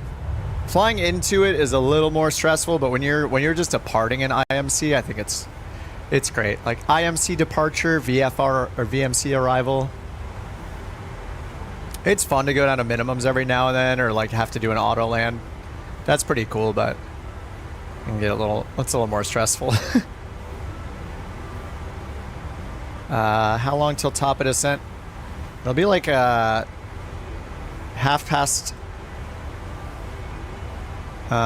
This needs to be like 56, I think was the estimate. Yeah, 22:56, 230 miles. So this is at 2x. So we have 15 minutes till top of descent. After 7 months, in many British AvGeek videos, you cannot auto land. Well, it has to be a Cat 2 or a Cat 3 ILS approach. And the only difference is that when you, after you intercept the glide slope and the localizer, you just turn on your second autopilot. So you have both A and B engaged. And then when you get, I don't know if is it under 1,000 AGL or 2,000 AGL? It'll have the enunciations here. It'll say like flare and roll out. So then you know that's going to do it. And then the single channel message should go away. So if it shows single channel in yellow, that means that it's only using one of the two autopilot systems. So even if you have the second one engaged, you'll still see single channel until it starts using the second autopilot.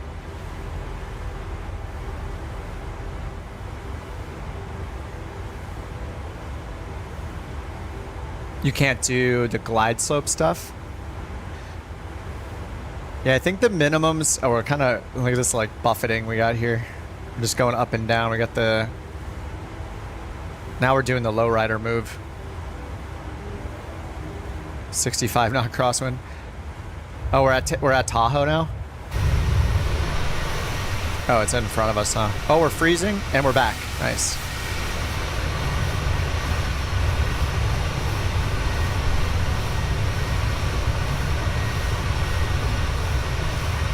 Wait, is that Tahoe in front of us? Oh, it's behind us.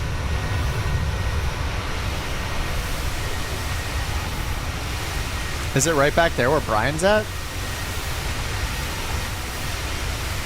I don't see it.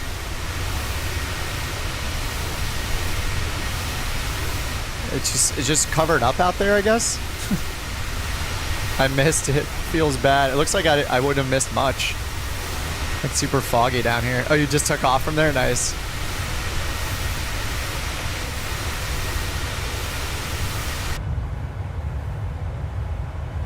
What's this lake coming up?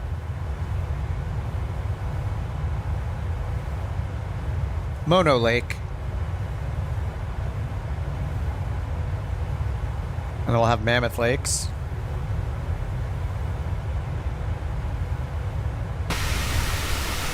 All right, let's check our top of descent now. All right, under 200, so that's like hitting 100 in real time. So let's go ahead and check the weather and everything. Destination weather. All right, it got updated, but it looks the same. 2999, 260. Oh no, the winds are a little heavier than they were before, I think. I think they were like 4 to 6 knots or something. Now they're 10. So 260 at 10. We're expecting 26 left, so that's probably going to remain the same. Actually, let's check the runways. 26 left is 10,000. 26 right is 12,000. So we're expecting 26 left. Maybe we'll get 26 right. We'll see what BeyondATC has in store for us. So let's just put 2999 on the altimeter. All right, 2999er is set. I think we got 950 for our landing altitude for pressurization. And let's double check that we're gonna get 26 left. I remember I didn't pick an initial approach fix, so let's do that. It says it's landing 26 left. Is Ziggy 8.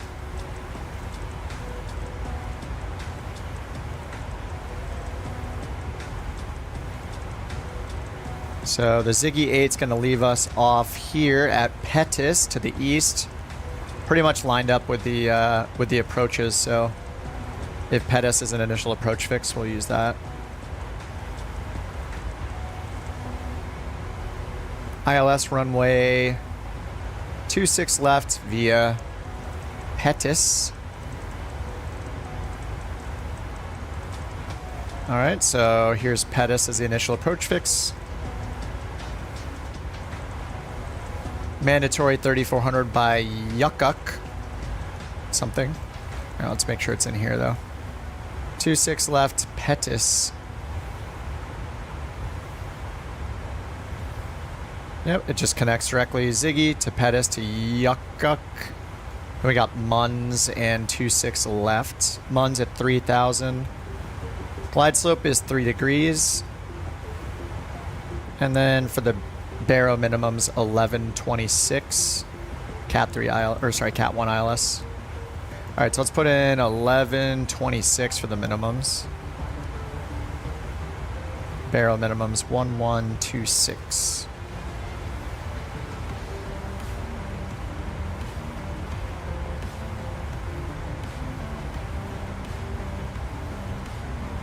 And then we'll set the frequency in the approach course. 1126. Okay, there we go. 1126 is set. Sync the heading bug. All right, now with the frequency in the course. So 11135.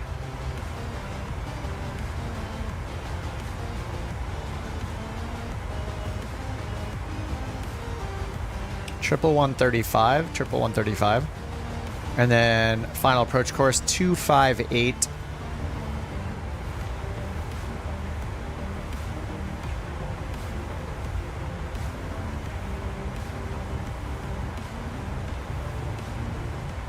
All right, 258, 258. All right, so we got frequency, course, and minimums are set. Altimeter's set.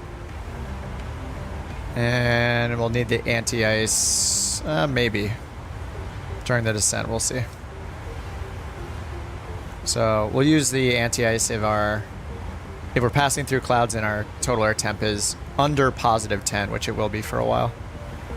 Does the auto land do the reverse thrust?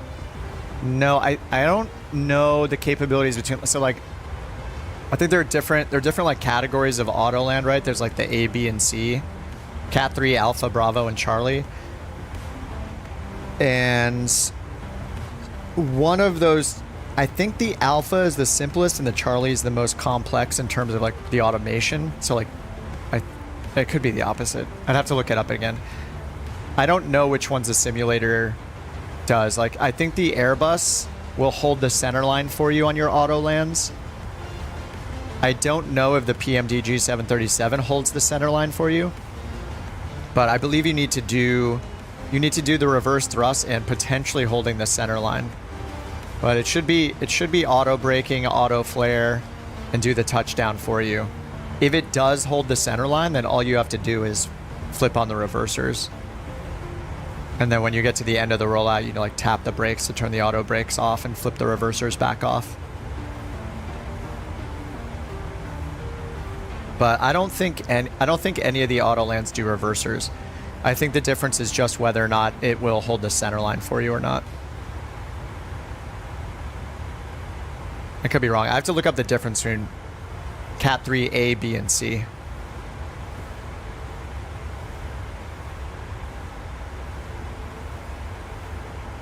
Holds the center line and flares. Is that the PMDG one? I think they all do the flare.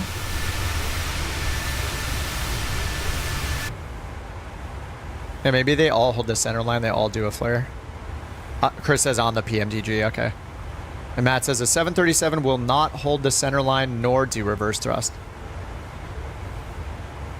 Matt's on the shorts chat. Sounds like he might be a real world 737 pilot. Oh, Ryan, sorry about that. Am I on live or all players? I'm on all players, just so we can all see each other. Sometimes, well, me, I usually turn the time of day so it's daylight out. I just like flying in the day better. Especially for the stream, it's just kind of boring to see nighttime on the stream, I think. 2024, that might change, though, because the night lighting is really impressive in Flight Sim 2024.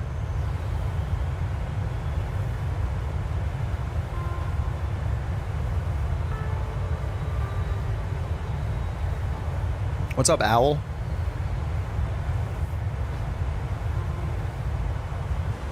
Alright, what's our top of descent now?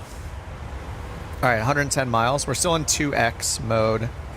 So we have the teal clock over here.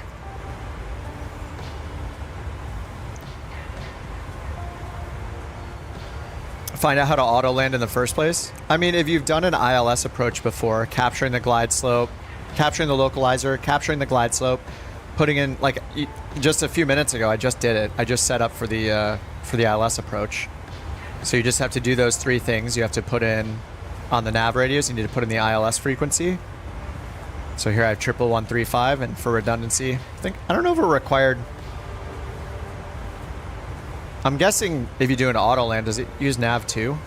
Anyway, I have a lot to learn about that stuff, but yeah, anyway, you put in the localizer frequency on nav 1 and nav 2 radios.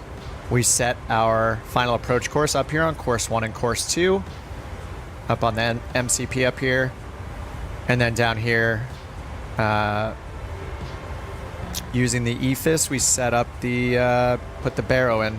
Barrow, or we can put in radio minimums if it's a Cat 2 or Cat 3. I think always on a Cat 1 ILS, you just put in Barrow minimums.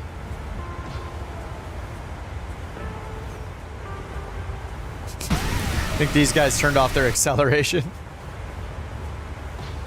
We got 92 miles till top of descent.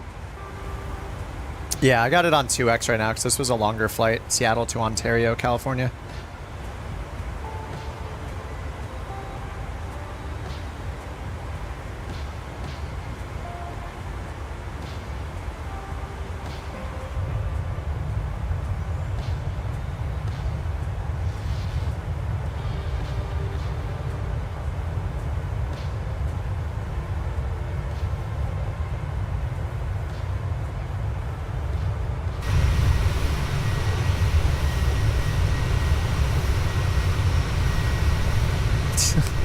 Multiplayer always looks so funny with time excel.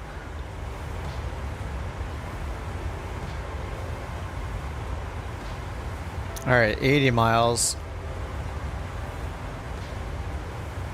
Alright, let's do our en route landing. 26 lefts. Flaps 30, anti-ice. Excuse me. Ooh. That was rude. Anti-ice off, packs on, auto brakes 3. Our expected weight and winds are in, run 3-1, outside our temp, 6,000 feet on auto brakes 3. And where do we turn off at Ontario? Oh, there's a Cat 2 and 3 available.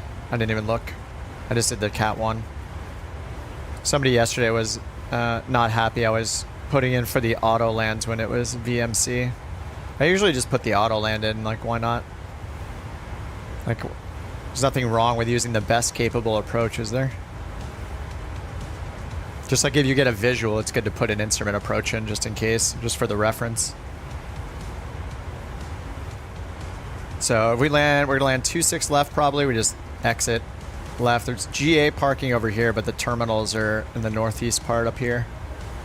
So yeah, the sooner we stop, the better. I don't know that we'll be able to get off at Quebec. So if we miss Quebec, we can take Kilo right after it. So I'm just going to do auto brake 3. Probably will exit Kilo. I'll leave that off for now until we start the descent. Alright, 60 miles till top of descent. I'll wait until it's down to like 20 or 30. Oh, we have no ATC. That's weird. I had an auto respawn turned Seattle on. Center, couch 323, good day, flight level 350. That's weird. I turned auto response on a while ago, like before I went for a bathroom break. Couch 323, Seattle Center, expect Ziggy 8, runway 26 left. Expect Ziggy 8, runway 26 left, couch 323. Couch 323, contact Los Angeles Center 127.1. Contact Los Angeles Tucson, are you in the 737? Couch 323. I mean, whichever one you're in, go down to your CDU or your MCDU. Look for either on the 737NG, you just hit the descent button right here. It'll show your time until top of descent. 900, yeah, just hit DES and it'll show the time until your top of descent and how many miles until your top of descent.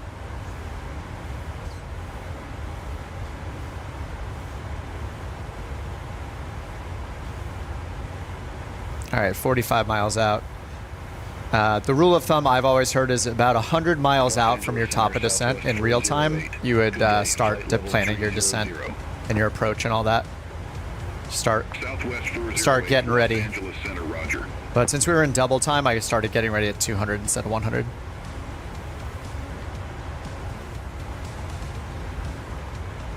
A 1,000 miles till top of descent. Hey, that's where time acceleration comes in. If you want to, actually, I think the default might be 4x.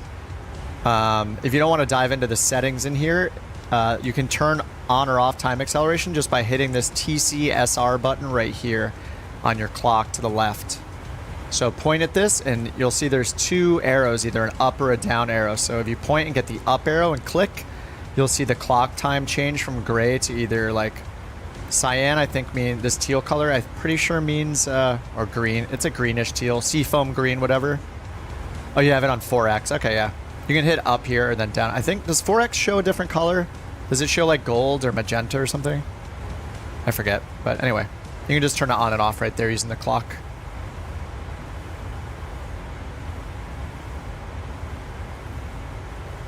Oh, red, okay. All right, 24 miles, I'm gonna turn off my time acceleration now. We'll go back to real time. And they told us to expect the Ziggy, so let's go ahead and double check that. Our bottom altitude.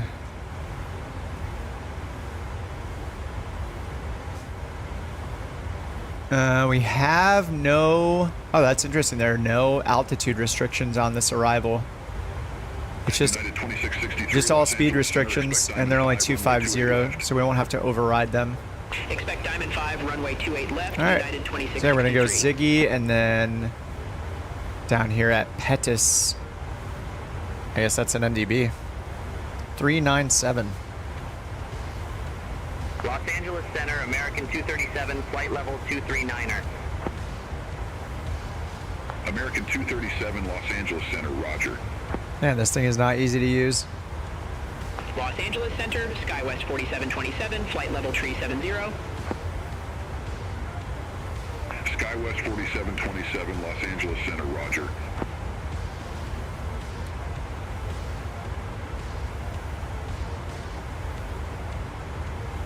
All right, we'll tell them we're ready for top of descent.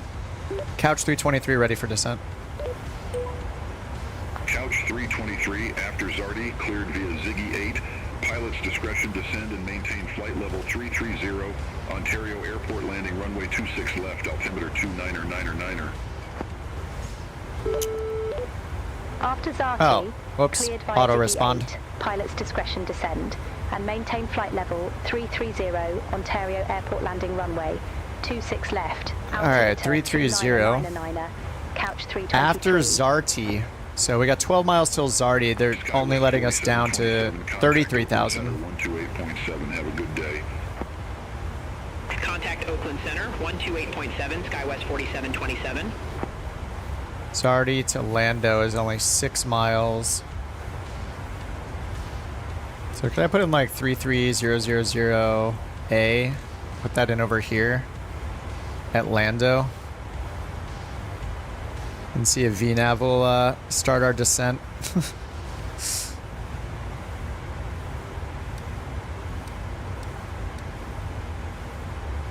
Yeah, there we go. It's got our top of descent right at Zardy.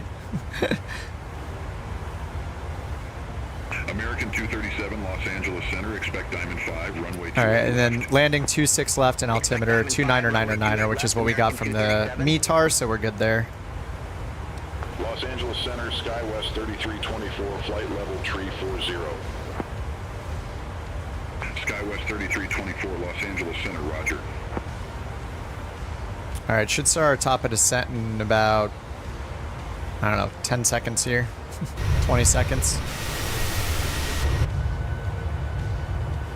All right, here's Zardy.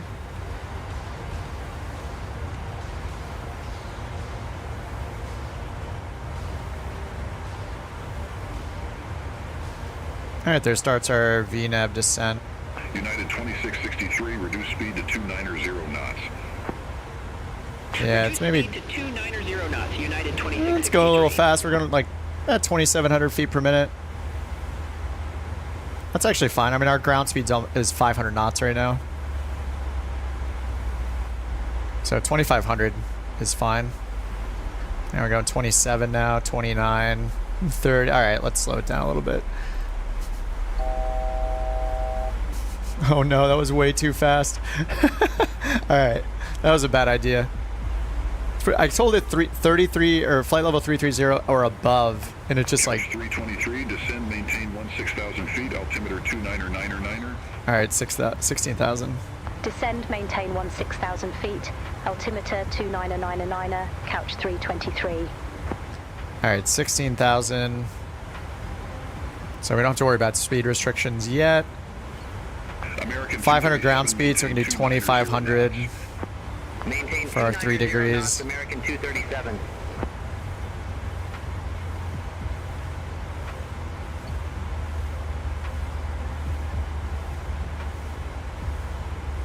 All right, 2,500 feet per minute, going 292 knots indicated, 500 over the ground. Los Angeles Center, SkyWest 4828, good day, flight level 340.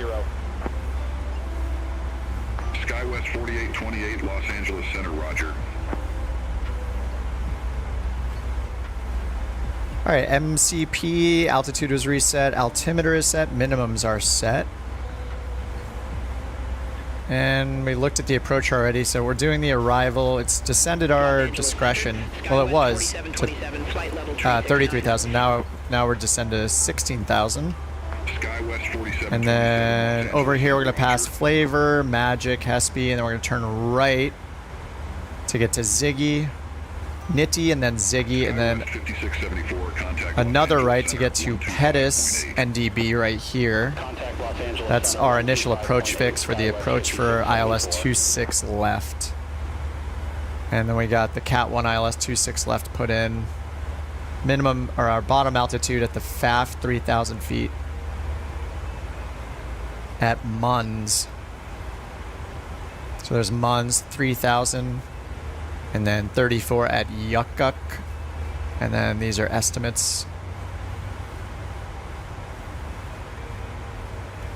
All right, then we got our minimums in 1126. Oh, there's a sidestep landing 26 right. That's cool. So if they tell us to sidestep, I guess, to 26 right. We have an MDA of 1700.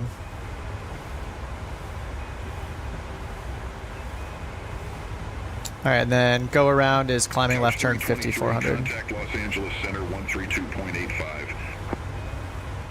Contact Los Angeles Center 132.85, couch 323. Los Angeles Center, couch 323. Descending auto via brake Ziggy 8, 3. flight level 276. And let's get the auto brake arms. Or speed brake arms. All right. And make sure cabin pressure is depressurizing. Yes, cabin pressure is descending. And no clouds. +4 on the total air temp. So it doesn't look like we're gonna need any anti-icing. The 900 is not nice. It won't hold at 41,000. I don't think you can take it to 41,000. Isn't the max like 38 or 39? I can't see it in here because we've already gone. It should have warned you can't go that high in the 737. I don't think you can. 737 900 max altitude. Yeah, 37,000 feet. Oh wait, this one's, does it say 41,000? Max operating altitude. It says NG and max is 37,000. Oh no, NG and max 41,000 according to this website. Okay. Los Angeles Center, Southwest. Yeah, I don't know that I've been above like 37 or 39,000, something like that. Couch 323. Oh, Simbrief gave you 41,000? I mean, it's just added to operating limit, so. So-called Couch 323. That should be able to do it. With information Sierra. Couch 323 SoCal approach. Good day. Altimeter 29er. Expect the ILS runway 26 left via PETUS. Altimeter 29er. Nice. That's what we set up for. Runway 26 left via PTs. Couch 323. PTs.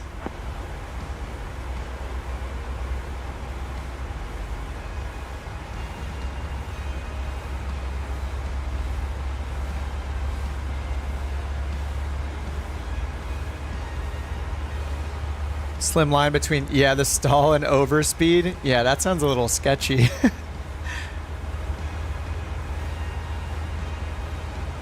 Yeah, I don't know if I've ever gotten a flight in the 737s or even the A320s over 40,000. I think they're always in the 30s.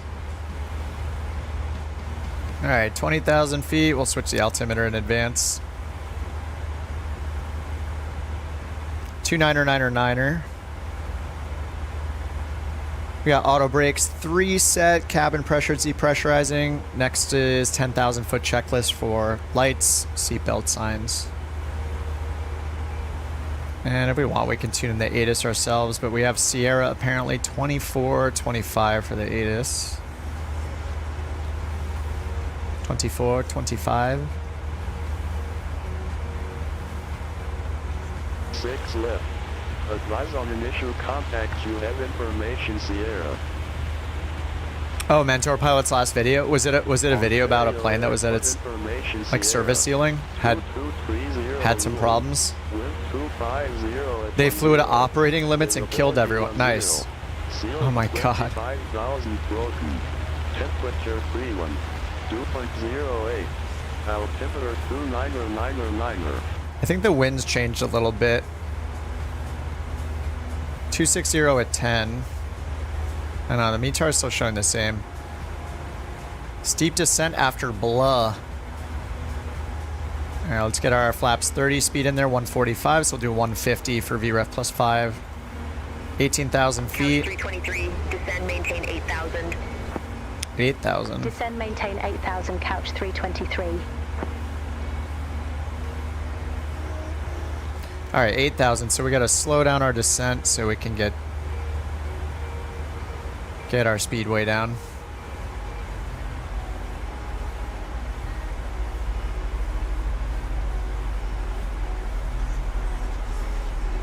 I just realized that we were blowing through all the speed limits on the Star, weren't we? There were 200. Oh no, we're just hitting those limits. Nice. At Flavor. I don't think we're going to be at 250 when we cross it, though. It's 1 mile away. We're at 300 knots still. Oops. I'm so used to descending with VNav that I forgot. Yeah, as soon as you take off VNav, you're losing the FMC is no longer controlling our airspeed. So.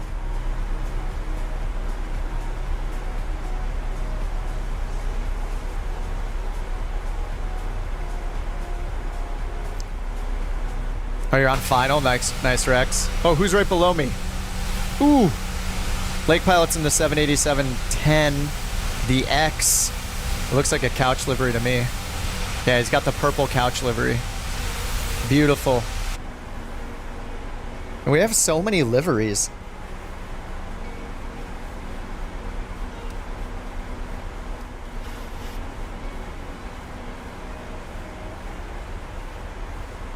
Shoutouts to Chase and Manny and Av for all the liveries we have. They're beautiful, boys. Beautiful. The plane flew to keep altitude while losing airspeed, causing the stall, and the captain kept pulling back. Oh my god. That human instinct, dude. I can't imagine, like, just even flying by instruments seems so terrifying. Like, you're just trusting your instruments, and I've never experienced like what it feels like.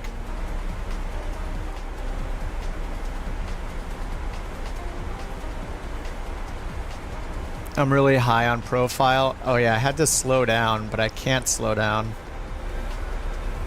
It's showing the profile that I need like 1,500 feet per minute. I was trying to get us slowed down. I guess I'm just gonna need speed brakes as always.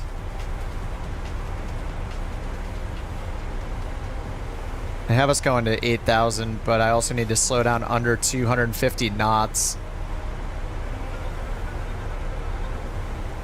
I should have had the speed brakes out way earlier.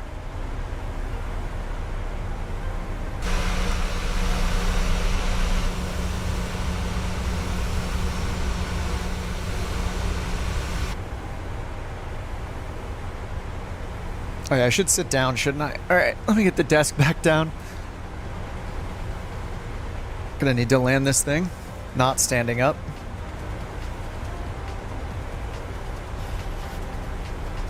Alright, back in the seat. Back in the chair.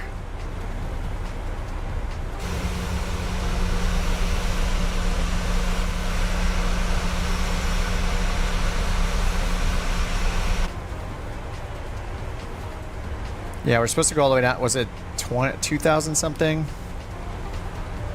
3,000.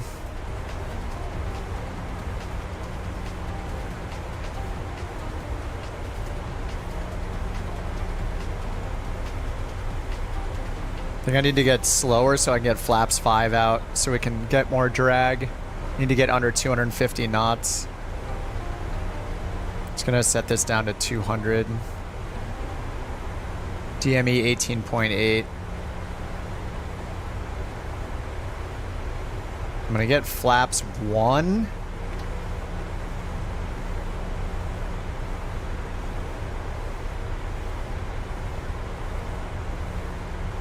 There we go.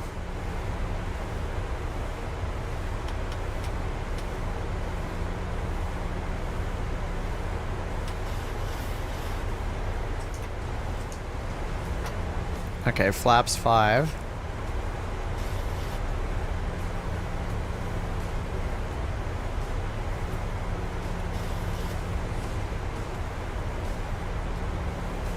Yeah, I'm way too high.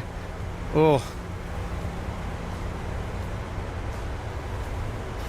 What's our gear extension here? 270, Mach 0.82.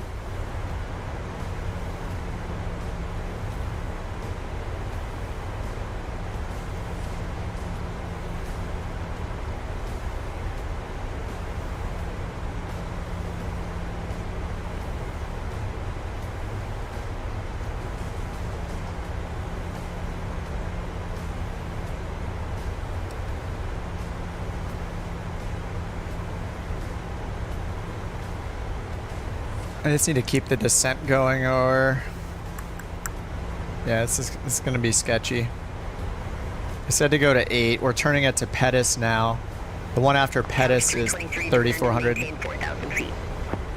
4,000. Descend and maintain 4,000 feet. Couch 323. Couch 323, cleared direct PITAS, cross PITAS at or above 3,400 feet, cleared ILS runway 26 left. Cleared direct PITAS, cross PITAS at or above 3,400 feet, cleared ILS runway 26 left, couch 323. Alright, direct PITAS. See if I turn the VNAV on, if it's gonna dive us like crazy.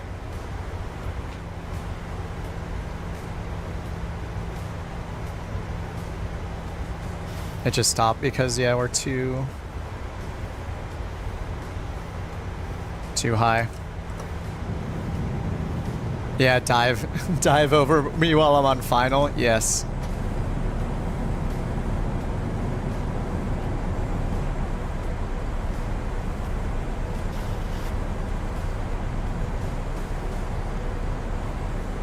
Can we stop in time? Here's PITAS.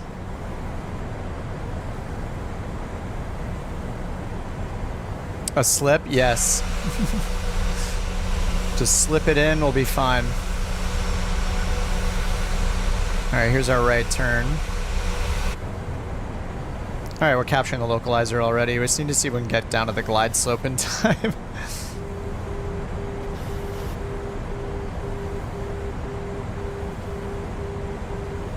This will be fine. I can see the runways right there.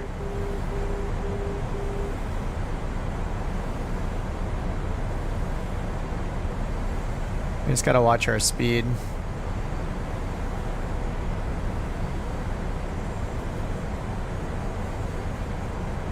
We still have a full speed breakout. Couch 323, contact Ontario Tower 120.6. Yeah, I don't think we're gonna make it. Contact Tower 120.6, Couch 323. Have a good one. Ontario Tower. That's okay. I do a go around like every other stream, ILS runway 26 and they're always left. my fault. Couch 323, Ontario Tower, wind 250 at 10, runway 26 left, cleared to land. Runway 26 left, cleared to land. Couch 323.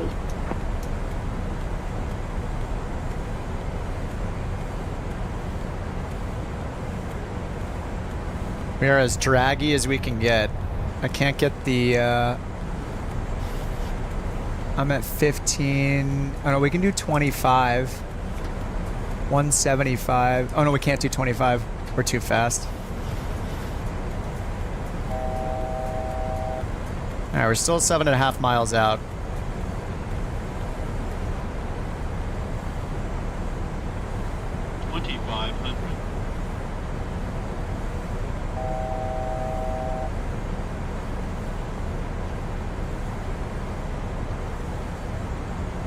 This is fine. I mean, it's not fine, but I have to go for it.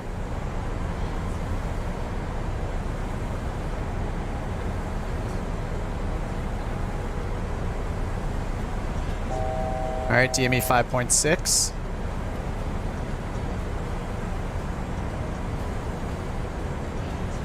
All right, GS. 1,000.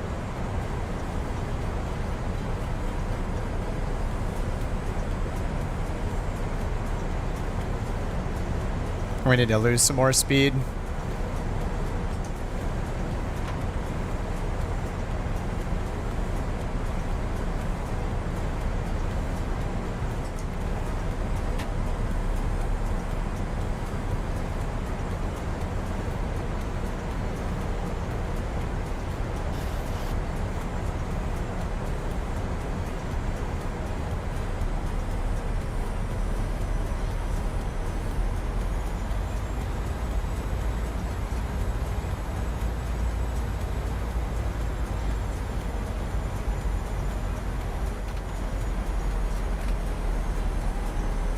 Speed breaks up.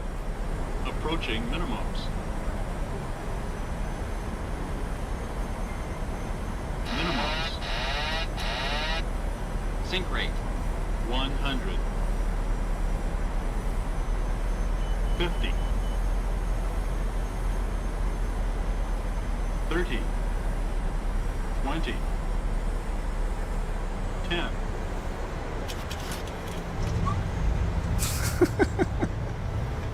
Gross.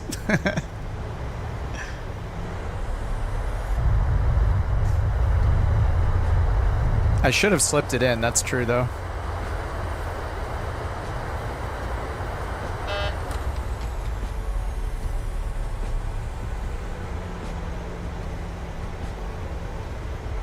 Couch 323, exit right next available taxiway. That was sketchy at best. Right next available taxiway, Couch 323.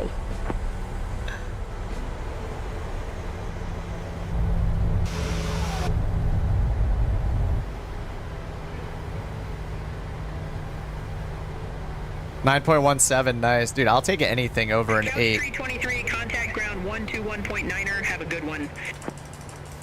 Ground 121.9. Alright, flaps up, parking brake up, auto brakes off. Transponder to standby. Let's get our lights. Runway turn off lights, strobe. Seatbelt sign still on. Ooh, that one didn't feel very good, that's for sure. That was messy. Fake pilot, by the way. Fake pilot. Oh, look at this lineup we got here.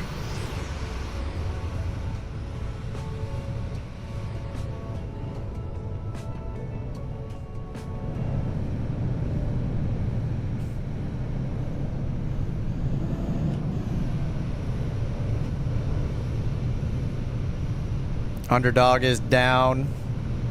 Did I fly right over you guys?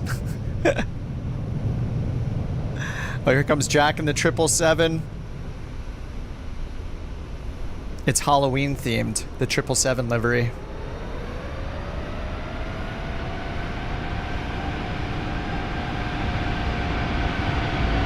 Damn, that is a big boy. It looks great. Screenshots of me just in front of you. I didn't even look for traffic, I just went for it. Hit all the autopilot buttons to make the descent. All right, Manny's coming in the Max 8. Turk right behind him in the 321.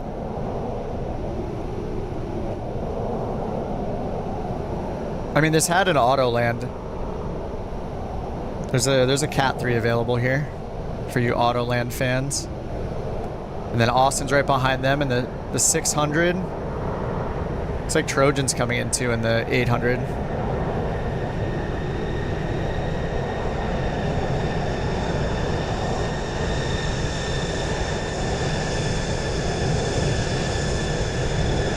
Very nice.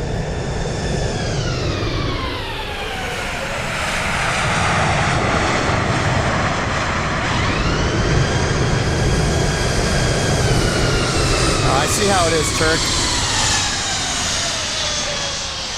I see how it is. Turkish Airlines livery. The Turk and the Turkish. I mean, I guess it makes sense. All right, Austin and Lake Pilot are coming in. Lake is slipping. He's slipping it in a little bit. In the 787-10, the X. Dude, I love the livery on this thing, though. The Couch 787.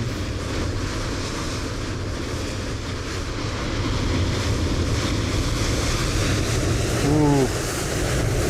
Big plane. Oh man, those brakes. He's giving it the wag.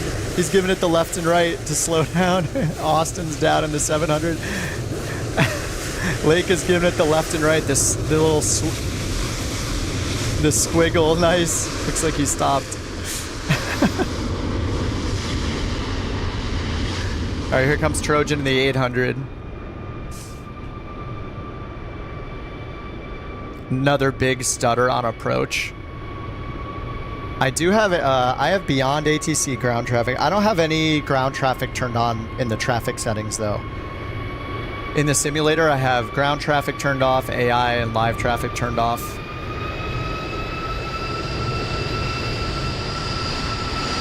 Idle, idle.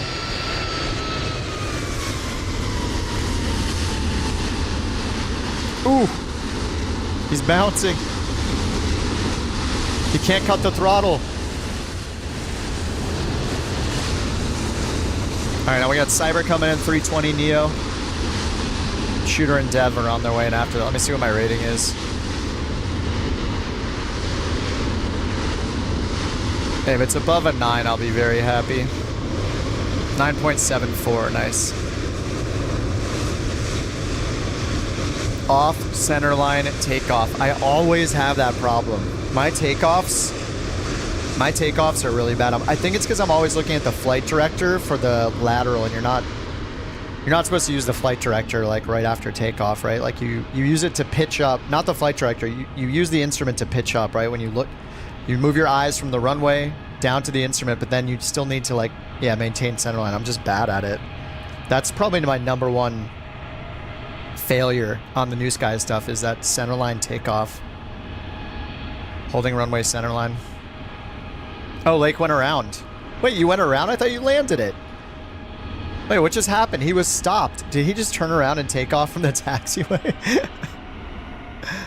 I think he just took off from the taxiway. Man, the 787 is pretty awesome. I wonder if I should do a 787 type rating next. After my 737, and then... yeah, I need like 8 more flights to get the 737.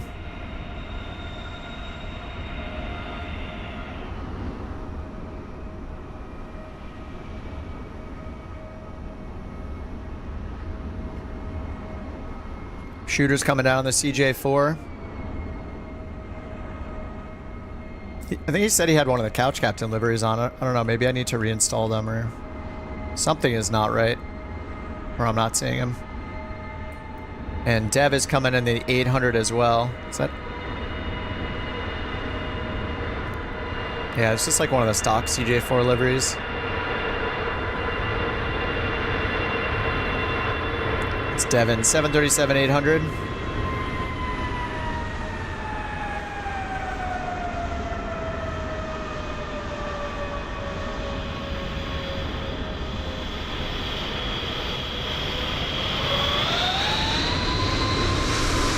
Whoa! Oh! What just happened? Is that a stutter? That looked like a stutter. It looks like he froze or something.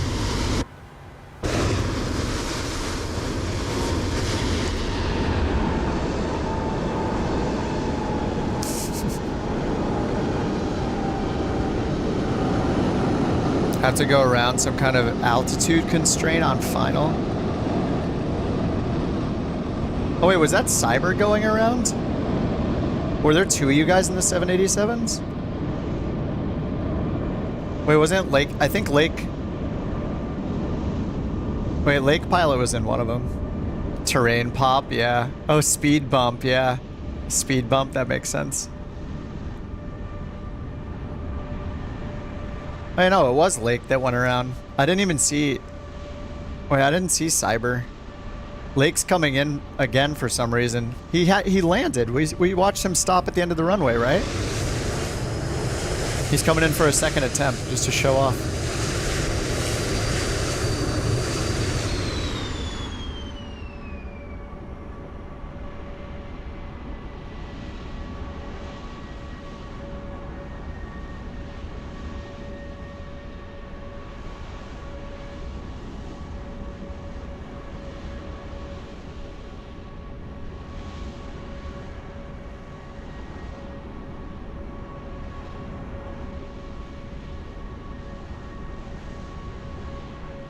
What's up, Gig?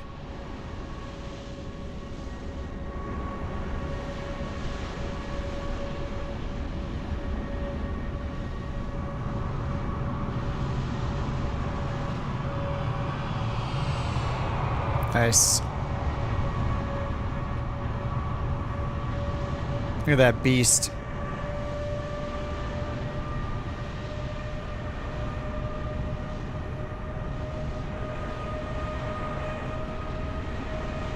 Oh, there's Cyber up there. I think I was watching somebody else when he came in for his landing.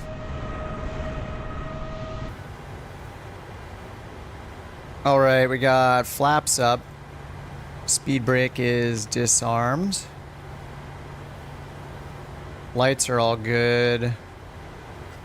Parking brake off. Couch 323, request taxi to assigned gate. Taxi at pilot's discretion. Gate 15, taxi at my discretion. Couch 323. Do I have the... I don't know if I have the simplified brake turned on or not.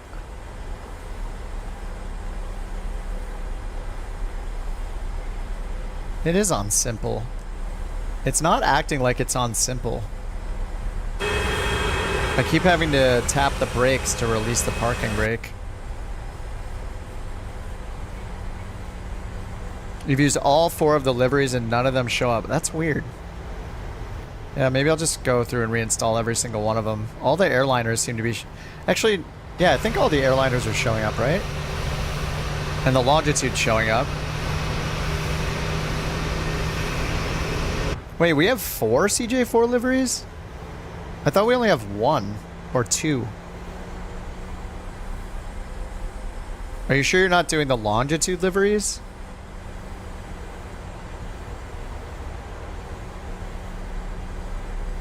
Do we just have 1? I thought we have 1 like reddish, white and red CJ4 livery. I'm checking the folder right now.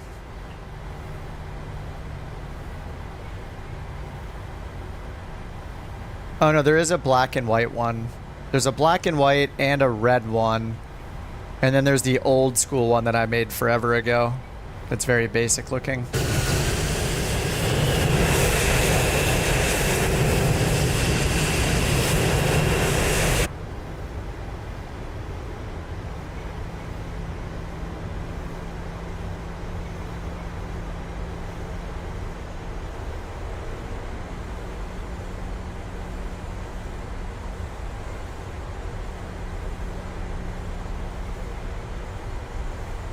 I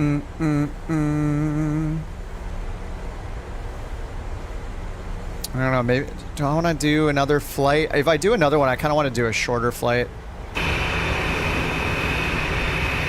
I can always go either way. After like 2 flights, I mean, we've been on, it's been 5 hours.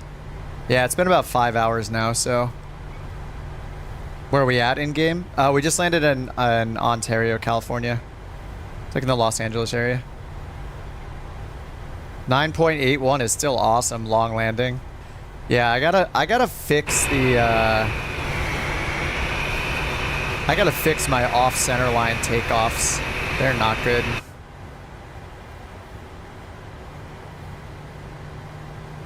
Yeah, after like 3-4 hours I get pretty tired.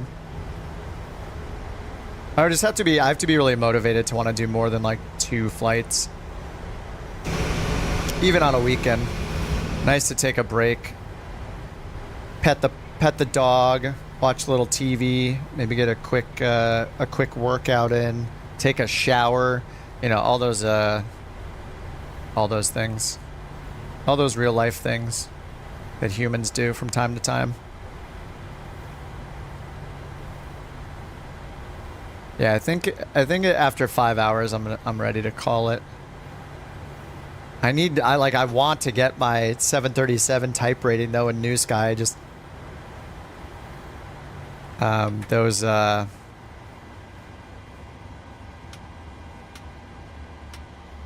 last few landings like destroyed my rating.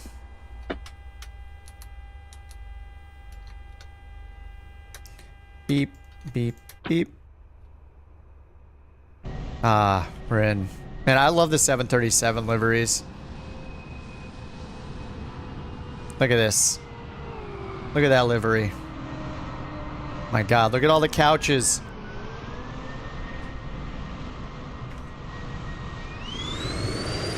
Look at the difference in size. Like the 7.8 and the 7.7 next to the 737s.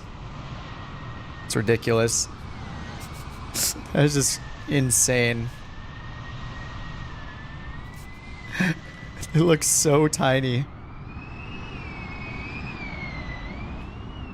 Our little baby boy planes.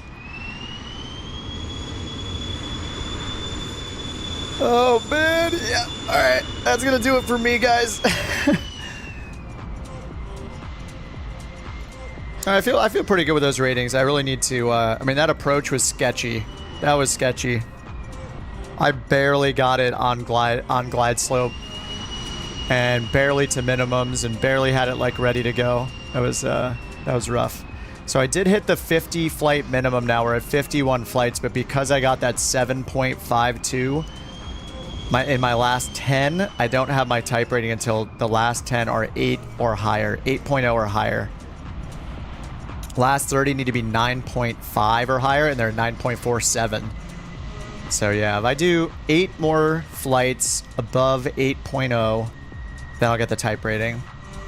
A320, I should only need 1 flight above an 8.0 to reclaim my type rating for the 320. But yeah, those this one and the Max wrecked me because of that VNAV like bug. I assume it's a bug, or it dove me, and then this one was all my fault. That one was rough.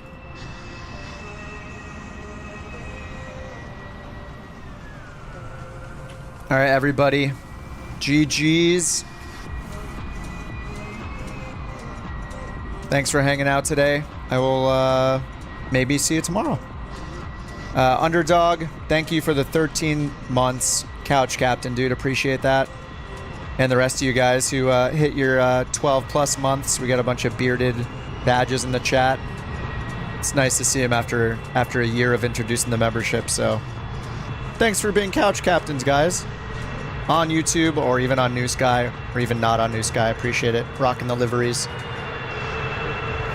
All right, guys. Have a good one. I'll see you guys on the next stream. Maybe it's tomorrow. Maybe it's Monday. Yeah, I'll just see how I feel when I wake up, you know? All right, guys. Good games. Good flights. Have a good one. Enjoy your weekend. Bye-bye.